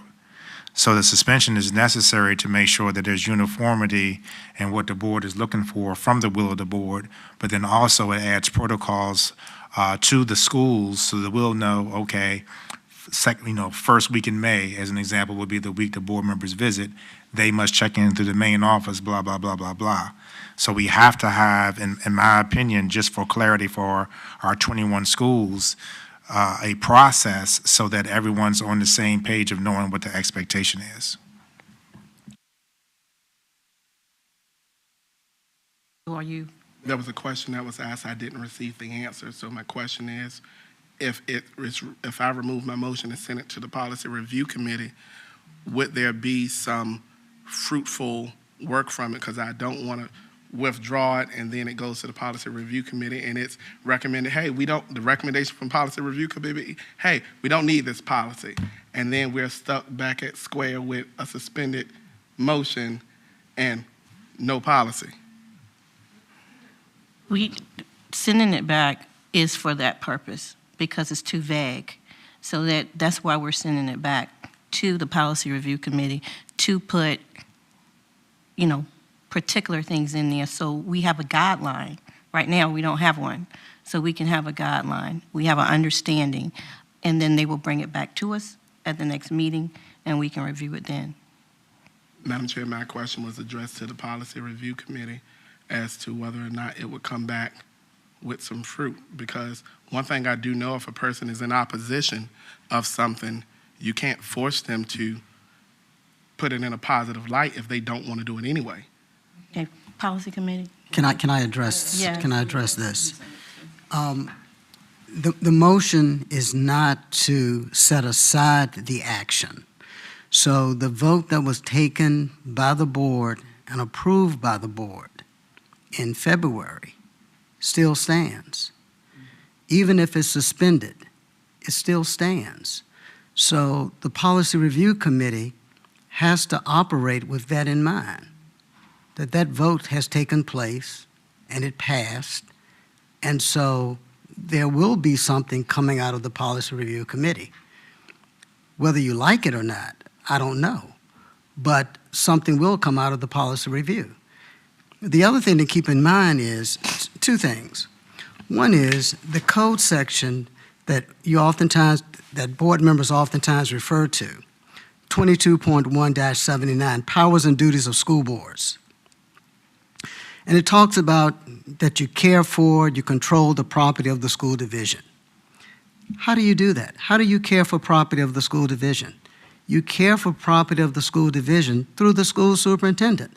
You don't clean a building, you don't paint a building, you don't operate a school bus. All of that is done under the direction of the school superintendent. It also says, under your powers and duties of local school boards, to ensure that any back-to-school night event in the local school division to which the parents of enrolled students are invited, that they receive notification. You don't send out any notifications to anybody. The notifications come from the office of the superintendent. To ensure that the information sheet on SNAP benefits programs developed and provided by the Department of Social Services is sent home. You don't send anything home. It's done by the office of the superintendent. All of these powers and duties, the way in which you implement them, the way in which you carry them out, is through the office of the superintendent. The last thing I want to point out is that in your policy, and that's why I said in my opinion to you, that you need to send this back to policy review, because there are a number of policies that actually conflict with what you want to do. And so you've got to go in and amend all of those policies, one of which says that you are not to go into schools for the purpose of inspecting schools, gathering information, or giving directions to any employee of schools. So if you're planning to go into schools to do an inspection of something and then report back to the superintendent what you saw, whether it was favorable or not, this policy has to be changed. And so there are a number of policies that fall into that category. And then, I said the last thing, but then there's one other thing that I do want to say while I have the opportunity. And that is that all of your policies are incorporated in the superintendent's employment contract. So if you violate a policy, you have violated his contract. And so you need to make sure that your policies are in line with your practice. Madam Chair. Ready to either change your motion or? Well, Madam Chair, if the attorney can make a statement, I would like to be able to offer a response to that statement. I believe that's my board-given right. Trying to take your rights away. No, I'm just asking, because you asked me when I called your name if I'm ready to make a statement. You have 10 minutes. Okay. Great points brought up by the attorney, and I agree with him. But I don't see where this motion is doing any of that, or that policy is doing any of that. I think it's the way people are choosing to look at it. I don't see where it's interfering with the day-to-day. I'm not trying to paint buildings, teach students, drive buses. I did that before. What I am trying to do is walk through the schools. The same thing we do now is just the only difference that people don't like is the not notifying the superintendent. No one's trying to catch anyone doing anything, but sometimes you want to be able to go through and see it in its natural form. Just as, and I'm not saying this is what I'm doing, but I just want to point this out as a case in point, just as central office do unannounced evaluations. You want to see the classroom in its natural form. I'm not trying to culture, but it's just, I want to just walk through the schools. I want to see. without the hassle. I just want to see. I want to support. Now, the will of the board is what the will of the board is. Are we going to make it happen where it's not a violation of his contract? Because policy also states that we will seek training from the VSBA as well as the NSBA. However, we now are affiliated with COSPA, so we need to take action on that so our policies will be current as well. So I'm just saying, stop making it into something that it's not. You're putting words, and I'm going to take this and say it straightforward. You're putting words in my mouth. I didn't say any of the things that people are running with. That's it. So my motion that I made on the floor, I am going to suspend my motion and move that this policy be referred to the Policy Review Committee for the Policy Review Committee to come up with positive guidelines on how we can implement this policy in the spirit of the motion that it was initially made. I second that. Madam Chair, Yes. I can't do anything in the spirit of what somebody made it. I can look at the words, I can see the words, and I can see how to fix the words if there's a way to fix the words. I can fix the words that are within the scope of the law. I will not participate in trying to change 30 other policies to make this policy fit, especially since these policies, as has just been stated, are in his contract. So if we change the policies, we cannot change the contract. Can't do that because it's already done. There's a problem. Now, if you're telling the Policy Review Committee to make what you want out of the spirit of what you were thinking while you came up with that, that's why I ask you for concrete what you want to see. And when you described what you described seeing instruction, which is in classrooms, whether they're taking them outside in the hall on the steps or peeking in the doors. Believe me, in the old days, they had glass in the door. It's the same way, school construction, and some of our schools are 50-some years old, so they're the same schools. But the truth is, I can't do something based on the spirit. You all got to tell me what you want, okay? And when you know what you want, I can do that, but there are 3 of us, so if somebody else has ideas that can make sense and not violate the contract or the law, which has been explained to us repeatedly, I'm good, okay? And that's all I wanted to say before we vote. Madam Chair, and I'm talking to you, Madam just Chair. one question. Madam Chair, I just have one question. So are we saying we're violating Dr. Gordon's contract every time we make a policy change? Because as to what you just stated was when we institute a new policy, it becomes a part of his contract and it's not in his initial contract. So I'm just trying to understand. I want to make sure, I'm not trying to, have us in court again. We had 1 year of not being in court last year. I'm not trying to change that this year. So my main thing is just, what are we saying here? We have a motion on the floor. Madam Chair, do you want me to just address the concern that's raised by Board Member Riddick? And then we're going to vote after you speak. The language of his contract says, the board shall have the right to assign additional duties to the superintendent and to make changes in responsibilities or work at any time during the contract term. So when you change policies that impact the school superintendent, those changes are automatically incorporated into his contract. So changing policies do not violate his contract.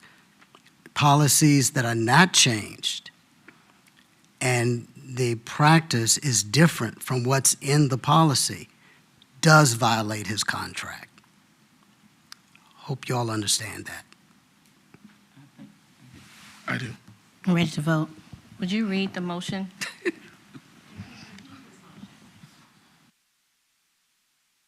She asked you to repeat it. Want me to read what I have? Yes, ma'am.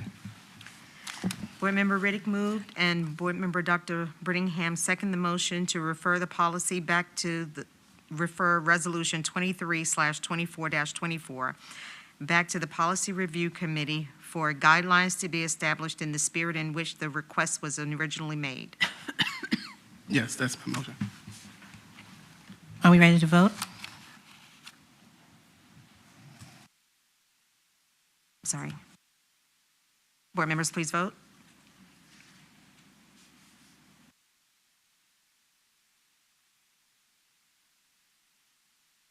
Motion passed. Thank you. So items, what is it, 7? Which one? 7 through 13 are informational items. So we will go down to item 14. Board Member Slingoff requests for multiple items to be added to the April 11th agenda, and we're asked that you take each one of them separate so we can vote on it.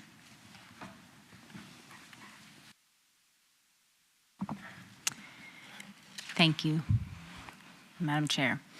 I have sent 2 separate emails to you regarding this meeting for things that I wanted to be added. And I believe that they all now fall into this category of being up for a vote for the April 11th meeting. The first one that I would like to propose is a discussion about not only the instrument, just to affirm and reestablish the instrument by which we are evaluating the superintendent, the board clerk, and the attorney.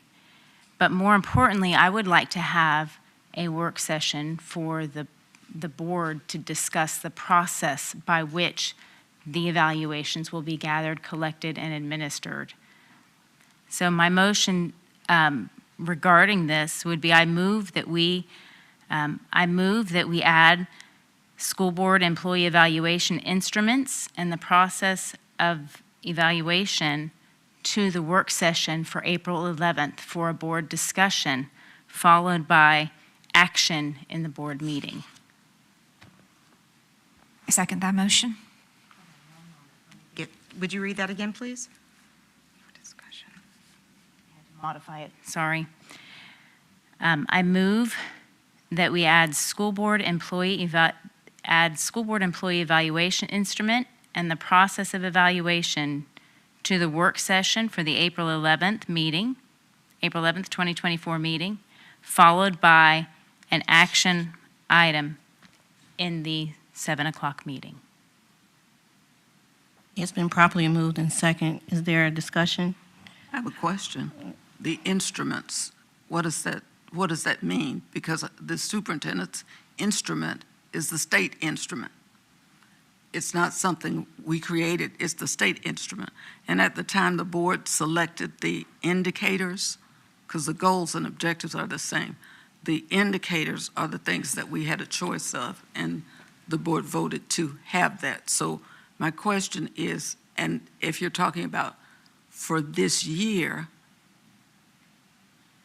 that, unless I'm going to defer to you, Mr. Waller, that would not change his evaluation for this year because it's March, and the evaluation is July. But the instrument would not change because it's like the teacher's instrument. The Commonwealth of Virginia has adopted that. So that is the instrument. Right. So is there a question about it, or is there that's what I don't understand. Is there a question about the instrument? Madam Chair, I don't have a question about the instrument. I'm assuming, now this is my second time going through this process. Last year, this time in March, we discussed the instrument, the weightings, and all of that. I'm assuming that's the same one for this year. I would like to go over it one more time at the next meeting so we were all on the same page with what is established, unless there's some other changes that I'm not aware of. I just want to be prepared for this process.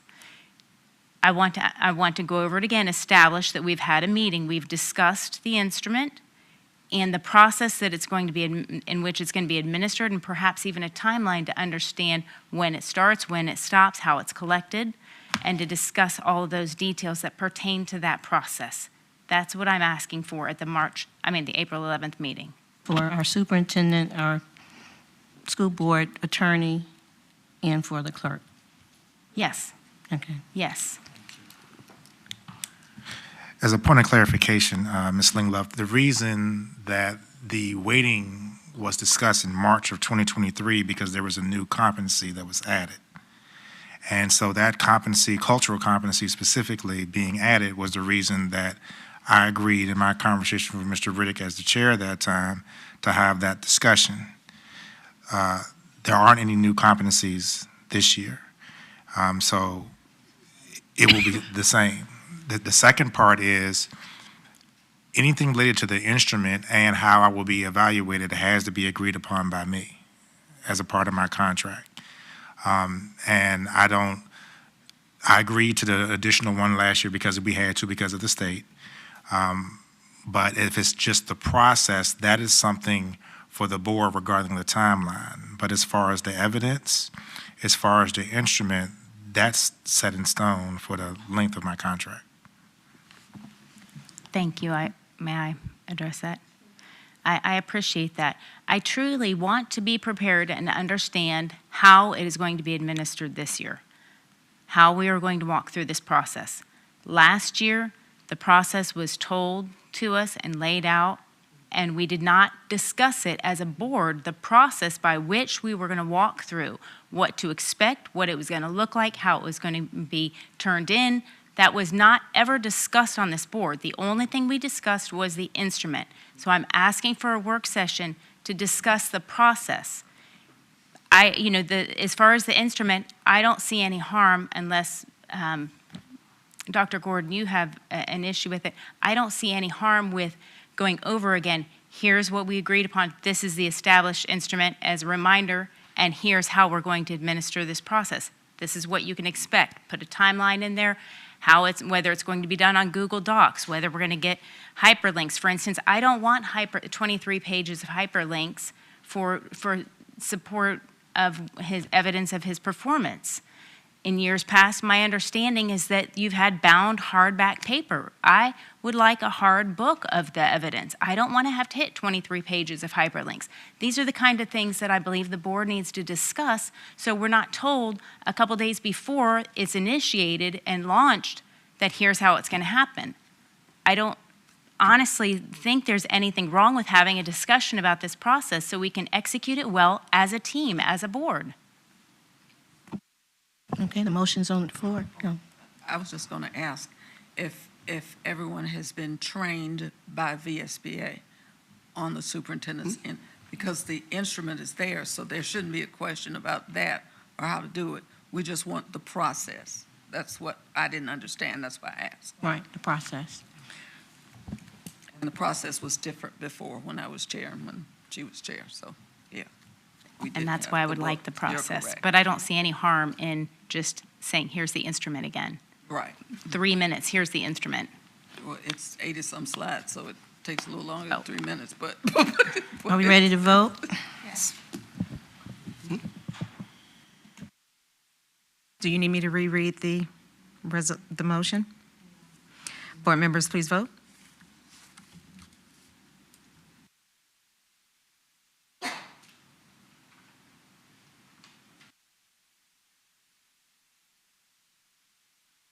Motion passed.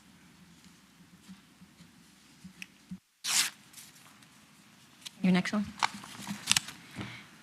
I would also like to have added to the April 11th meeting, I move that we add a discussion on the annual climate survey to the April 11th meeting for discussion and potential action.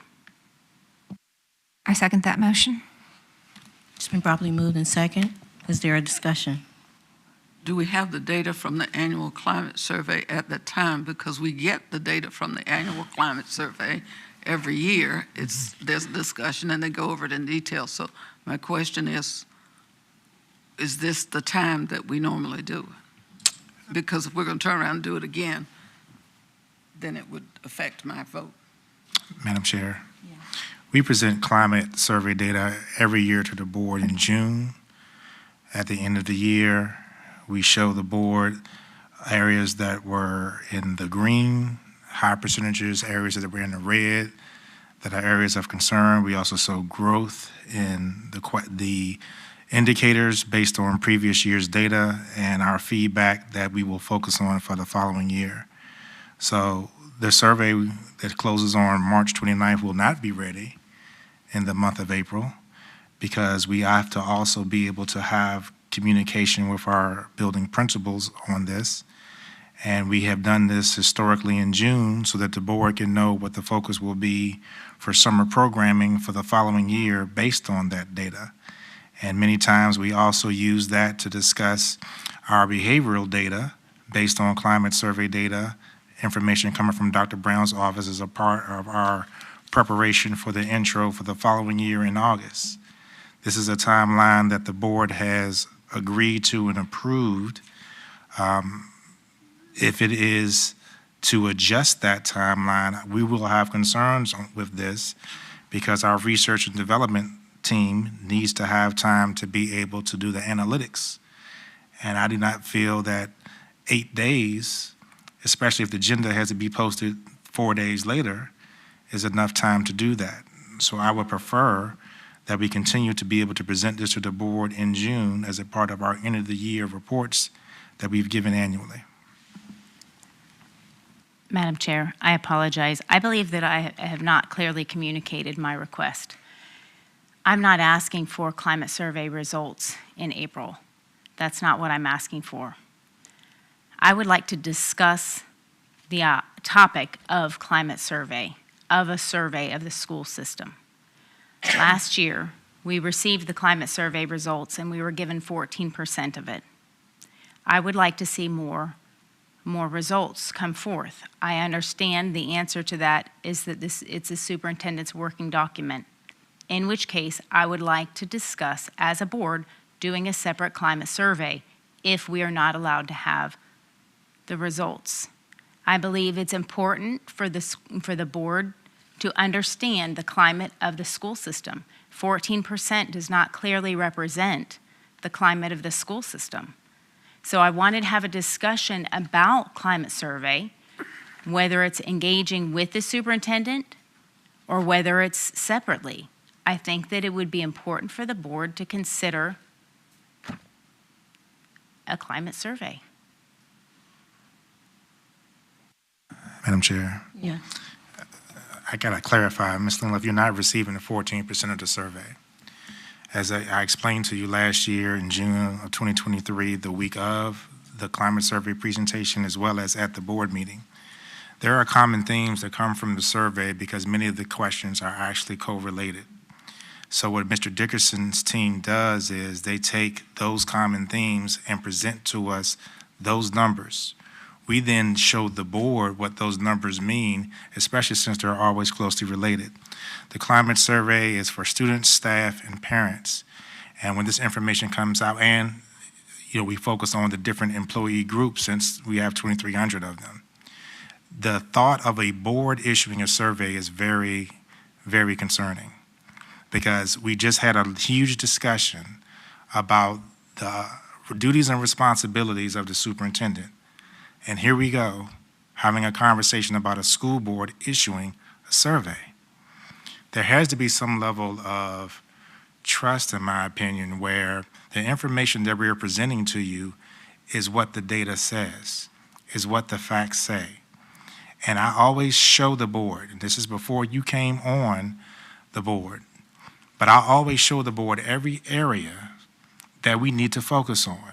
At our leadership meetings, we give individual data to the schools. Dr. Pichon and Dr. Lee then focus on common things for the levels, and Dr. Bird then focuses on common things overall for the division. I give the good, the bad, and the ugly. And this thought of the request last year was you wanted to see comments from staff.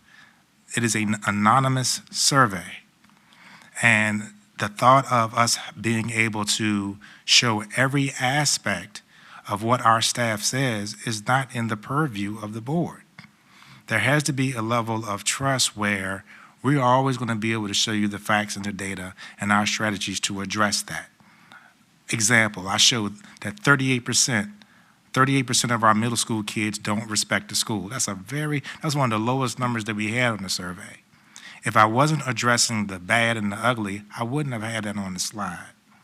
So I think my biggest concern is we will always give you all of the data that relates to individual items. But if a group of questions are closely related, we're going to show you the average of those, or the individual one that might be the lowest, or the individual one might be the highest. And we also had to make adjustments to the survey last year because the survey must align with your new strategic plan. So I am concerned just with that one part that you're saying about the school board issuing a survey. That's something that really shouldn't happen. And I'm asking you to be able to trust the staff, our research team that Mr. Dickerson does, the data that is collected from our students, staff, and parents, that we will always apply not only to our strategic plan, but also to our overall division and school improvement plan for the following year. I'm asking you to trust us on that.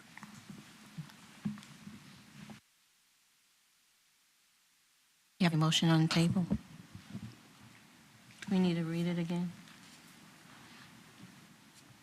Board Member Slingluff moved, and Board Member Dr. Brittingham seconded the motion to add a discussion on the topic of an annual climate survey for a potential vote on the April 11th, 2024 school board meeting. We ready to vote? Board members, please vote.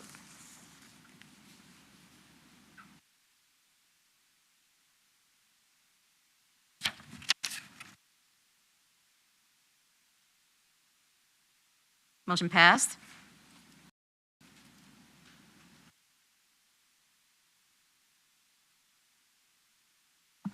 I had two additional items from the second email that I sent to you 2 weeks ago. One was in regard to the Department of Education report, which was released on, to my knowledge, February 23rd, which addressed the ATSI schools and the TSI schools, Mac Ben Junior Elementary and also John F. Kennedy Middle School. I would like to add, so here we go. I move that the DOE report be placed on the April 11th, 2024 agenda for discussion and action. I second that motion. I'm sorry, would you repeat that one more time?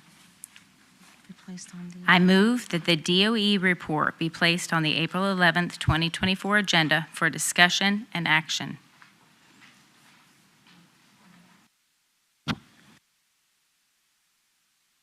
Oh, has it been Check about this seconded? information right here. I did see that information, but I would like to have an engaging discussion about it, a presentation from staff about the process, more than just reading the information that was provided tonight.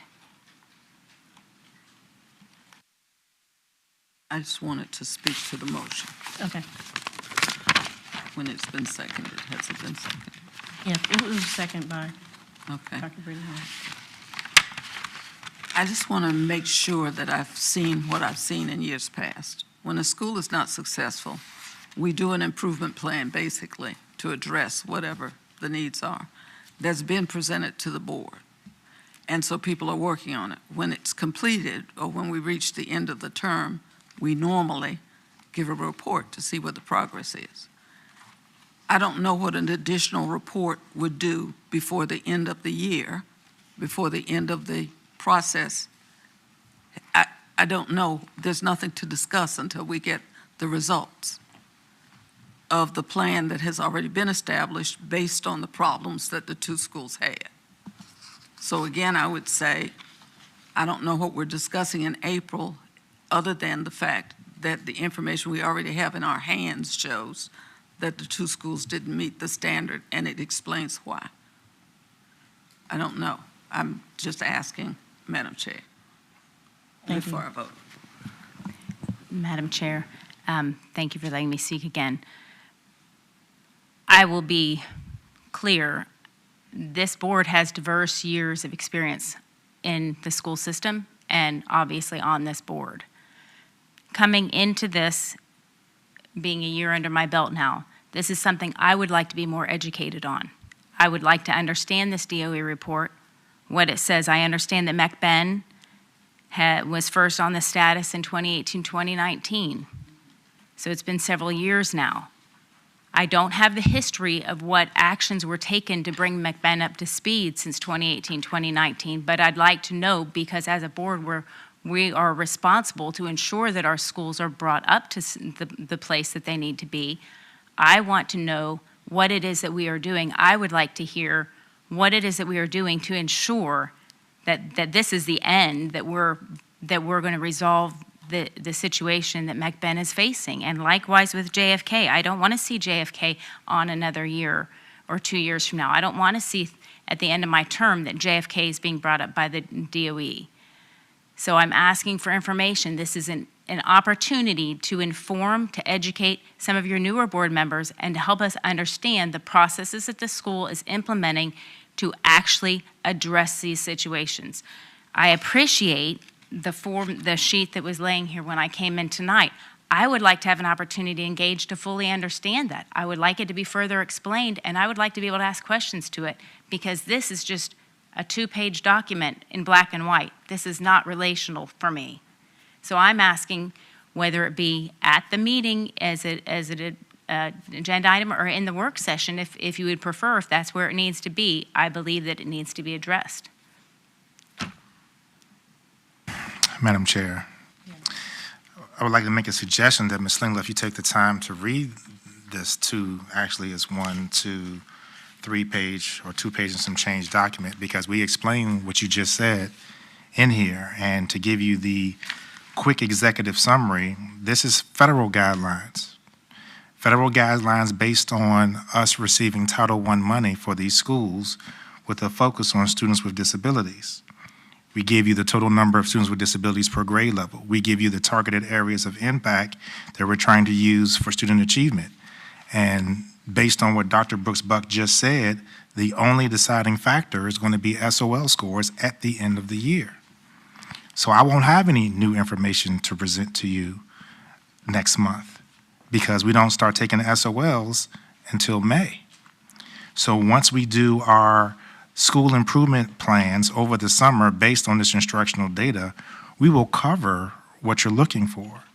But you also have to understand that this will also be based on retakes. This will also be based on any students, since it's special students with disabilities, that have extended school year, which means they actually may not test until some point in time in the summer. So my request to you is, please read it. Please read it, and then if you do have any questions, just email me.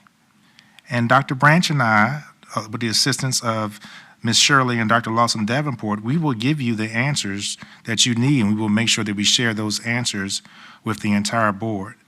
But regarding a report or a presentation, there really isn't any additional information to share with you. Also, because the Virginia Department of Education also has a level of responsibility. They have to do training, webinars, and provide additional resources, because we're talking about students with disabilities. That can't happen until they finalize the budget. So we have to, basically, we're in a waiting pattern here. And, since you asked the question, and I appreciate what you're saying, there's different levels of experience that everybody has. Our top priority is always going to be state accreditation.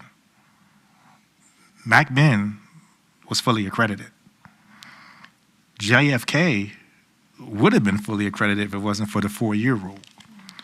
If we could get out from underneath of this, if we decide as a board to no longer take Title I money, and then a lot of resources go away. So there are caveats anytime you take federal funds. And the caveat for all federal thresholds is always higher than the state of Virginia. The reason that McBen was under this from that time period, because of the total number of kids that we had that had students with disabilities in a grade. So if we have 20 kids in a grade and 6 of them fail the SOL, we don't meet the threshold, even though we meet the state accreditation threshold. That's something that, I don't mind verbalizing here to you publicly, but I'm requesting that you read it. And then after you read it, please contact us with questions, because I'll be honest with you, we're not going to have any additional information for a report, because there's no student achievement data yet, because SOL tests haven't occurred. I will retract my motion, but I would like to make sure that it's clear, because it almost, the approach I asked for information 2 weeks ago and found this on the dais tonight when I came in, already prepared to ask for a report since I had no clear timeline as to when we would hear anything. So I appreciate your request to read it. I will be happy to read it. I wasn't going to read it during the board meeting. I will be sure to send in questions after reading it. I will retract my motion at this time, and I will follow up further as needed. I do have one additional request that I put in the motion. I would like to have more quarterly updates on the schools. I think that there are opportunities to not only speak to the excellence in some of the schools, not just the good news report, but the academics and the achievements in it, as well as the challenges that our schools are facing. So we know, it's just like any other budget. You set a budget for the year. If you don't assess it from time to time to see whether you're meeting those numbers or whether you're falling behind or whether you have overage, it's harder to maintain. It's a progressive thing. So I would like to move that we have a discussion at the April 11th meeting, an agenda item, to discuss a quarterly school update report. I move that a quarterly update report be placed on the April 11th, 2024 agenda for discussion and action. Second it. Yes. We just explained that testing is done at certain periods. I'm interested in knowing specifically what you're looking for what would be in the report each quarter if they're tested in May. Sure. Well, I placed it in the request that I put, and I can read it to you if you would like. But I will just be clear and honest with you. I am on a quest to learn, and I have been at the VSBA meetings. I have sought out other trainings as well, and I will continue to do so. But I did take the liberty to visit the General Assembly, and I had the privilege of meeting with Lisa Coons, Superintendent Lisa Coons. And as I sat down and talked with her, these are things that she recommended that we should be receiving on a quarterly basis. So I would be happy to read the information that I put forth. What did she recommend that you get every quarter? I'm sorry. When did she recommend I'm that sorry, we get a Madam Chair, report? we're inappropriate. I'm sorry, Madam Chair. I just wanted to know what specifically we were looking for in the quarterly report that Dr. Coons recommended. Let me find that document. I mean, this was not supposed to be a discussion tonight. This was supposed to be a topic that we add to the agenda, which is what I was trying to do. So, Know what it would involve. Before I said no, I want to know what it would involve, because I might be wrong. It might be some good Well, information. I need to find my email that I sent out. Again, I put it aside because I knew it was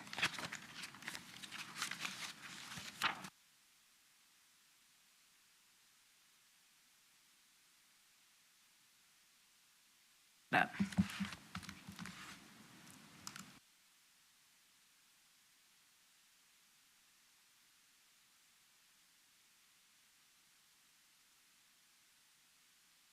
She said she withdraws her question. Thank you. So, Question then.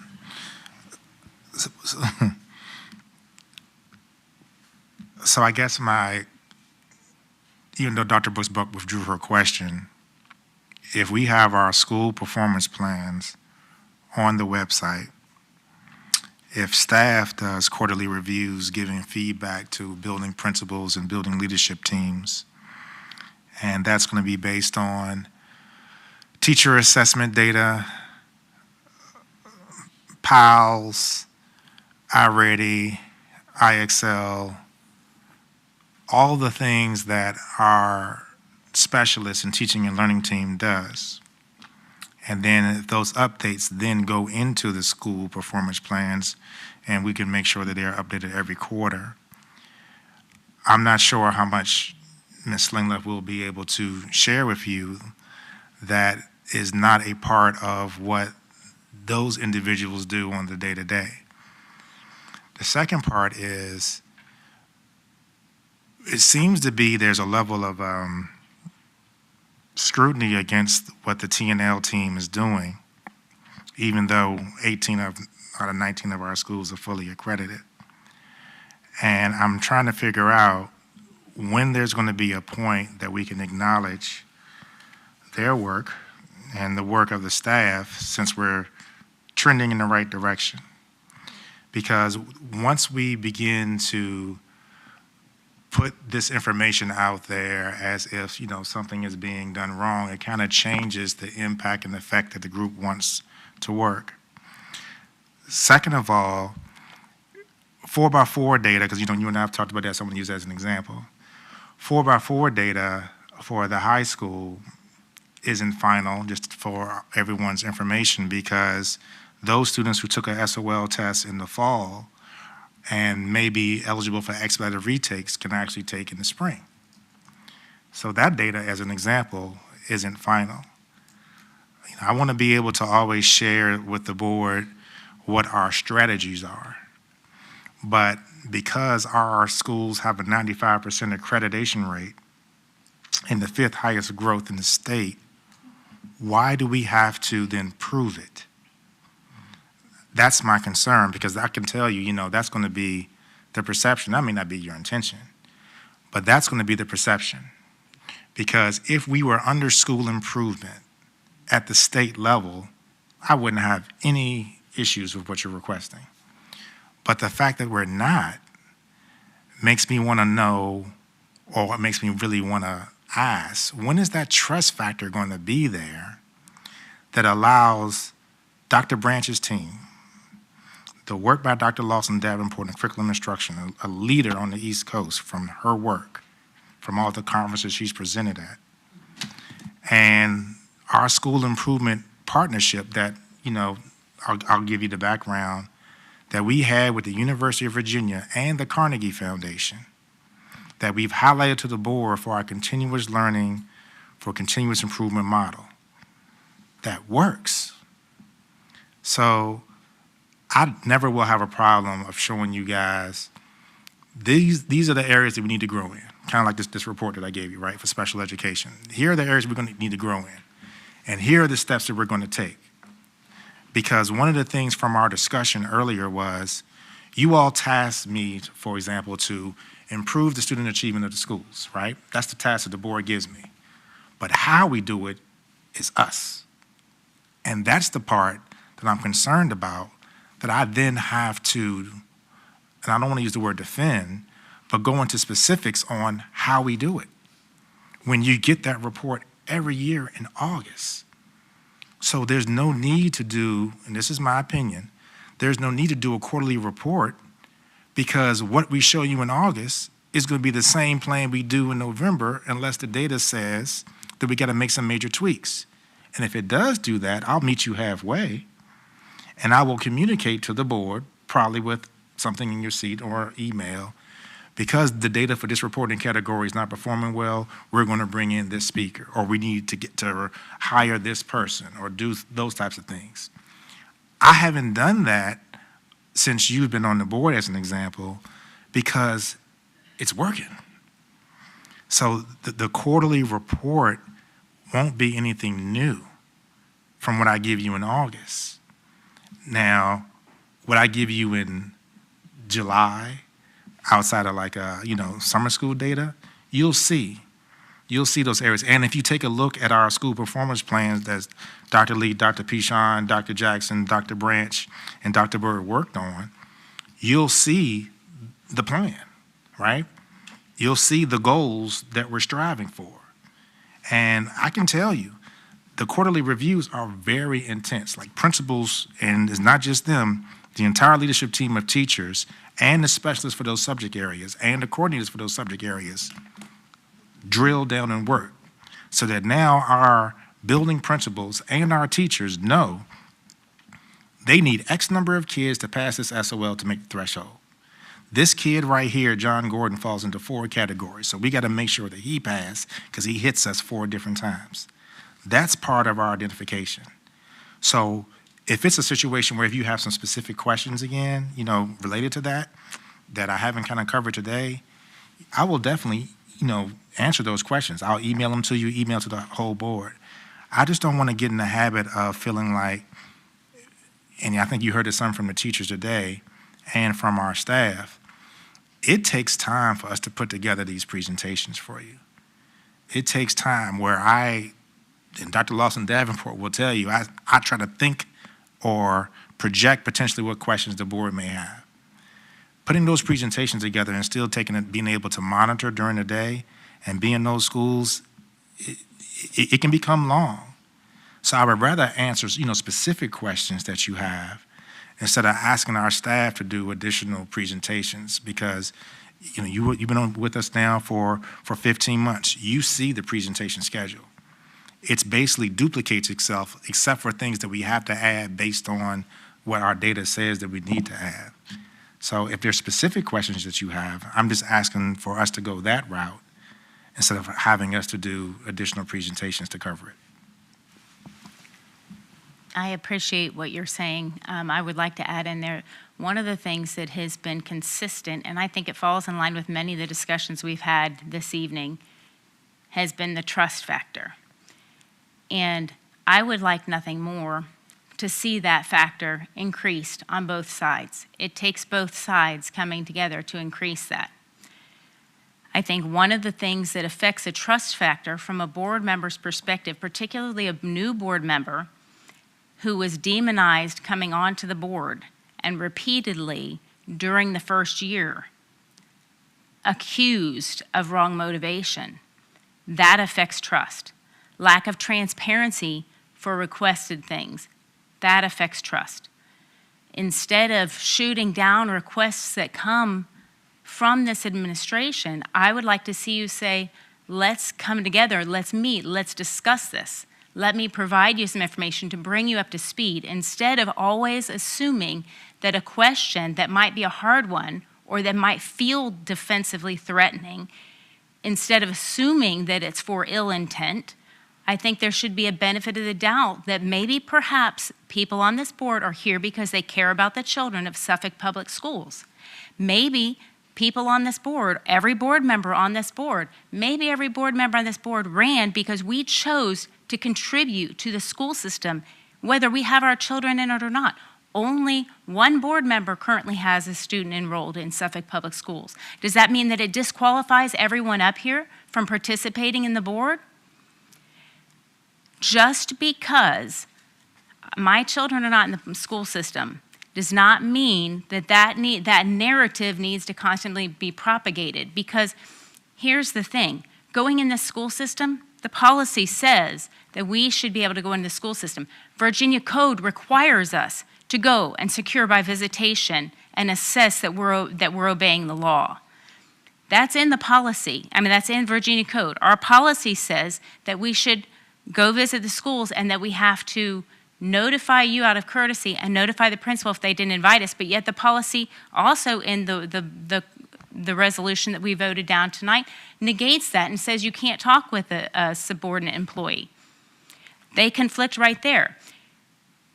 The propaganda that's gone forth about this board and about those who have opposing ideas does not foster trust in this relationship. So I think that needs to be addressed. We have been repeatedly asked over the course of this year, how do you represent the school system in the community? I think it needs to go the opposite way. How are you and your staff representing this board in your school system? If I can't go into the schools to see firsthand, if I'm not actively engaged firsthand, it's difficult to go and represent. I would rather the narrative that I'm putting forth in the community about the schools to be my narrative because I experienced it firsthand through a relationship, not because I was told this is how I'm supposed to speak to the community. I'm not a community engagement person for Suffolk Public Schools. I'm an elected official who was hired to be the mouthpiece for the people of Suffolk in my Chuckatuck borough to come back and to speak into the community of the school.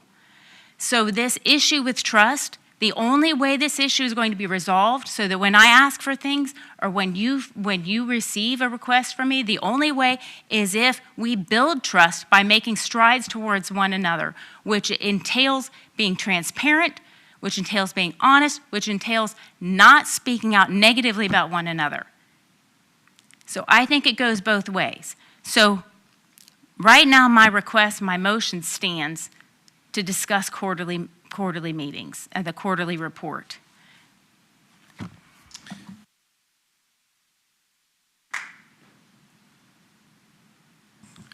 I appreciate you saying that, Ms. Slingluff, because, you're right. We've made attempts.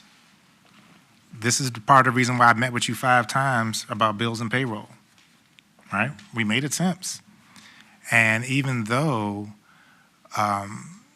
you didn't agree with the final answer, so it's not about anyone putting any disparaging comments out.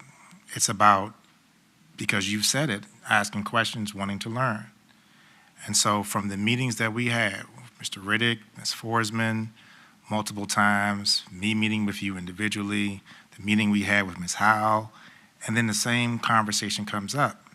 And if you remember, one of the things that we talked about was, okay, yeah, we'll open up, additional categories and descriptions on bills and payroll, right? Because you had asked for more transparency. That was our olive branch of making that happen.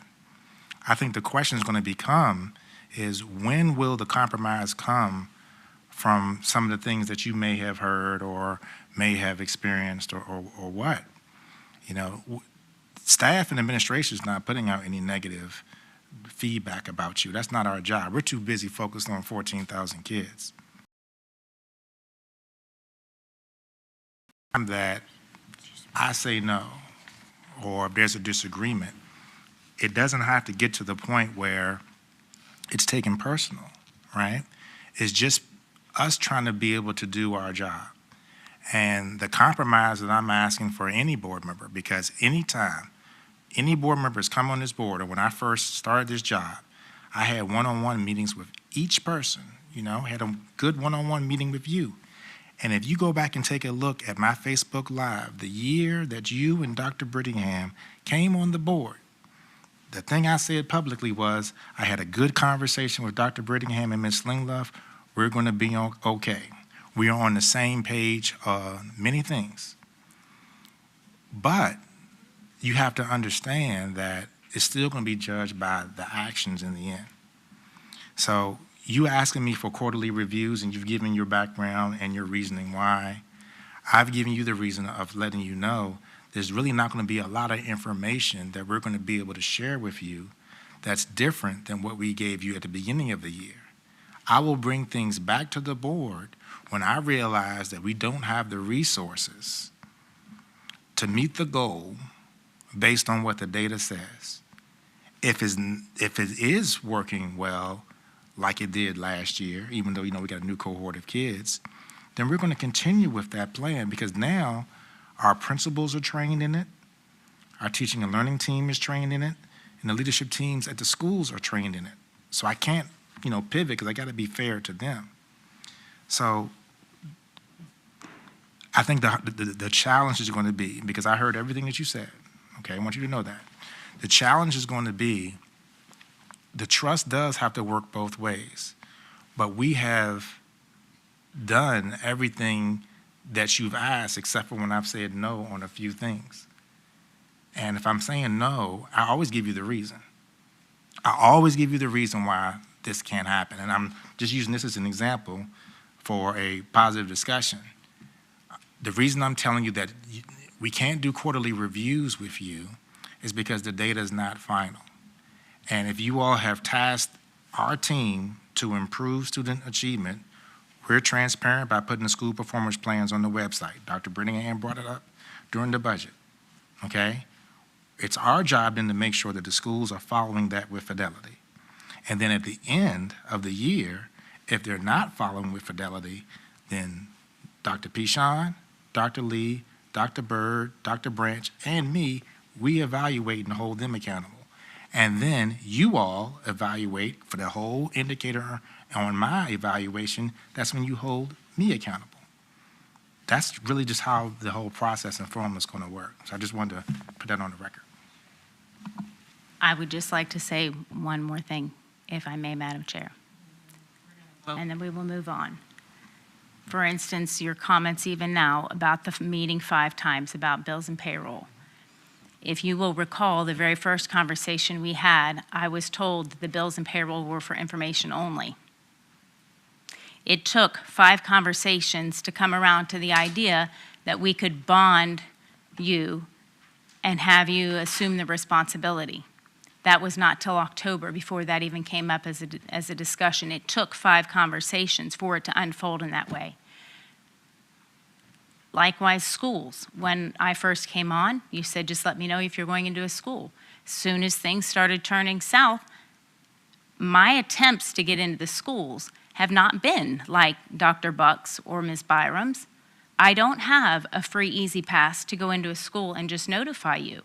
When I've tried to do it the legitimate way of saying I would like to come back in a couple months to see a school, I've been told that that this was a courtesy tour of the school that you had. This is not, we don't operate like that. I think the practice, well, no, it's not to necessarily meet with the principal, to let him know I'm coming. When would you like me to come?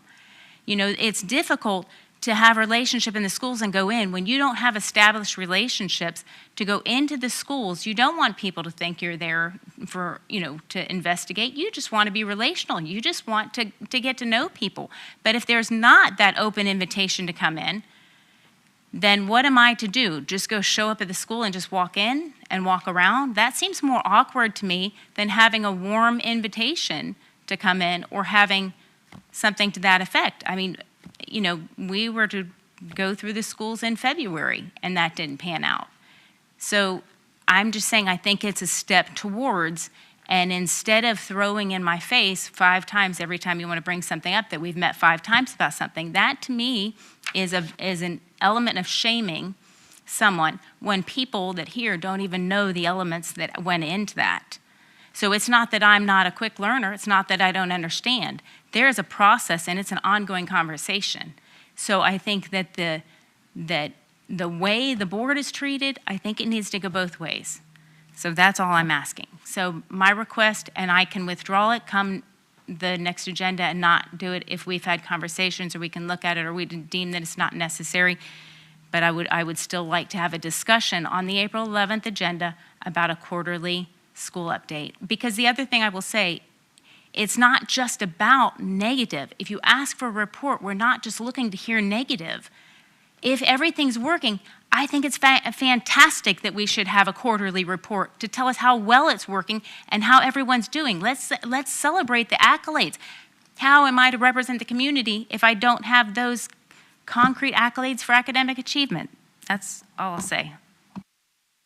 Madam Chair. All right, I'll be quick. Okay. I'm really kind of tired of my name being thrown around. When I go into a school, I respect the superintendent. I follow the rules. I call him.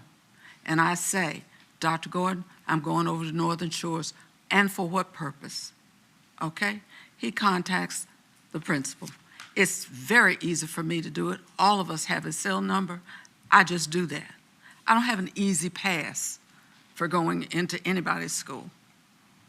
I do the same thing that everybody else is asked to do.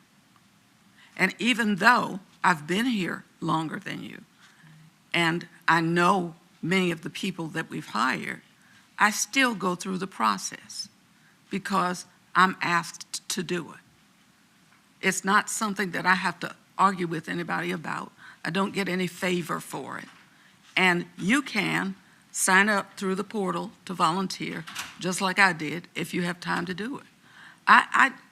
I'm really kind of tired of that, and I just needed to say that. Thank you very much, Madam Chair. I'm through. Are we ready to vote? Can you clarify the motion, please?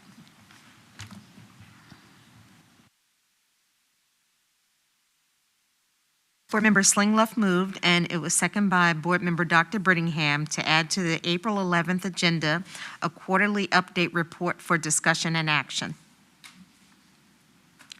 Okay, are we ready to vote? That is not clear. Okay. It's to discuss a quarterly. I'm not asking for a quarterly report on April 11th. I'm asking to discuss that the board talk about requesting a quarterly report and what that would look like. It's a board discussion, not a directive to the superintendent. Okay.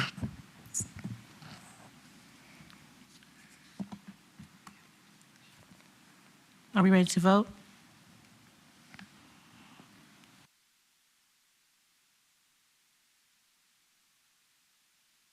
I'll reread this to make sure I have the right Absolutely. information.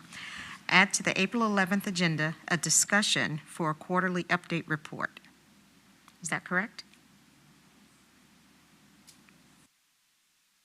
That's correct? Add a discussion. Quarterly report. Is that what you said? Let me read it again. Add to the April 11th agenda a discussion for a quarterly update report. Yes, thank you. Thank you. Board members, please vote.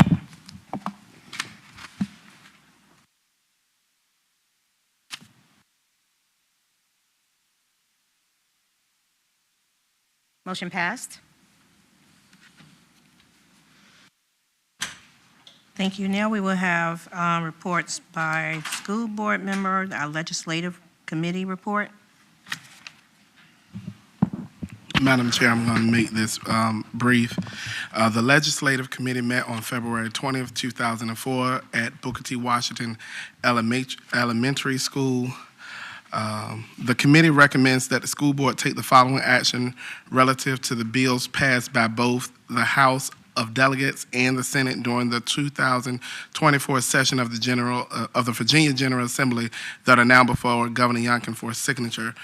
We recommend that we support House Bill 355, support House Bill 498.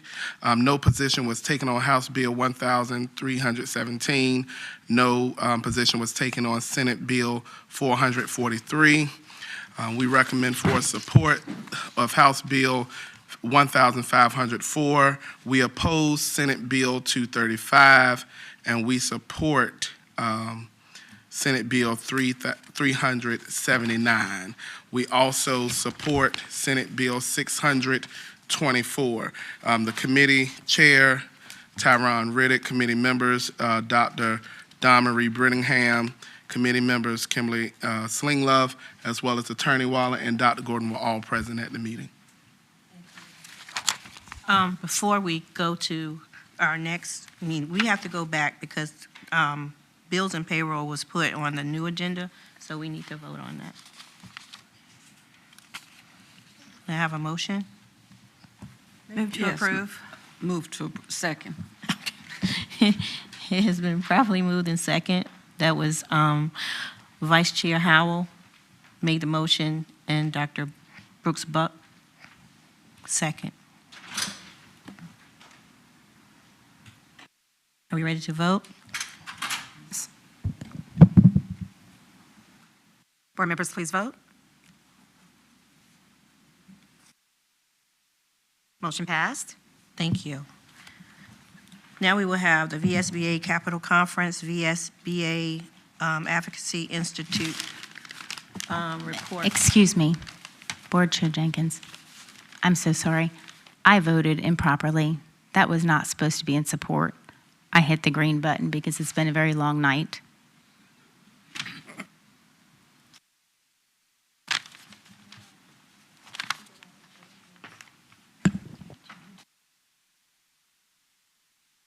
What can happen is that the clerk can reference in the minutes the statement made by Board Member Slinglove.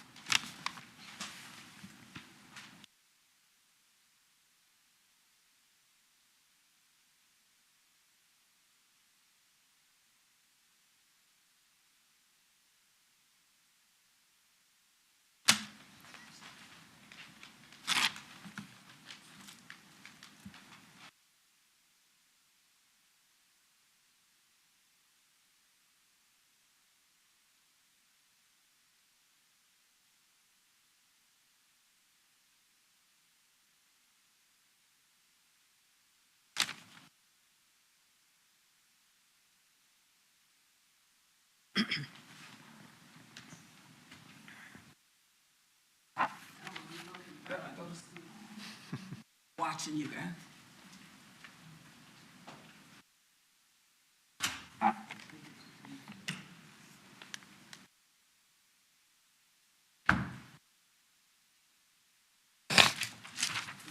Okay, thank you.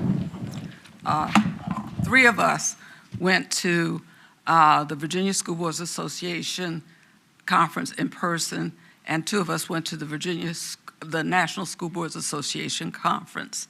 Mrs. Byram attended remotely, and so I'm just giving you an update on what we did. And one of the things that the chair asked is that if we use school systems resources to attend conferences, that we tell you what we did, why we did it, and what we learned from it. So this is what this is all about. So that's why your names and all that information is up there. And I'm going to count on my three counterparts who attended either virtually or in person, just in case I left something off. Okay? Didn't say okay, but that's okay. All right. The conference and the participants at the conference, this is the National School Boards Association conference, and Mrs. Jenkins and I attended that conference. The participants from all over were from all over the United States, Washington and Washington, D.C., in Washington, and from some of the U.S. territories.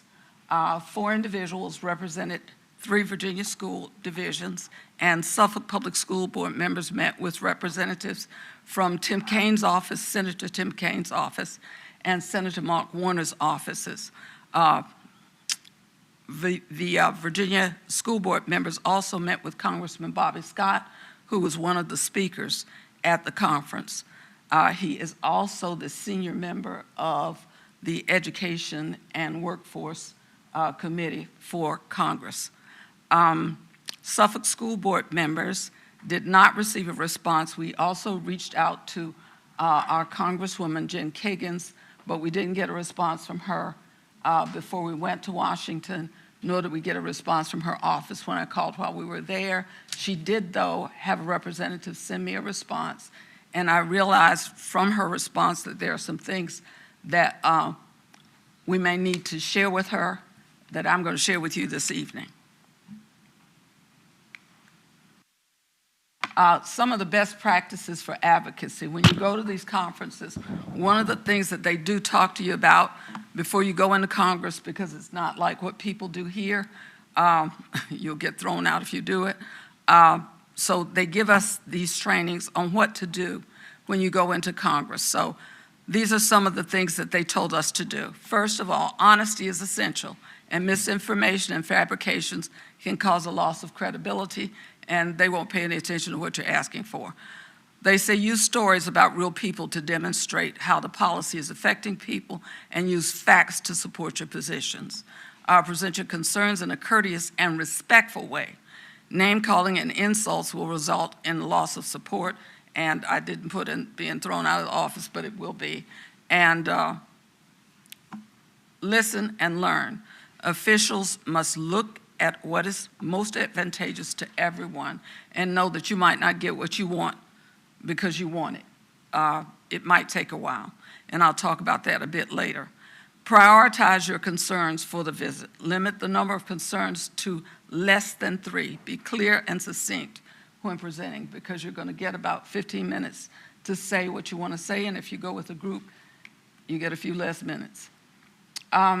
These were the legislative priorities from the National School Boards Association, and these were the things that we presented to, some of the things that we presented. Either we knew that the school board supported it, like nutrition. We knew that, and special ed funding.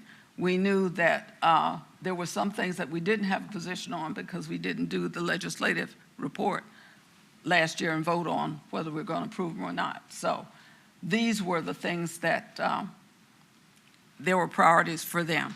Prioritizing student health and well-being, securing full funding for the Individuals with Disabilities Education Act, that's the idea, advocating for continued title funds, promoting equitable access to technology and technology education, advocating for student nutrition and funding needs, and promoting protection, accountability for the use of public funds. At the Virginia School Boards Association Conference, Chair Mrs. Jenkins attended from the Cypress Borough, Vice Chair Mrs. Howell attended, and I attended. And as I said, Mrs. Byram attended virtually. The training and workshops there. Senator Mark Warner did join us there, and he had some very positive comments about public schools in Virginia. We had several workshops, but I think all of us, and I'm going to ask my peers who joined me to make some comments here as well, all of us were in really a state of shock, I would say, when we heard the vaping results. There was a scientist there who is a professor at Virginia Commonwealth University, and she presented information on vaping. And we thought at the time that we were all listening that if we could possibly get her to come to this area and maybe present at one high school at a location that was good for everybody, that parents would need to hear her, parents and students, because there's so many chemicals in the vaping, whatever they use, that are doing damage to our children and to their brains. And if you are a parent or someone who has a relative who's using that, her indication to us is it's even worse than smoking regular cigarettes. So this is something that we thought you might want to hear. There were other speakers, but I think that one was the one that got to most of us. Now, Mrs. Jenkins, Mrs. Howell, or Ms. Byram, were there any others that you thought, am I leaving out anything? Great. Okay, the chair and the co-chair had to go to chair and co-chair training, as you do at the conference. And I went over to Congress to talk to our representatives. My senator now is Senator Emily Jordan, and I have to be perfectly honest with you, the Jordan threw me off because I'd seen all of Emily's signs, and I've known Emily Brewer for years, and I didn't know she had remarried and her name had changed. So when someone approached me and said I could get in to see her, I did. So I went in to see her and talked to her about our concerns, some of our concerns in this area. I talked with Senator Mamie Locke, who's from Hampton, Senator Louise Lucas, and of course the Speaker of the House, Don Scott. And the legislative priorities from VSBA, or the Virginia School Boards Association, local control, and we are an elected body, co-equals of the city council. They give us money, but they're not over us. So we need to make that clear to anyone who needs that information. Labor relations were a concern. School safety, funding and budget, school infrastructure and modernization. And I thanked all of our representatives for the $15 million that we got in the grant. Employee shortages, charter schools, and school choice. We talked a bit about school choice earlier today, if you were here for our earlier discussions of what we're going to do with whatever we have, whatever we're left with. But our school choice programs would be our engineering program, our medical science program, our music program, and international baccalaureate program. They would be 4 examples of choice that we use. When we looked at charter schools and school choice, they also talked a bit about private schools. And one of the things that came up in the conversation is if everyone has the opportunity to choose whatever they want to do when it comes to educating their children. But when it comes to spending public funds, that's when we get sticky. So if you're going to spend public funds, the discussion was, then the teachers and the employees who work at the school should have the same credentials as the people are required, as the folks who work in public schools are required to have. So this was a conversation, and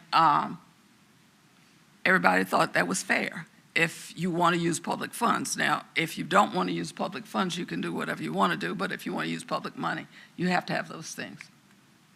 Okay? Now, specific needs in Suffolk, and this is one of the things that I thought was critical, and I've been talking to Congressman Scott and Senator Kane and Senator Warner about, and anybody else who would listen. We have some needs here that are unique and just unique to our schools, not just unique to our school system, but to school systems all over. And so I'm going to talk a bit about that. Underfunded special education services, teacher shortages, nutrition, infrastructure, and the purposeful spread of misinformation. Misinformation is really a problem for us and for everybody else in public schools. People take a little bit of information and spread it all over, and they really don't understand. And I can give you a personal example. This week, well, last week, on Election Day, there were people at election places in my borough passing out information, trying to recruit people to run against me, but the information that they were passing out was misinformation.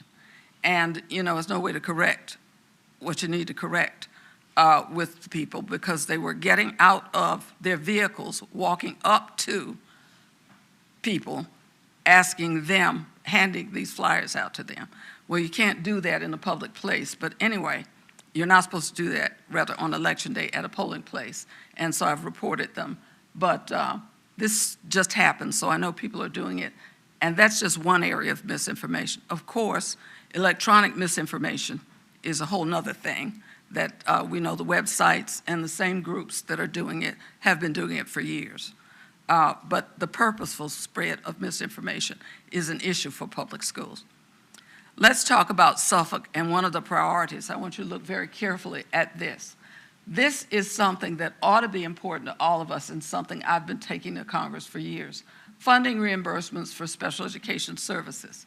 We want to educate our children, and I gave you all an envelope on your desk. Everybody has an envelope on his or her desk that has "do not open till now." Would you open your envelope?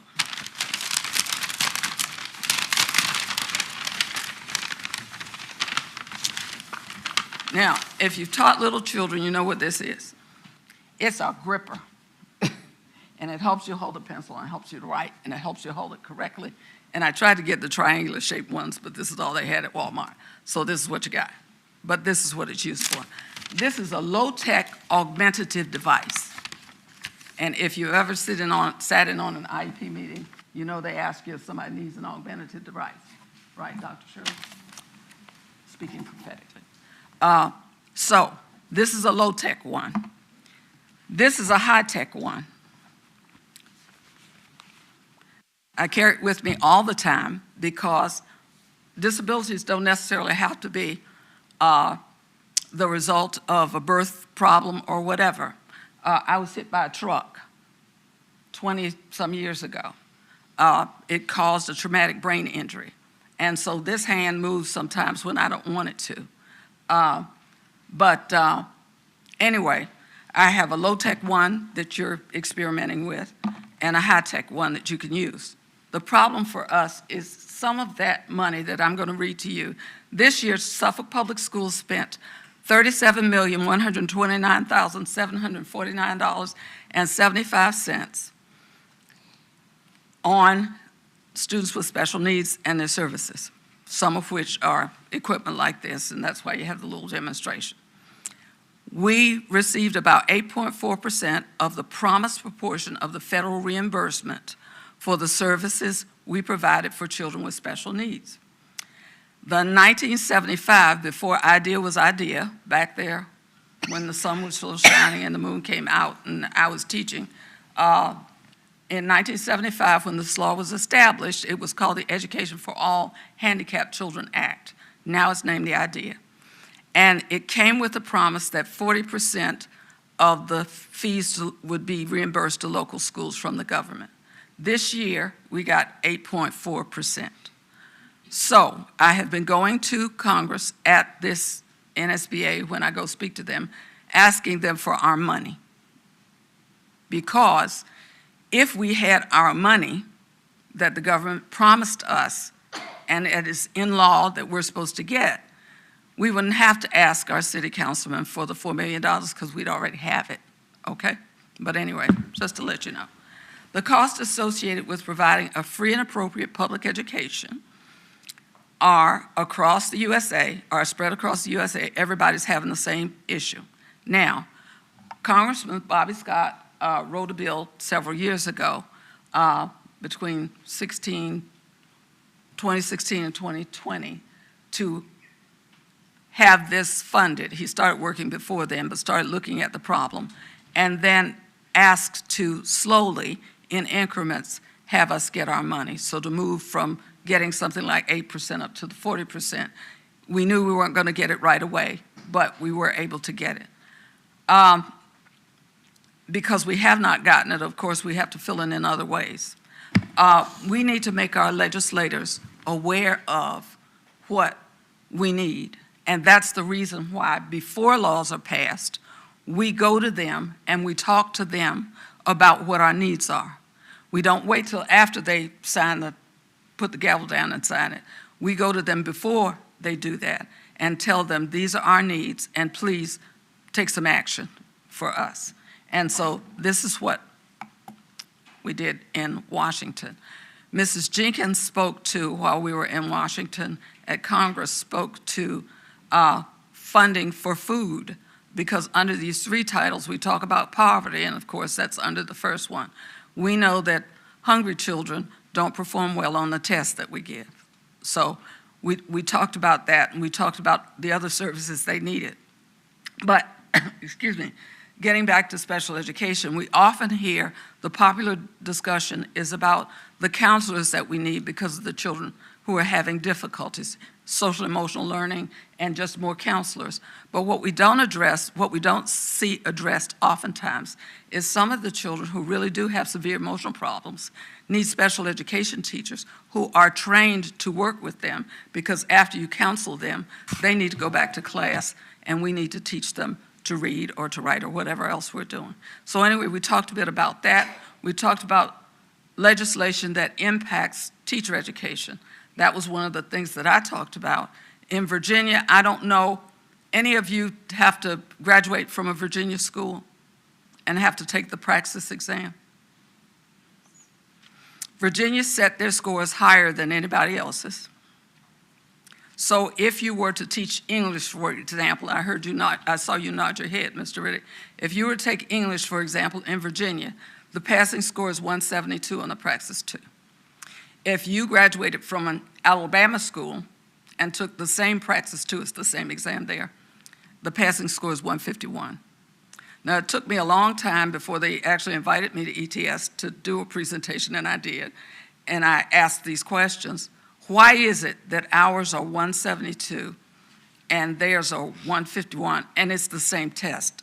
As a teacher all this time, a test is a test, and I know what it takes to pass a test, right?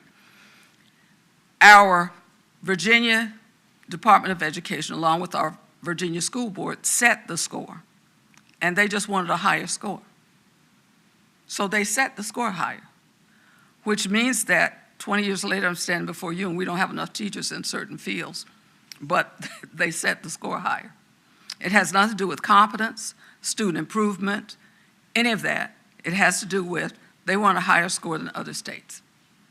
And so they set the score higher. And they probably at that time didn't need the teachers in the fields where they set the scores really high. And so what can you say? Anyway, Suffolk has to recruit. We ask that we be able to recruit and retain high-quality teachers and instructional leaders. And when we talk about teacher training, I'm going to talk about this a little more, but when we talk about teacher training programs, they report to the government database under Title II. So you can see which schools passed, which schools failed, but when you start to compare state by state, remember that you can have a pass rate of 100% in Alabama, but they got 151 on the Praxis 2 English test. And the pass rate in Virginia was 172, okay? Now, sometimes you don't know how it affects you, but look at this. The misapplication of results from student assessments is of concern for everyone, and I'm sure that's one of the reasons that our staff doesn't give partial information if we're taking a test like the PALS or the Praxis or the PALS, or the SOLs, because they're given at certain points, they're criterion reference tests, and they're given at certain points, and then you can reteach and the kid can take it again. So there are different kinds of tests, and we'll talk about that in a minute. In Suffolk, the inappropriate use of criterion reference test, which is what the SOL is, and using those scores as predictors of student performance can serve to discourage teachers and students. And I think we pretty much saw some ways that we can discourage people who are doing a good job. Unfortunately, the release of such information can be used by unscrupulous media outlets that don't know what they're talking about, or for researchers who might or might not be using it inappropriately for some unsavory reason. We don't know. But I thought I'd look at what jargon meant, because as we go and talk to politicians and to other people, we tend in education to speak in education terms. And a lot of times when you're talking to politicians who are not educators, they don't know what you're talking about. So as you look at this information that's on your screen, the NAEP, the National Assessment of Educational Progress, the results are reported on a screen on the national report card. So you can go and find this. These are just screenshots. So this isn't something that I cooked up or did. I thought I'd look at the definitions of what things mean. So for a student who is in 4th grade, who's taking the 4th grade test in reading, basic means that you have a sequence of categories, you have a sequence or category events for literary text, or you determine the relevant meaning of familiar words using context from a section of an information text. That's basic. Advanced means you determine the meaning of non-literal phrases and distinguish the theme of a text, okay? Now let's look, and on the other side you can see that NAEP uses basic, pass, proficient, pass, advanced, pass, okay? But if you look in the corner, and this is from the NAEP, from the National Report Card website, so it's free information, it's not hidden, it says that the National Assessment of Education Progress Proficient category does not signify being on grade level, like state assessments, which often align a state grade level expectation. And NAEP achievement levels generally are distinct from those used on state assessments. So when you listen to people who do presentations on reading and how kids are doing on reading and what they're doing, please pay close attention to what you hear, because people will talk to you about what they're doing. Now, this is from the SOLs, the 4th grade. You saw the 4th grade with the National Assessment of Educational Progress. You saw the 4th grade. This is the 4th grade SOL. Same thing, what below basic means, that's you fail. But on this one, if you get basic, you fail as well. And if you look at these criteria, they are just what teachers, a criterion reference test is what the teacher taught you in class, and you have a test on it. And so if you look at these are described totally different from what you saw on the former screen. I won't go over there because it's 11:12. But anyway, I want to go over this because I think it's very important. The myth of Virginia's terrible, horrible, miserable, very bad scores, what really happened, okay? The truth is that the scores were about 0.5% lower on the post-COVID-19 test in 2022 on the National Assessment of Educational Progress. That's one half of 1% in reading and in mathematics. Given the worldwide pandemic, more than 1 million deaths in America, and horrendous school shootings, American children performed well. With the supports provided by the state and federal government, we should come out of this all right. An added caveat may be that Virginians may learn some lessons about the impact that schools have on child care and the economy. Closed schools had a devastating effect on America's workforce. And this is what I want to show you. In 20 years, 3 points up and 3 points down, Johnny and Joni can still read the disaster that really didn't happen. And I want you to look very carefully at the second slide, because if you look at the second slide, you will see that in 1992, and the top is small, but again, these are just screenshots from the National Assessment of Educational Progress. You can find it yourself. If you look at it, in 1992, the national average was 217 on this test. In 2022, the national average was 217 on this test, and the highest they've been is 220, okay? These national averages. and that's fourth grade reading. On the eighth grade reading, the same thing is true, 260 to 260. When I share this with politicians, our legislators, I want them to know where Virginia is. If you look at, and so when we hear about Virginia and how terrible it is, understand the effect of politics as opposed to real data, okay? Virginia scored in 2022 214 on this test in reading, fourth grade reading, and the national average was 216. These are achievement tests. There's a difference in a criterion reference test and achievement test. If you look at the one on the left, you will see that only 8 states performed significantly higher than Virginia at 214, and only 8 states scored significantly higher than the national average. And they do states and Department of Defense schools, Washington, D.C., and Puerto Rico on this particular assessment. Students in only 5 jurisdictions had higher scores than Virginia in mathematics. Virginia's was 236, the national average was 235. These are achievement tests. Virginia's 8th grade scores were even better. Only 4 states scored significantly higher than Virginia, and Virginia was at 260, the national average was at 259.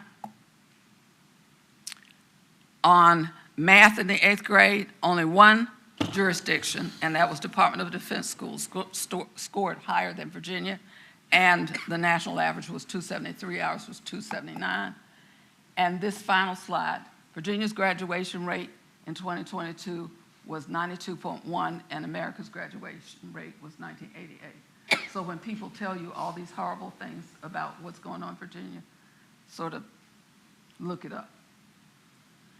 It's free information, it's out there. Thank you for staying awake, okay? And it is 11:16, I'm done. Thank you, Dr. Buck. That was a detailed presentation. I appreciate that so much. Make a comment. Yes. You know, we pay for people to go to conferences, right? Mm-hmm. And this is what we get. Mm-hmm. A report like this is what we need to hear, because this is what helps us to know where we stand. Yes. And we're getting our And money's we're getting worth. our money's worth. Thank you, Dr. Buck, Mm-hmm. for doing all of that work. Thank you. And continuing over the years. Yes, ma'am.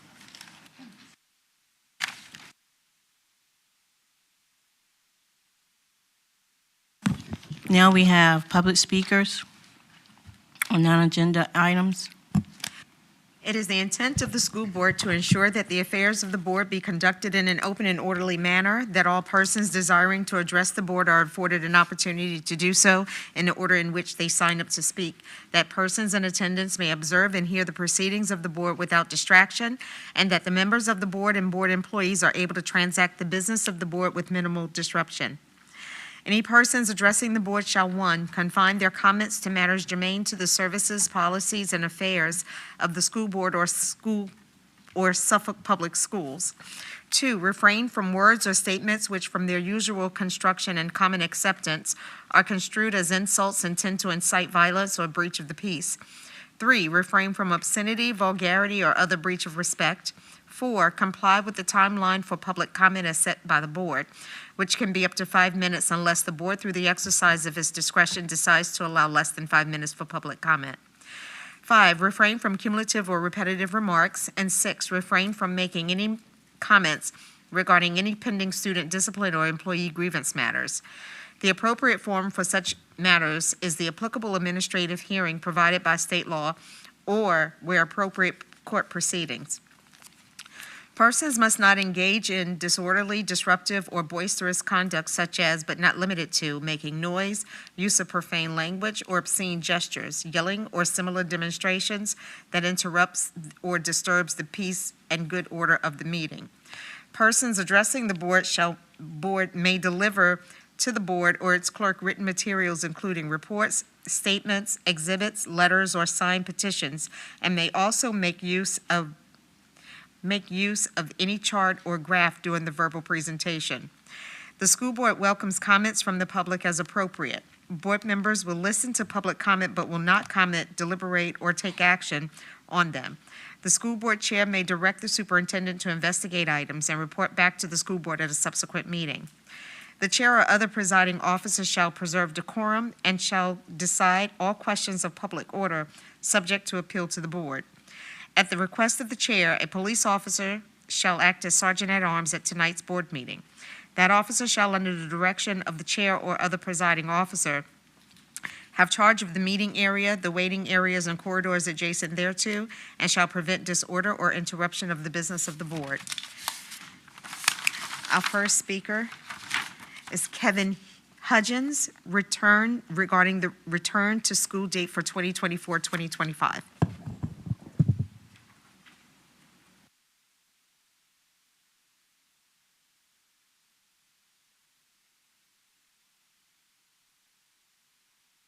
Good evening, board members, Madam Chair, Vice Chair, Superintendent Dr. Gordon, other guests.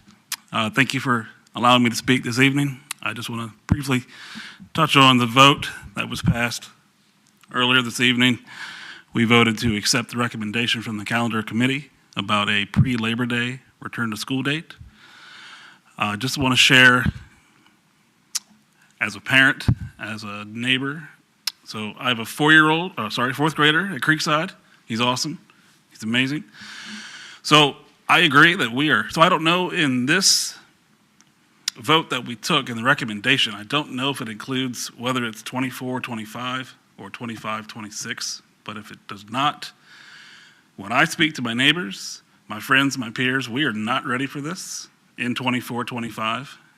It is 5 months away from tonight that we are expecting a major change to a lot of people. I have no problem with a pre-Labor Day return, but I think we are rushing.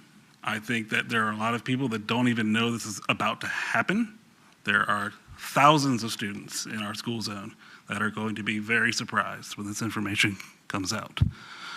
So I just want to reiterate, Board Member Riddick, Brittenham, Jenkins, and even you, Superintendent Dr. Gordon, all alluded to at your town hall meetings. One of the big ones was vacation, right? Pre-planned vacations. As responsible parents, we're responsible for planning around our work schedules and our students' school schedules. And we have done that for a long time. This will be an unexpected change.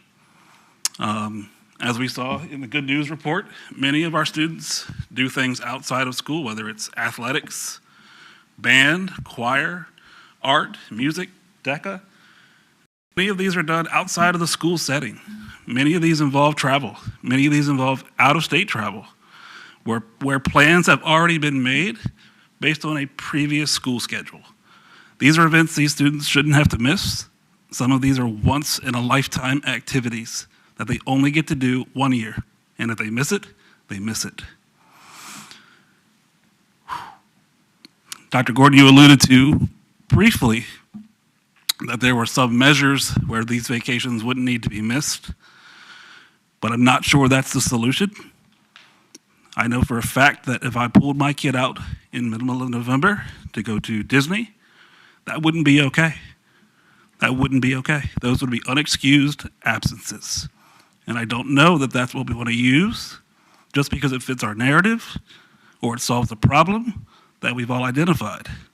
That there are vacations that were planned responsibly before these measures were brought up. So I just ask, as we implement what was voted on tonight, that we just consider, are we rushing? Is 2024, 2025 too fast? It feels like it. On my street, in my neighborhood, it feels like it's too fast. We're responsible parents. We plan around our schedules. These schedules have been the same for a long time. Just to bring it home, I always like to make things relatable so that we remember these are real people. Last August, my son had a major medical event. As a family, we have gone on vacation the last 2 weeks of August ever since he was born. That event almost took his life, and we were not able to go on that vacation. And when my 9-year-old son said, "Daddy, can we go next year?" I said, "Absolutely." And we booked that trip that night. Let's just make sure we're not going too fast. 2025, 26 isn't that far away. We could certainly delay things one more year. Thank you for your time. Sorry I got emotional.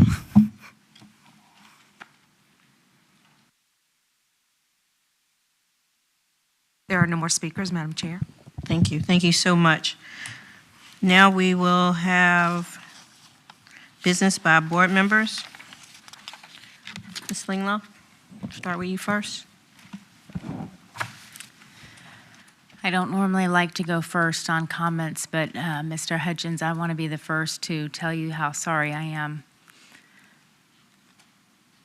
And then I want to thank you for having the endurance to stick it out with us till 11:25, because I don't think many people in Suffolk would do that. So thank you for sharing with us tonight. I would also like to thank the staff for sticking with us. I'm sorry this evening was so late, but I appreciate the work that you all do, and I appreciate your long suffering with us this evening. And I would like to just not take up too much time, but just state that I am honored to be on this board.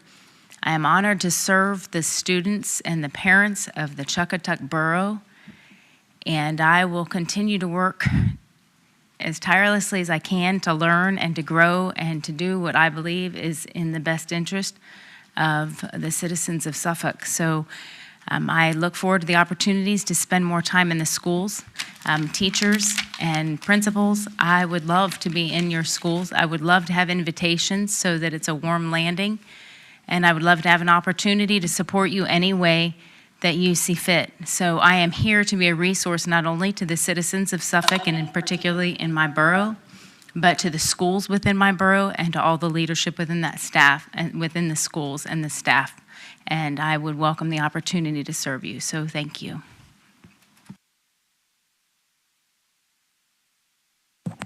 Madam Chair.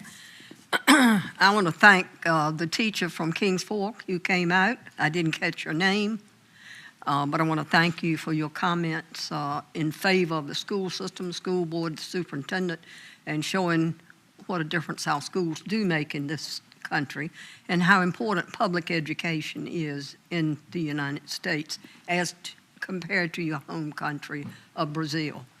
I appreciate your comments. I know you spoke from your heart. A special shout out to Ms. Mooney and her staff and the parents and students at Southwestern for receiving their accolade for their attendance. 90% plus is an excellent record, and I hope all the other schools will meet the challenge.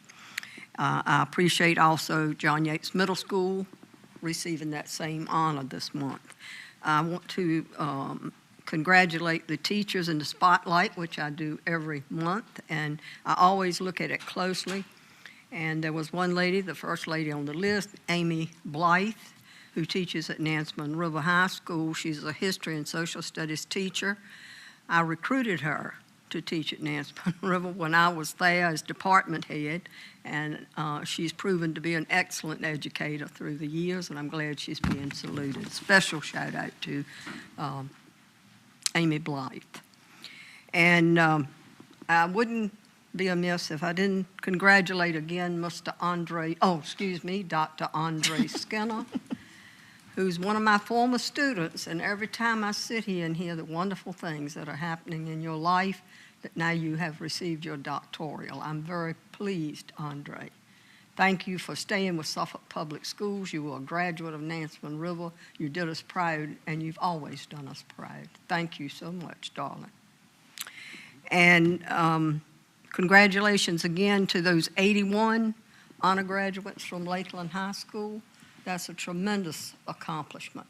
We saw that earlier, much earlier this evening, and we need to remember those good things that those young people talked about. And they didn't get here without a lot of struggle and a lot of good teachers, administrators, superintendents, and all helped to get them there. Staff, And we need to remember that, as well as their parents and grandparents that attended. Thank you, Madam Chair. You. Board Member Riddick?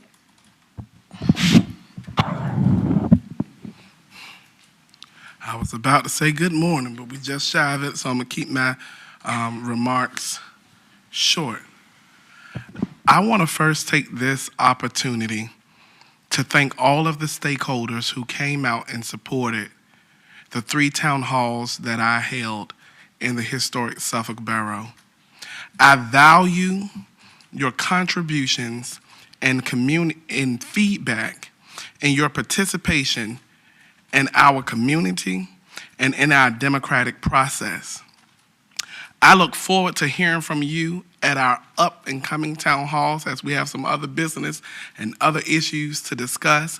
As promised, I am going to be a very engaged board member. You have not seen nor heard the last from me. I also want to reiterate something because I want to make it very clear. Although you see me take action that may not be well accepted or liked by various of others, I support the superintendent, I support the school attorney, and I support the clerk. We may be able to have agreements and disagreements, but that is not a reflection or not as to whether or not I support our employees. I wanted to put that out there so we're all on the same page. When I make my votes, when I make my comments or commentary, there are 3 major factors that I always take into account. One is, how does my vote or my actions impact the successful student achievement of our students? 2, how does my vote or actions impact the success of our staff? 3, and lastly, do we as a school division have the ability to do what I am asking or what I am voting for us to do? Tonight, I had a great opportunity to talk with the representatives from the Virginia Education Association and was able to dispel some misconceptions as misinformation was given to them regarding the motion that I made. No one is trying to catch you in anything. I know I'm not. We had a very fruitful conversation, and some of them actually teach my babies. So we were able to come to some consensus and common ground. And that's what I am here as a board member to do, to have those tough questions, even if it's something that may make people upset. I am here to have those tough questions so we can move forward. Also tonight, I'm closing my laptop so you know I'm done.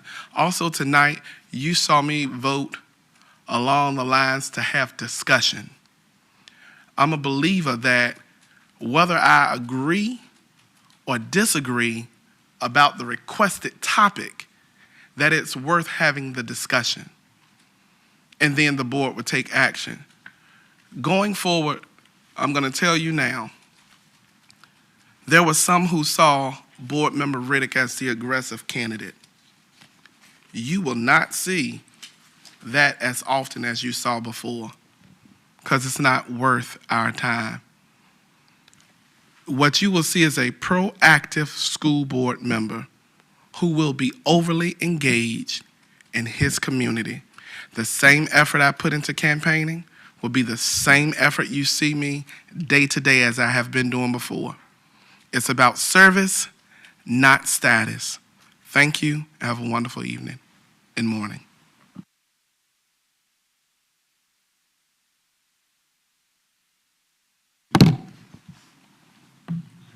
Good evening. I will keep my comments short as it is getting very late. The first thing I want to do is, again, congratulate all of the Lakeland High School honor grads. But I want to talk to not just the honor grads, but all of the senior class that's going to be graduating here soon. keep doing the hard work. Keep listening to your teachers. Go home and do your homework. Keep putting one foot in front of the other. The end is close. Do not get senioritis. You're almost there. And to the families of Lakeland High School and all the high schools here in Suffolk, you're almost there too. Keep supporting these babies. They're going to go across the finish line soon. I want to thank my fellow board members for rigorous discussion tonight. I appreciate the possibilities that having conversations on the dais brings. I know that the conversations are not always comfortable or welcome, but if we want change and we want to do things well, I think we have to be willing to engage in productive conversations. And this is really where it should happen. It's one thing to maybe send emails and have one-on-one conversations, but to have the discussion here on the dais with the 7 of us up here, I think is what we need to be doing every single board meeting we have. So I'm grateful for the topics and the conversation that was brought forward. And I pray that you all have a good evening, and I send the Lord's blessing to you. Thank you.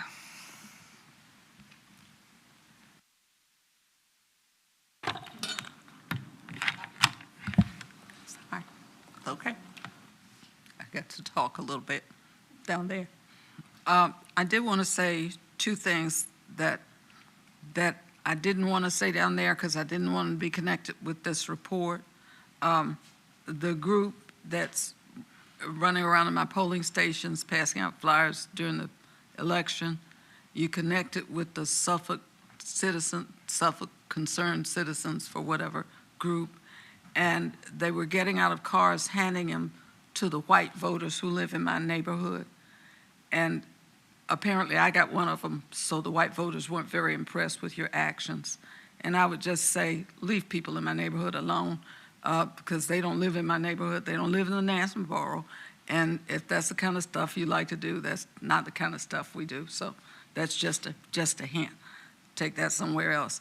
I did want to say, though, at the top of the flyer, it said only 37% of special ed students passed the SOLs. And I do want to make something clear when I talk about misinformation. Kindergarten and second grade don't take the SOLs. Am I correct?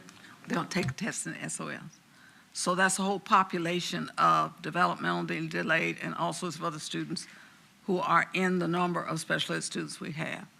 There are 13, and depending on the way you count deaf and blind, there can be 14 disability categories under the idea.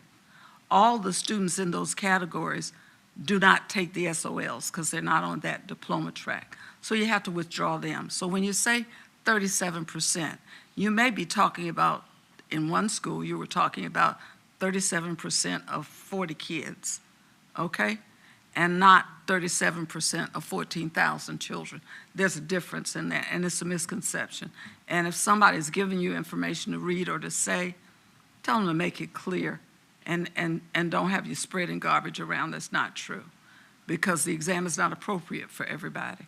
And sped sounds to me as a special ed person like somebody moved their car faster, they sped up.